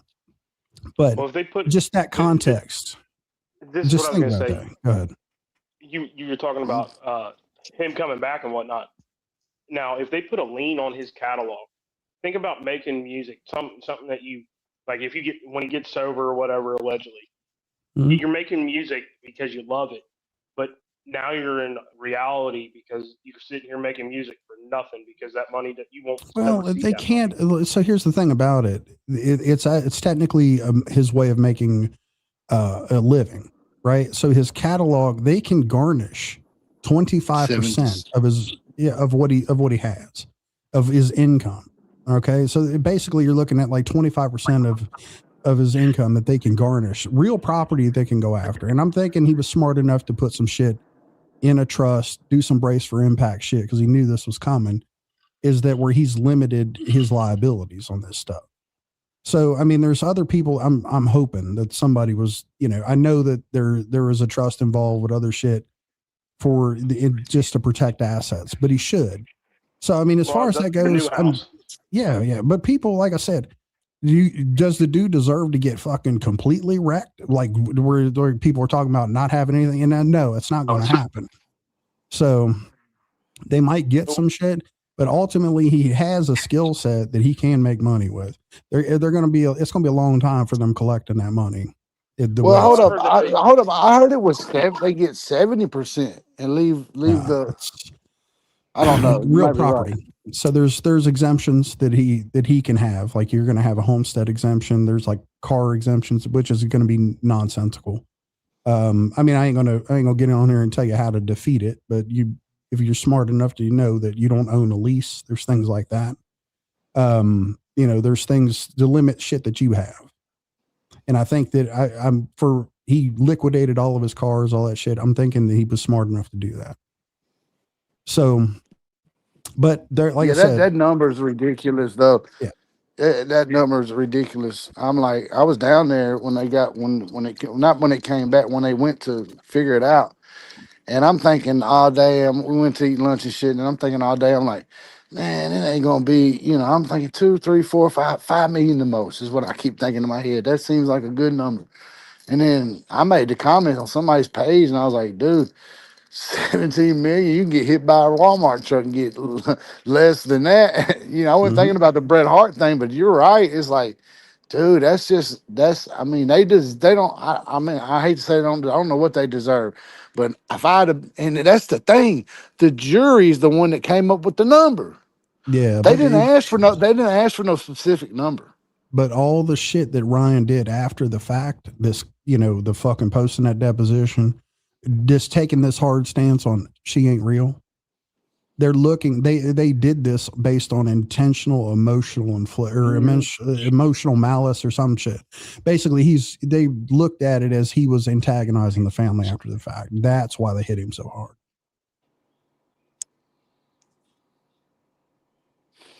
I tell you what, man, this shit makes for one hell of a lifetime story. Yeah, it definitely does. But I mean, like I said, I mean, I know a lot of people are going to celebrate his downfall, but I mean, for lack of a better term, I think that that family could be whole for a lot less money. Just for argument's sake, half that. And once you put it in context, I mean, it's a lot of money. But I look at it like this, man. Everything happens for a reason. And everybody loves a comeback story, but ultimately we all know that there's some other shit in that guy's way right now. He's got to get taken care of. Yeah, it seems like they're trying to make an example out of him. Yeah.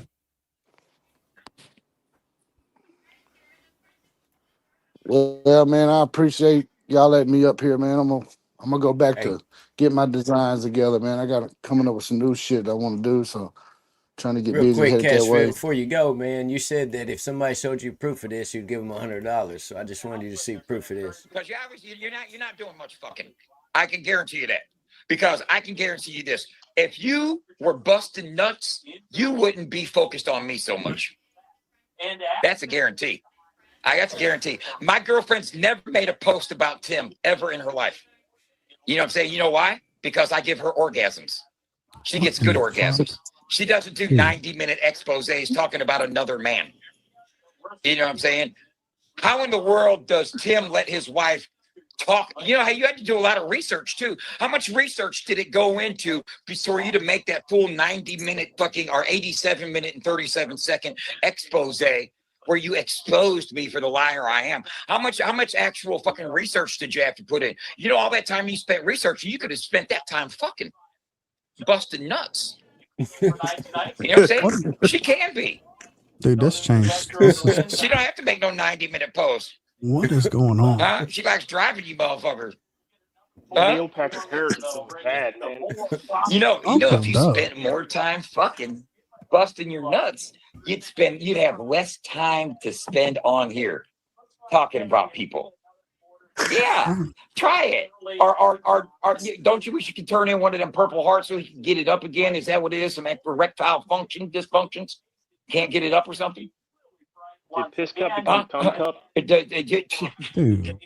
Hey, I tell you what. Hey, you know what? I know you probably got a dick pic on hand. I know Allison does. I got $1,000 to say I got your band beat. Dude. You want to put some money up on that? Boy, Doug trying to have a dick measuring contest, ain't he? What? Oh, jizz drop over here. What? Jesus Dude, Christ. Uncle, dude, Yeah. nobody is ever going to take Uncle Dub serious. This Well, dude Cashville didn't believe he said that, but he really did say it. Dude, that's hilarious, dude. He looks like the sole survivor in the prison face fucking Olympics, dude. Like, what the fuck is he doing up here doing this shit? Literally flapping his fucking gums on here. Like, what are you Literally. like, dude, no one's gonna take you seriously. You get on here acting all holding it. Is that a fucking crack pipe he had in his hand? He was looked like he was getting ready to light one up. Yeah. He looked like he was getting ready for lunch. I was like, dude, nobody's gonna take this cat seriously, man. It just ain't gonna happen. So Doing kick flips with his teeth. oh, that's bad.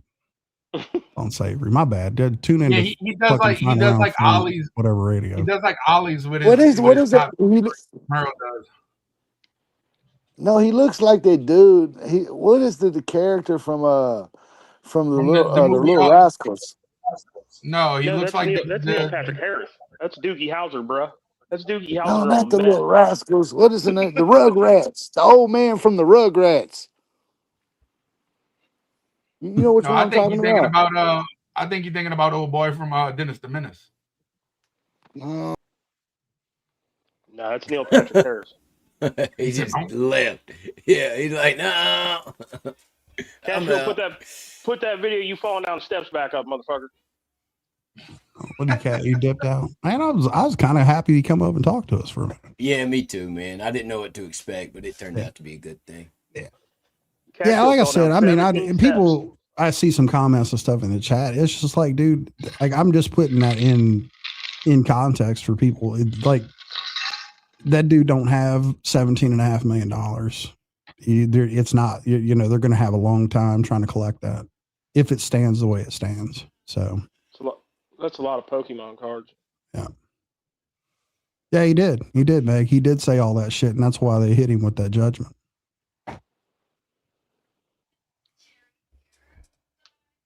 Could you imagine what that courtroom looked like? No. So, yeah. I don't know. They said they're going to get I don't know. Can you get money from people that don't have money? You think his catalog's worth $18 million? I don't know. Ask Johnny. I don't think so. That lawyer acted like they could put a lien against future gains and all that, to where basically he'll be making payments on that shit for a long time. I mean, they're not going to get it. I mean, because they're going to be limited to what they can collect. Yeah. But they gave him two different. The first chance was just apologize, and then the next one right before they went to court was a settlement amount for like a couple. I don't remember. Yeah, if that settlement number is right, that's just not good. So it's like 32 something or the other. I think is what they said. I mean, anything. I mean, like I said, the jury awarded him what they awarded him. I'm just being realistic.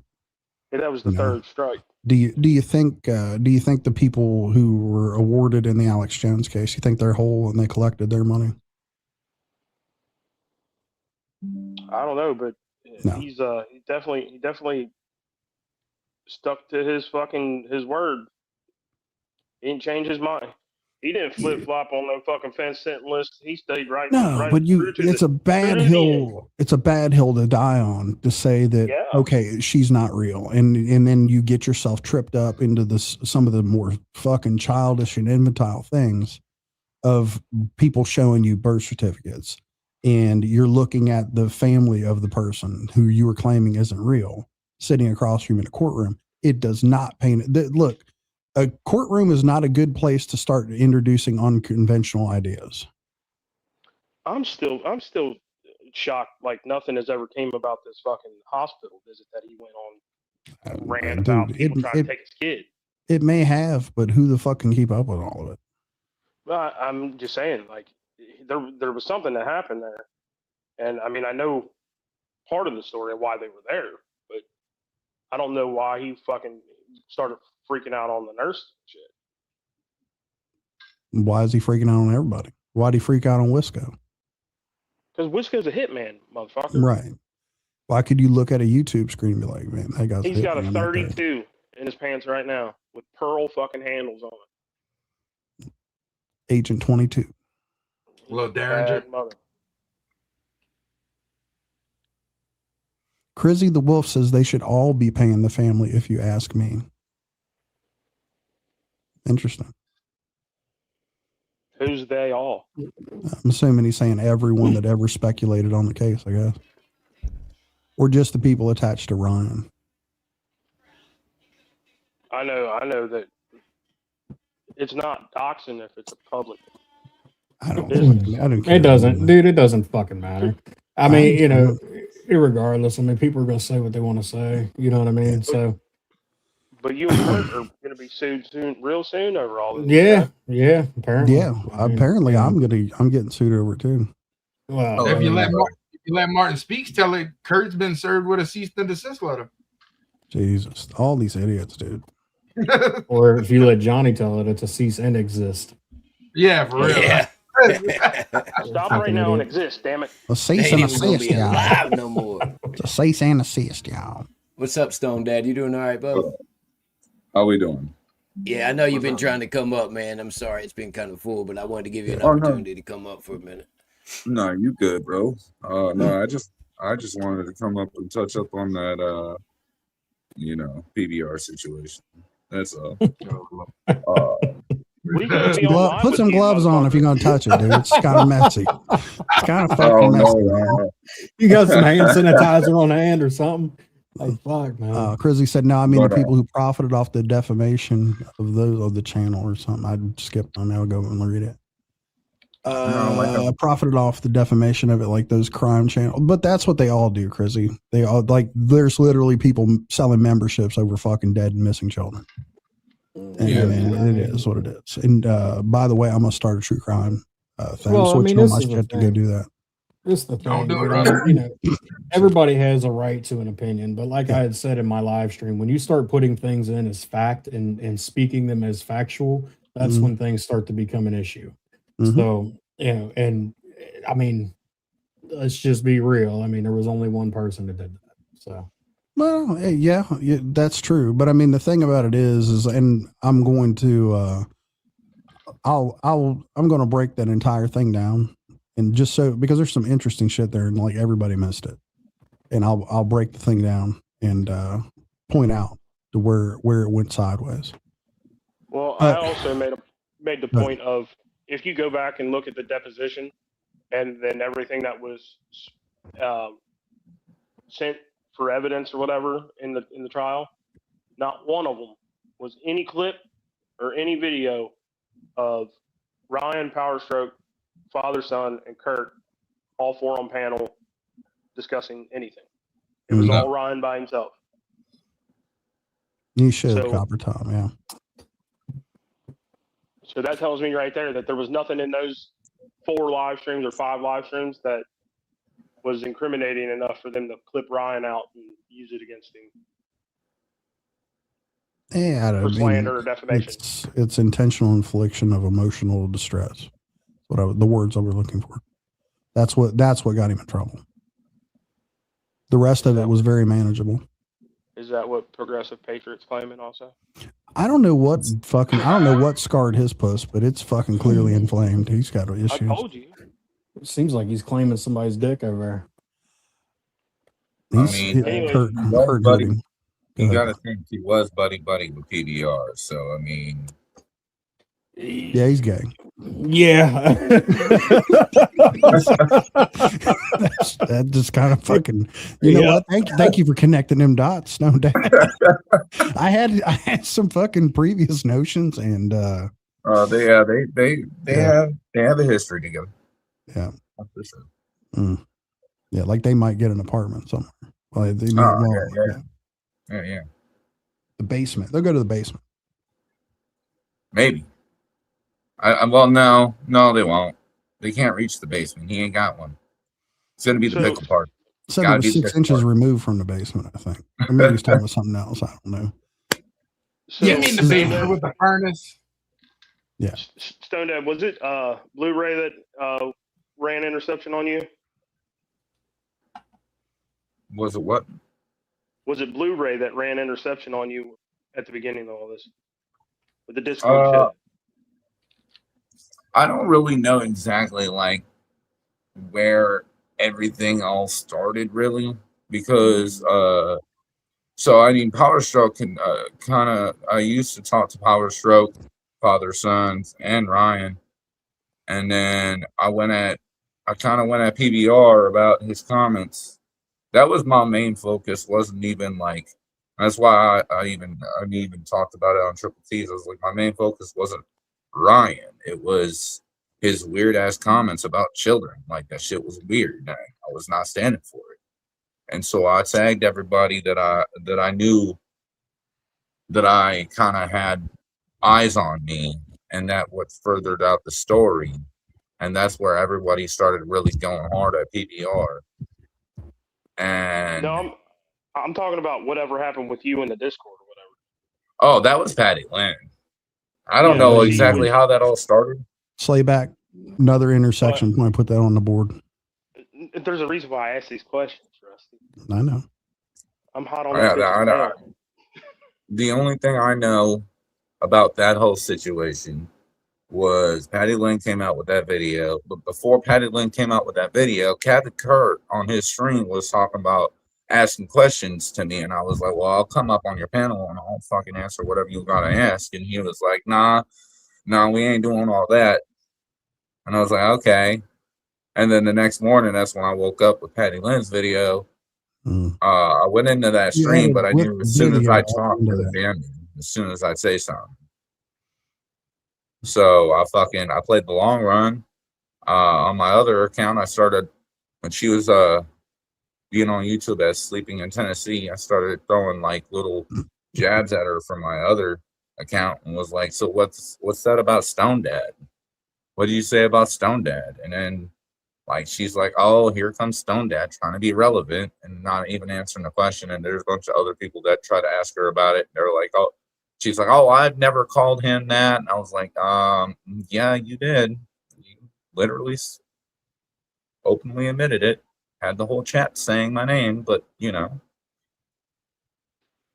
Yeah, I remember her saying something about talking to, I guess it was Blu-ray or whatever, to run your name. Well, what she said was, she even said on her video, she said, well, Ryan's IT tech team has all the proof and the FBI is watching him.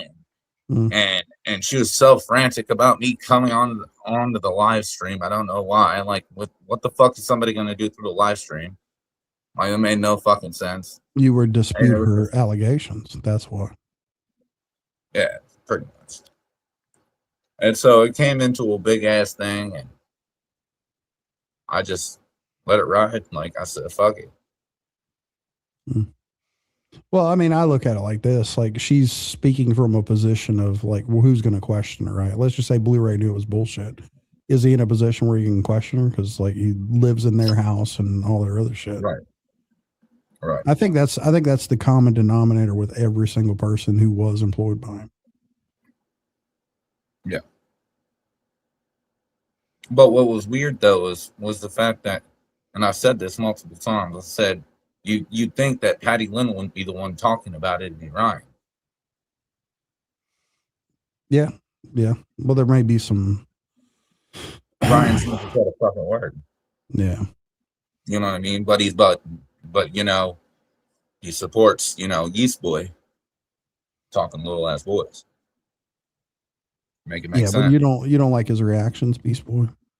If you're reading the comments, so Mrs. Powerstroke said Patty told all of us behind the scenes that she had Blu-ray confirmed that Stone Dead was a ... I won't repeat it, but she swore to all of us that that's what happened. And she said she also made sure everyone stayed at odds so nobody could match up any stories.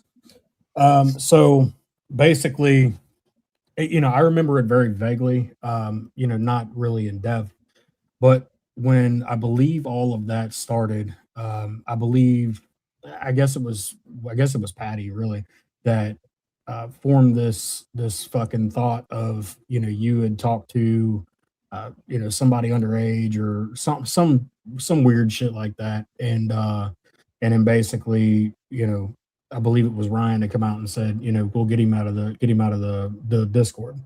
Is vaguely what I remember about it, but I mean that's pretty much it. I'm sure Mrs. Powerstroke has more input on that, as Well, I you know, know. she's the fucking record keeper. But yeah, Well, I know during her live stream she tried it. So back then I was trying to do a fundraiser, and that's what she used against me pretty much. My fundraiser was towards a children's hospital.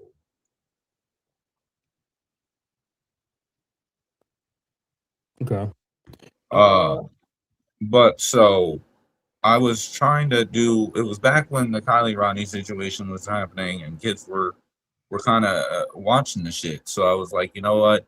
Let's do a fundraiser where people's kids can come up on the panel and talk to Ryan, talk to Doug from AWP, this person and that person, you know, because they were popular in especially in the age group of like kids because of the Kylie Rodney situation. And I said, and all the money that would go to that would go to Cincinnati Children's Hospital, which was the hospital that treated my daughter in the NICU. She decided to use that and said that in her video was like, oh yeah, he was just doing that to lure little boys and girls. The fuck? No. Not Yeah, at all. that's kind of strange, dude. Like, wow. That's out of left field. I mean, it's one thing to accuse you of like, you know, seeking out children, but sick children. Like, oh, well, okay. And then Like, and then she tried to play that I used my name. I swapped my Discord name to Ryan Upchurch and was using his picture to talk to the kids. What? oh, that's awesome. But zero proof. I love how these fucking people roll. No proof. Like, how does Wild that allegations. work? Why did I just ban somebody from Discord with no explanation? I mean, this is coming from the same woman that fucking claimed somebody was fucking tiptoeing around in the inside of the house while she was in. Right. Or coming from the same woman that her, Tamara, and Justice and Johnny Gobble were on a fucking panel together, and they heard background feed from the fucking StreamYard when they were talking, and they thought it was a fucking demon. That was Johnny's asshole making that noise. It was breathing for him like fucking an air pocket Canadian got caught up in it. Side note, breathing through his ear. do you think Cashfield is just getting tired of having to rub Frito grease on BX Beast Boy? Wow.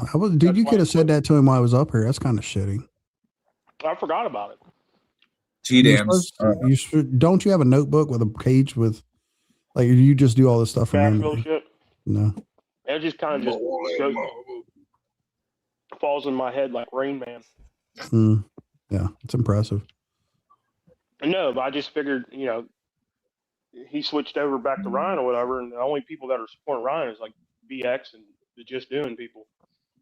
And I know that GX has to get greased up before he goes live. Dude, Cashfield was rubbing Frito grease on him. the last time I'd fucking seen anything BX Beast Boy was doing, I think the guy had like 20,000 subscribers and like 20 people watched him. And I was like, oh, your outreach is amazing. Jody Morgan used to be his #1 mod. Yeah, that's starting to make sense. Like I said, I don't really, man. I like the dude's weird because of the way he talks to kids and shit, but I don't. It's not my thing. I'm not on some crusade to like catch him up in it. I just choose not to fucking be associated with them folks or anybody on this panel for that matter. Fuck you. Yeah, I don't know. I mean, I don't know. Like I said, I remember it very. It was very vaguely, that I remember. But yeah, I honestly, Power Struck. I moved on to that shit from that shit like a couple years ago. I mean, people still try to bring that shit up, and I'm like, yeah, that shit's fake. Come on now. Says the one that was literally talking to teenager boys and blowing them. Like, come on now. Oh yeah. You really gonna believe this? You want to believe the allegation now after she's already been caught up in some shit? Like, cool. The only thing that you should be known for. What? The only thing Stone Dad should be known for is its heroic ability to put out the arrest record of the leaky butt fag. Dude, there's one better than that. And there's one better. And this is like what I'll always remember it for. I was sitting there fucking watching Stone Dad one day, and he called the fucking cops on PBR live.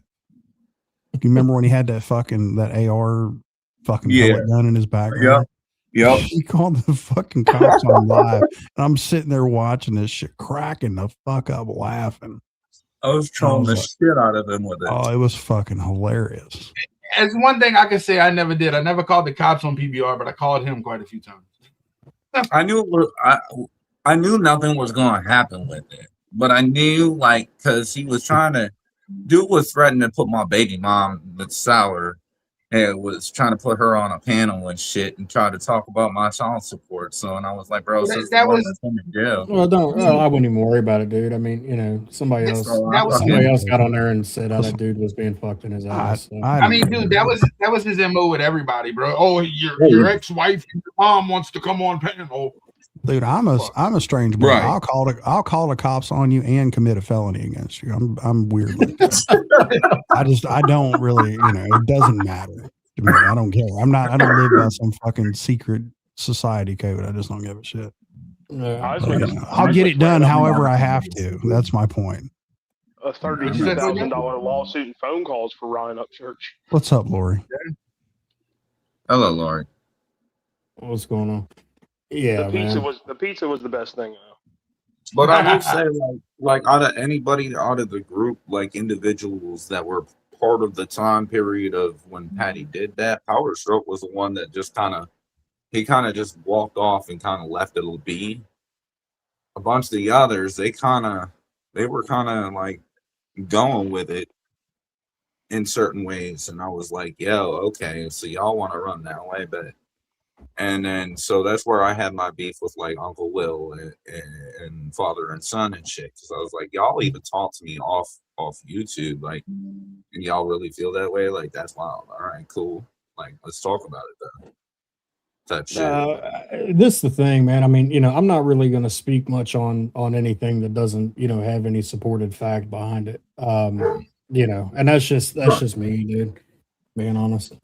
Well, and that's why I never went at you or nothing, because you didn't say shit. You know what I mean? You didn't entertain it, but you also kind of just fell back. You just let it be and let it be that. You know what I mean? So I had nothing to really say about you. The others, they kept saying some shit. So I was like, all right, y'all want to be loud about the shit and you don't know what the fuck you're talking about? All right, let's talk about it then. But ain't nobody really ever come to my panel and talk about it because they had no fucking proof.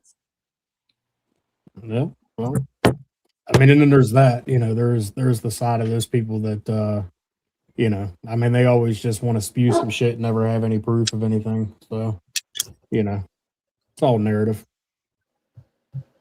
Goddamn, yeah. Daddy. Yeah, he said dank crew. But yeah.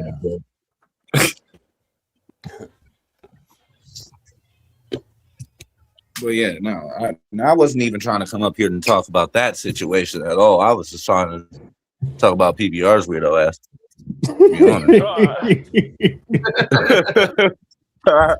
Just being Ah, real, like man. fuck that situation. I don't give a fuck about that. I want to. That shit's Tell us how you boring. really feel about PBR. That motherfucker's faggotry will be forever lived on the internet. It's hilarious. The reason why I brought it up. I is just think because it's fucking wild. I think it's Patty. wild that he's just trying to use this like fall of Upchurch to try to climb back out of the depths of fucking bigotry and gay shit that he wants to fucking be like, oh hey, remember me? I was attacked. No, the fuck you weren't. You were exposed. You fucking creep. Yeah, That's all it dude. I mean, was. everybody tries to be. See, that's one thing I don't understand about this fucking YouTube shit. Everybody tries to be a fucking victim of some sort, man. It's like, come on, dude. You know, like, look, man. I mean, and even at some point, you know, people that's got kids and shit, you know, their wives or whatever, you know, dude, you're gonna jump off this fucking YouTube, you know, off this platform, and you know, and essentially fucking portray yourself as a victim, and then look them in the face. It's like, come on, man. Get the fuck out of here. Are you saying that it holds no value? Well, everybody says they're being attacked, and I can guarantee you one thing: ain't Yeah, it nobody- holds no fucking value. Ain't nobody. What about my victim status? What about I it? couldn't have Are you a I victim? couldn't have victim Yeah, status. I feel was a victim. like a victim. We're all victims. Someone Well, disagreed with me, you know, and I was very passionate about this point, and someone had just didn't see it my way, and I'm not sure I can go on. That's Martin's Yeah. favorite thing. Oh, I'm trying to get you to attack me. Nobody's attacking you. I'm just fucking making fun of you. Attacking him, he's a fucking retard, dude. He literally needs a helmet. Mean words spoke over the internet is attacking people. I don't know. Like maybe I just grew up at a different time where like a disagreement was actually not a bad word. It was just like, okay, people can have a different opinion than you. They don't have to see it your way. And if you do break on a certain subject, unless it's like, you know, like some shit that's completely like harming other people, then I mean, I'd just have your opinion. That's fine. Oh, But you mean like you listen. Yeah, that's Martin's favorite thing. But if you look at Johnny, him sitting there saying that they called CPS on my kids and all that shit. It was fucking PBR that did it, and you've admitted that PBR was the one that did it. But then you turn around and say that he fucking didn't do it just because it fits your narrative. It doesn't matter, dude. His dad stuck his finger in his ass or something weird shit. I don't know. Allegedly. You use him as a hand puppet. That's Yeah, okay. it's a weird flex. You got to remember, PBR can't do very much. He thought how you report to YouTube was sending 7 pounds of paper into a yellow envelope. Okay. So No, that was a vanilla envelope. Yeah, with the vanilla. That's right. That's Flavored. right. You're right. Flavored, not and the then vanilla but you gotta add the lip smack though. He couldn't help that shit. I wish we had a vault of all of his fucking videos because there was some good. There, one exists. I copied his entire fucking channel. Oh, did you? Yeah, I got it. So do you have the one where a dude came up on the panel and shouted out Stone Dad and Dan Crew and then put up the filter that looked like him? I think so. Yeah, I remember where there was a going back and forth thing. Basically, where he owed was that guy was your buddy, right? The one he owed money to. What? The guy that kept coming and saying they owed him $1,000 or whatever the fuck it was. Yeah. Okay. Yeah, there's a bunch of them, dude. But the way that those were recorded back in the day, they're like I have the entire channel, like everything that was up at a certain point in time. I have all of it. Shit, And, Power Stroke even did a live about that. Power Stroke in his fake ass apology to him. He said, "Even Stone Dad punked your ass." Yeah, Oh, yeah. It was a point Damn, of dude. contention, yeah. Fuck, You remember dude, that, Power Stroke? Yeah. Holy dude, I fucking forgot about that. Yeah, no, I do remember that. Yeah. I think the greatest thing I've ever told PBR was after the paperwork came out. I went on his panel. I was like, "What's up?" I went up there as what was his friend that fell in the hole? Oh, Hawkeye. Hawkeye. Yeah, Hawkeye. I went up there as Hawkeye, and he's like, "Hey, what's up, buddy? How you been?" I was like, "What's up, you fucking faggot?" You can't forget his wife. You can't forget his wife, Kenosha. Oh, Yeah. Kenosha 3-point shooter, that dude, in the vein shooter, yeah. Yeah. Dude, dude, I remember that dude. I called him the Hey Arnold looking motherfucker. And he shaved his head or some shit. I called him Looked Krusty like the Clown. I made him into Krusty the Clown, and I made PBR and the Golem, and I put them on merch. Yeah, rest in peace, dude. Hawkeye. Fuck him, as far as true. Rest in peace, Hawkeye. Yeah. And look at his guitar, PBR. You know, there was an estate sale with fucking 400 yellow shirts in it. No shit. That motherfucker always had a yellow shirt on. For real though. Ripped his shoulder off and shit. I was just about to say, I wonder if his shoulder ever healed.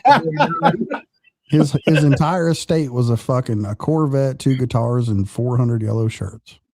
Yeah, and this bogan fluid head. Oh, the bogan fluid head. So Zami, no, that's not the same Hey Arnold guy we were talking about. This is somebody completely different that we didn't cover.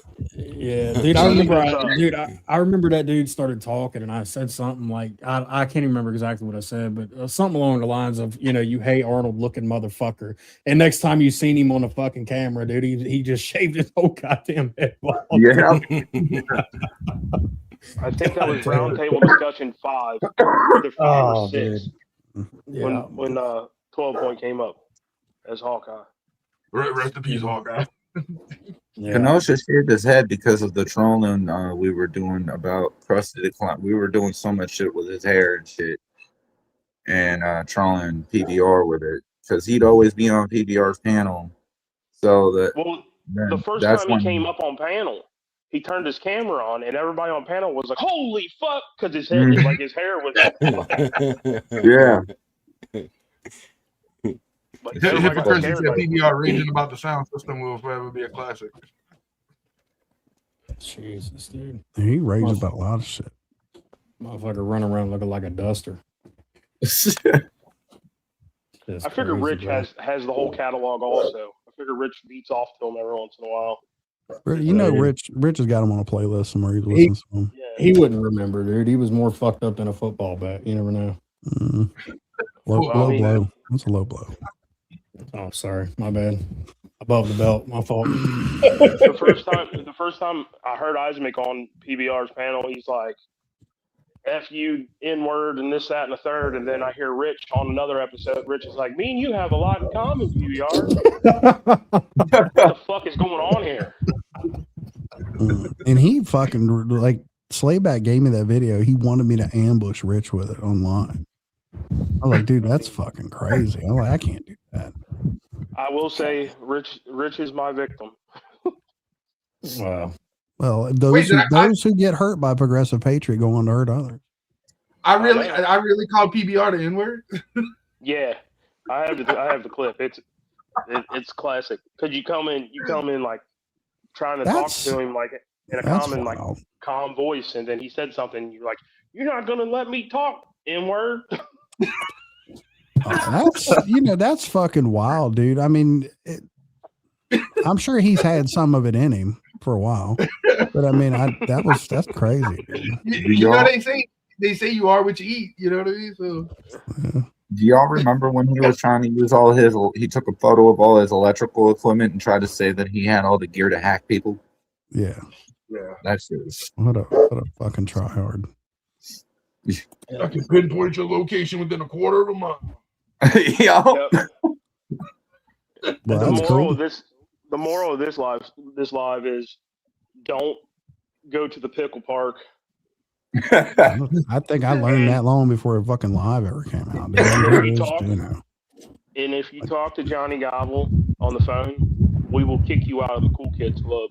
I think there's a overarching thing is just probably don't hang out with queers, man. It's just bad. For real. Steer clear of the queer. Yeah. And nobody ever attacked you for fucking Ryan Upchurch, Johnny Gobble. It's always been fuck you. I think the next live I'll do it for Ryan. Oh God. I'm doing this on behalf of Ryan. Allegedly. Jesus. What a fucking dipshit. Yeah, these motherfuckers, man. I'm so glad. Go ahead. Nah, I was just gonna say, I mean, there's no fucking, it's just so wild, dude. Like I did not, when I first jumped on this platform, dude, I did not think that all these fucking closet queens, and you know, I did not think this is what was gonna pop out, dude. I really didn't, and it just fucking, it's like, god damn, dude. Could you imagine just sitting around and like in real life, just be tore up about what a rusty truck said to you? Like really? Like what the fuck, dude? Like really? It got to a point where it was fucking. I'm sorry, no, it got to a point where you know it was the rusty truck picture. You know, what the picture said. Yeah. He wouldn't say your name. He just called you a rusty truck picture. Right. Yeah, but I mean, just imagine like carrying that around with you. Just get off the fucking internet, stupid. Like if you really like, go to a Call of Duty lobby and get fucking prepped or something for this, because it's just, you know, the world's a lot harder than this. I'm gonna tell you. Don't do that. My son's in them Call of Duty live fucking lobbies. Yeah, He's in there calling people N-words. N-words? What's an N-word? What word do you think of when you hear the term N-word? Nostalgic. Me too. Narcissistic. Narcissistic. Yeah, I have no idea what you mean when you say that. Nut gobblers. The opposite of outward. The what word? The opposite of outward is inward, right? Oh yeah. Inward. Yeah, man, that shit's wild, Look at the bro. big brain on JackRabbit. It's just crazy, dude. You know, all these fucking. I don't know, man. I don't know. It's given country rap a whole new meaning, dude. When you dive into the. Is there any? Crazy. I think it's all just gay dudes. I don't even think there's country rap anymore. Yeah. Should we just give them all a shout out from the start here? We've got PV Kenny Reacts wearing his fucking old lady's underwear. Totally offensive comedy. Why don't you like? Why are you mad at Kenny? I'm just telling you who's wearing women's underwear out here in these streets. I forgot all about Kenny wearing thongs. He's the only one I believe was tricked. I don't think he's. I think he's legit. There's no other incidents of it, right? It was just that one that was meant to blackmail him. She was tricking him. But Rusty, you said he was tricked. Define trick. Like turning a trick, or he was like. I'm thinking that he was misled in the term of trickery. Okay, he was fooled into it. I got it. Yeah, I like Kenny Reacts, man. I ain't gonna talk about that guy, man. He's been a solid dude. Except for that one part that he just mentioned. You just gotta overlook the fact that he's wearing women's underwear? Yeah, I just said I will. I said I'm willing to overlook it in his case. Yeah. You gotta overlook it. Whose underwear was it? I don't want to know that. Jamie's or something? Might have been Jamie. That's what I was thinking. Yeah. R.I.P. Jamie. Yeah, I think it was like Jamie's. Damn, R.I.P. Jamie. Windshield wasn't 40. It was like 40 windshields or some shit. It was a lot. Cascade of windshields. And then that fucking homo fucking attributes that shit to me. I'm like, I didn't fucking do that. Like, what are you talking about? Jesus. Yeah. But that's all they got. I mean, all they can do is take and twist and fucking, you know, they can't, there's nothing about you they can actually say or do. It's always, they have to twist some fucking narrative. Well, and it's just like shit like that, attributing other people's words to you and all kinds of shit. Claiming that if someone hovered over your house in a live stream for 10 hours, like really, where's the video at of this? The dude who actually I think did it's on this panel, but I didn't do it. But you attributed it to me.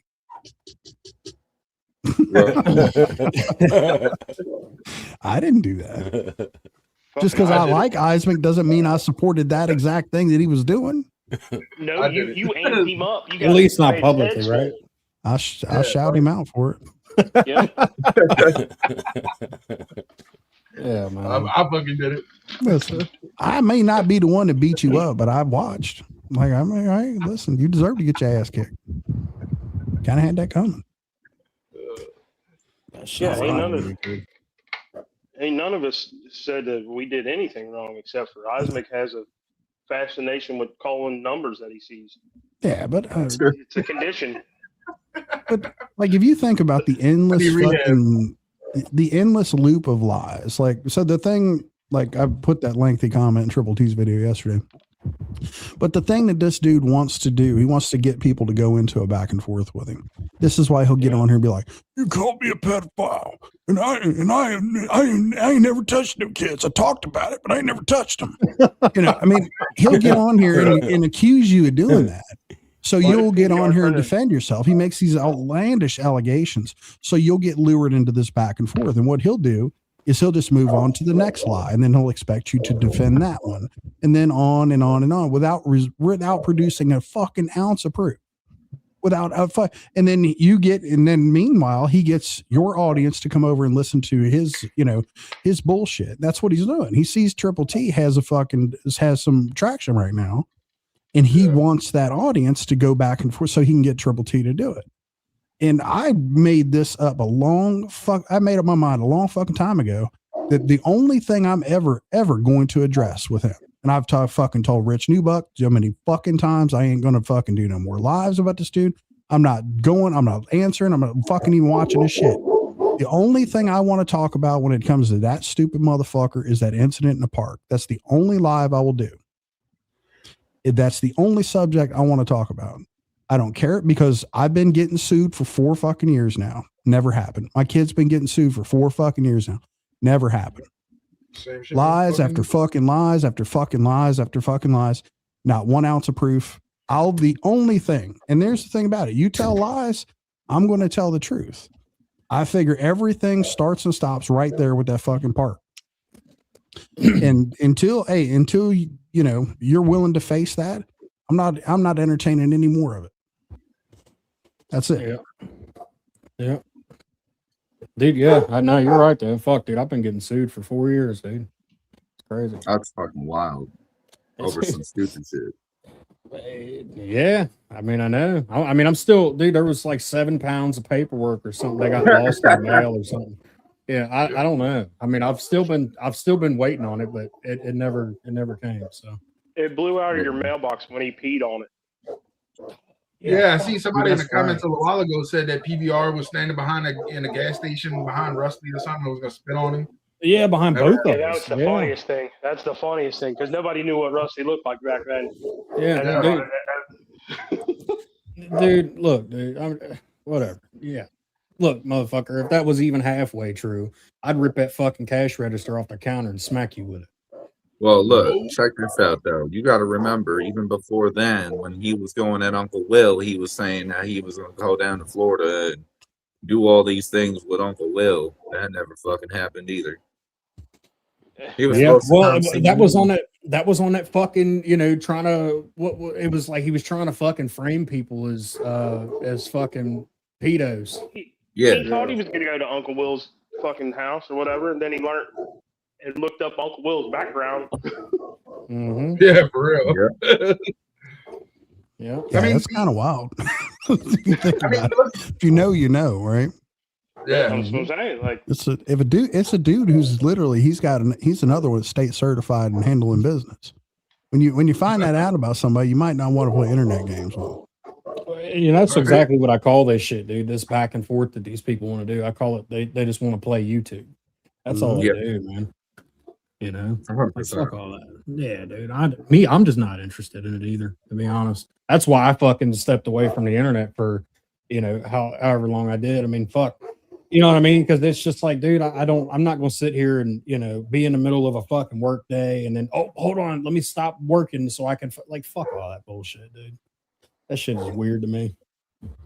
Hold on, I'll get back to you. I got something going on YouTube right now. Right, dude. I'm not playing a fucking YouTube. Give me a second. This dude's talking shit about me in this chat. Hang on. That's right. Yeah, that's wild. Yeah, and that's the thing is, everybody that you all these people that talk this shit or whatever, all you got to do is listen to fucking one live stream, and throughout that live stream, they'll tell you everything you need to fucking know. Oh, for sure. Yeah. And then you just go ahead. You get you to slay back the catalog that shit and remember it. I've been getting sued for 3 years. I've been on a run in Mexico for 3 years. I'm getting tired of this bunker, bro. Tell you what. Was there a Tuesday you were getting arrested on or something last week? They were getting ready to, or was that Uncle Will? It might have been me and Uncle Will. Well, I mean, I think it was you, that park you- shit. Yeah. well, I mean, Ivemix over by Mexico. You got y'all getting sued. I got the FBI watching me, so I mean, like, I'm over here just chilling. Oh, I got just from Martin Speaks, bro. I got Pennsylvania State Police, fucking Trumbull County Police, Legal Shield, like 3 different fucking employers. Who else? Oh, public defenders. Yeah. Oh no, Mark. public prosecutors all breathing down. That's just from Martin Speaks. Where's bro. the private prosecutor at? I don't know. What is a private prosecutor? Right. He tried to tell me that a public prosecutor was going to take the case, and I was going down in a real way. Where is this dude at? Is he just sitting on a park bench somewhere waiting on somebody to get a case to him, or what? Huh? Is the public prosecutor just sitting on the park bench waiting for somebody to hand him a case? What's going on? Probably. What are you talking Yeah. about? But I tried telling him, I was like, bro, a public prosecutor is not going to take the case from one single individual. I was like, they represent the fucking state and shit, bro. Like, you don't know what you're talking about. But he was using that as a scare tactic, just like PBR did. But his outreach is much bigger. District attorney. He was trying to say the district attorney, but he said public prosecutor. And I've then never I tell heard him, public prosecutor before. I've never heard. yo, of and that. then I tell him, I'm like, bro, that's not a real thing. Like, they're not gonna take your case. And he's like, it's not the same people that you had to get when you was fighting your meth case. I was like, that's a public defender. I was like, two totally different lawyer, bro. He's on the wrong side, dude. What? Yeah, I was like two totally different sides of the courtroom, but okay. But you would think a dude who got arrested for trying to steal the neighbor's cable would fucking at least understand something about fucking court process. I mean, bro, you tell so many lies. Like, all right, so like Gina said, Martha already put Isaac in jail once. Bro, I fucking made a fake jail phone call and he fucking swallowed it hook, line, and sinker. Like, come on, dude. That's fucking hilarious. Oh, bro, it sounded like a legit fucking jail call too. It's good to know that he's sitting around waiting for some gotcha moment and he'll fucking use it. Like, just that, he's literally, it affects him that bad. Like, he's sitting around like, oh, I'm gonna get him down. Like, fuck on. He's just traumatized. Just think about all the fun things Martin's attributed to this thing. He was playing Xbox with his imaginary friends. He got a fucking welfare check. Got a welfare check, cable stealing. He just roofied some chick with some marijuana not too long ago. What? Roofied a chick with marijuana. You didn't know about Yeah. that? Do what? He gave the girl. He said he gave her a weed gummy, and she like sat on the bed with like the O, the emoji with the mouth looking like the letter O. She sat on the edge of the bed looking like that for like 3 hours. He called the fucking paramedics and shit. I'm pretty sure to roofie someone, it needs to involve roofing. Right. You just gave her a gummy, and it was too much for her. I got. So. Yeah, and then what else did we had? We've had all kinds of crazy fun stuff with Marty. Oh, You're welcome. It's been a fucking whirlwind, bro. Oh, That's what he goes by now is Marty. Yeah, he goes. That's what he popped up on the panel last night. Is Marty? Yeah. I mean, I'm going down in a real way still because I gave some people some information to contact the health department in Ohio. So what was going on? Was he on? I guess he was legit starving in that basement in Pennsylvania, right? Yeah, you see, dude, he's gaining weight now, bro. That woman was starving him out, dude. That woman was really. Yeah, she's eating all the fucking food. Yeah. That's it was her food, but I mean, yeah, but she he's got all them definitely kids and gaining shit, weight man. since he moved back to Ohio. He's definitely Yeah, fucking it's, gaining I mean, you can't be many. I mean, I don't know what fruit roll-ups even have calories in it. What is it, Go-Gurts and fruit roll-ups, whatever he was surviving on down there? Yeah. He's a diabetic. He can't have that shit. And one night he had $700 worth of prime rib for dinner or some shit, didn't he? You remember that, huh? He was stealing that shit out of the dumpster. Was there some incident where he was talking about getting food out of a dumpster? Yeah, no, when he did the crying stream when old girl cheated on him and kicked him out back in September, he was like, "If I wish I had a car because I'd go sleep in a car and eat trash out of the what he said, and eating trash." If he was so desperate for fucking like YouTube views and followership, he could just go around doing that. Like, just go eat out of dumpsters and film it. Yeah, the People are other gonna night, tune in. Yeah, they're gonna. the other You'll day get he the did following year after. he did a live stream the other day saying he went to the doctor and he doesn't have diabetes no more. He's got arthritis. What the He's fuck? just diabetic Yeah, dude, Batman. I'm not making this shit up. If I'm lying, I'm dying. That's fucking wild, bro. How the fuck does it switch to arthritis, bro? I miss the old days when he was riding a BMX around the trailer park with the fucking Batman mask on. talking about his fucking glucose levels are out of control. Old diabetic Batman. Yeah. He's got some fucking epic crash outs, but I can only watch and listen to so much of him. I just tune the fuck out. It gets to be a lot sometimes. It really does. The best was Naughty telling him to show everybody his butthole. Yeah, I know somebody who has that video. I don't have it, but I know somebody who does. Yeah, that was on Wade's fucking panel. It's a female that has it too, if anybody's wondering. Well, Naughty was the one who's responsible for the fucking fall of Martin. I was there that night that happened. Oh, you talking about the military shit? Yeah, where he come out and he was like, "Fuck the workyverse," and he was just like, Naughty's like, "Well, what? Like, what do you mean?" And then he fucking literally Naughty just took him apart right there, and then it was downhill from there. So later, bro. Cops showed up, got him. Cops showed up. Well, I was about to jump down too. I mean, my wife's already apologizing for my dogs and shit in the background. They're fucking ridiculous. Yeah, I'm gonna carry that to a panel in a couple years from now. But like them dogs. Yeah. I think I'm about to end it anyway, gentlemen. We've been going for a while. All right, JackRabbit, I appreciate you letting me come up, brother. Yeah, man. Anytime, man. Oh, yeah, same. All right, Stone Dad. It's good seeing you again, Power Stroke. Yeah, Eismic, we'll see you, man. Rusty, I'm Later, sure I'll bro. talk Good to seeing you. Your Power Stroke. All right, man. I'll catch y'all later. Later, bro. All right, same. JackRabbit, I appreciate you letting me up, bro. This has been fun. You already know, my brother. Have a good night, man. Later, Rusty. Later, Stone Dad. Later, Chad. Yes, sir. Take it easy, man. Yeah, peace out, man. I appreciate you, JackRabbit, letting me up also, man. It was good talking to you, Rusty, too. Take it easy, Stone Dad. Yeah. Much love, Good deal, man. Good to hear from you. So we solved it all, man.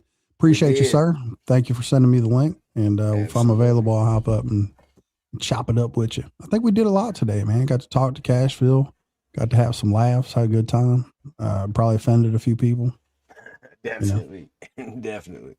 All right, man. I'm going to cut out. You have a good one, boss. Yes, sir. Have a good night, Russ. Chat, that was it, man. That was one hell of a show right there, bro. We covered a lot. Had some all-stars coming through, man. I appreciate every one of y'all that came through today. And, of course, all the people in the chat. I've gained a lot of subs today, too. Thank y'all for that. We're going to roll out. Let's see what we're going to do on the way out.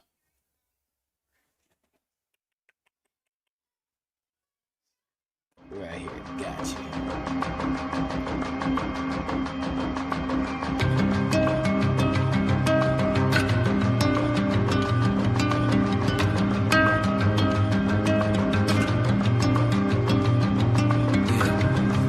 Life is a piece of cake, yeah. I'm just taking back what I baked, yeah. Bought a palace right off the lake, yeah. That's a place that I ain't even stay yet. They try to put me in chalk, baby, I'm still walking. Reminder, homie, my legacy is revealed often. Can't settle for just a day-to-day, cause I made that way. I got a call and I'm crawling all through these 808s. Yellow Wolf is a business, that's why I stay the busiest. Running circles around you, that's why you stay the dizziest. Don't say you wouldn't be famous, don't be a hypocrite. Fame is a byproduct of absolutely killing shit. And I kill shit 9 to 5 from 5 to 9, leaving nothing left alive. Boast and brag about the toe tags. They don't believe in getting wealthy, that's so sad. They thought I'd stick around this trailer park forever. Motherfucker, I'm in heaven, tell God to send a letter. I'm a warrior to say the least, and I ain't worried about these haters, please. Farewell, goodbye. Watch me go, watch me go. Farewell, don't cry. Watch me go, watch me go. Catfish, bloody bitch.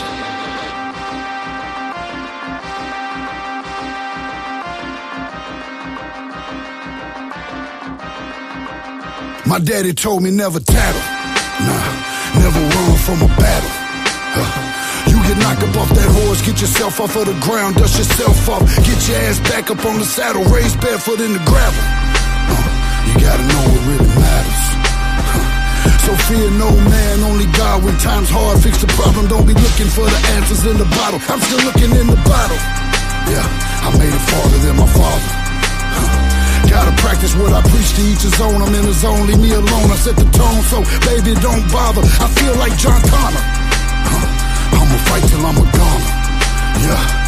The Terminator's coming, I'm not running, stand my ground for the resistance. Gotta kill me cause my soul is not to offer. I put that on my coffin. Baby girl, I gotta go, daddy is up to something. You know your father's a killer, ain't coming back with nothing.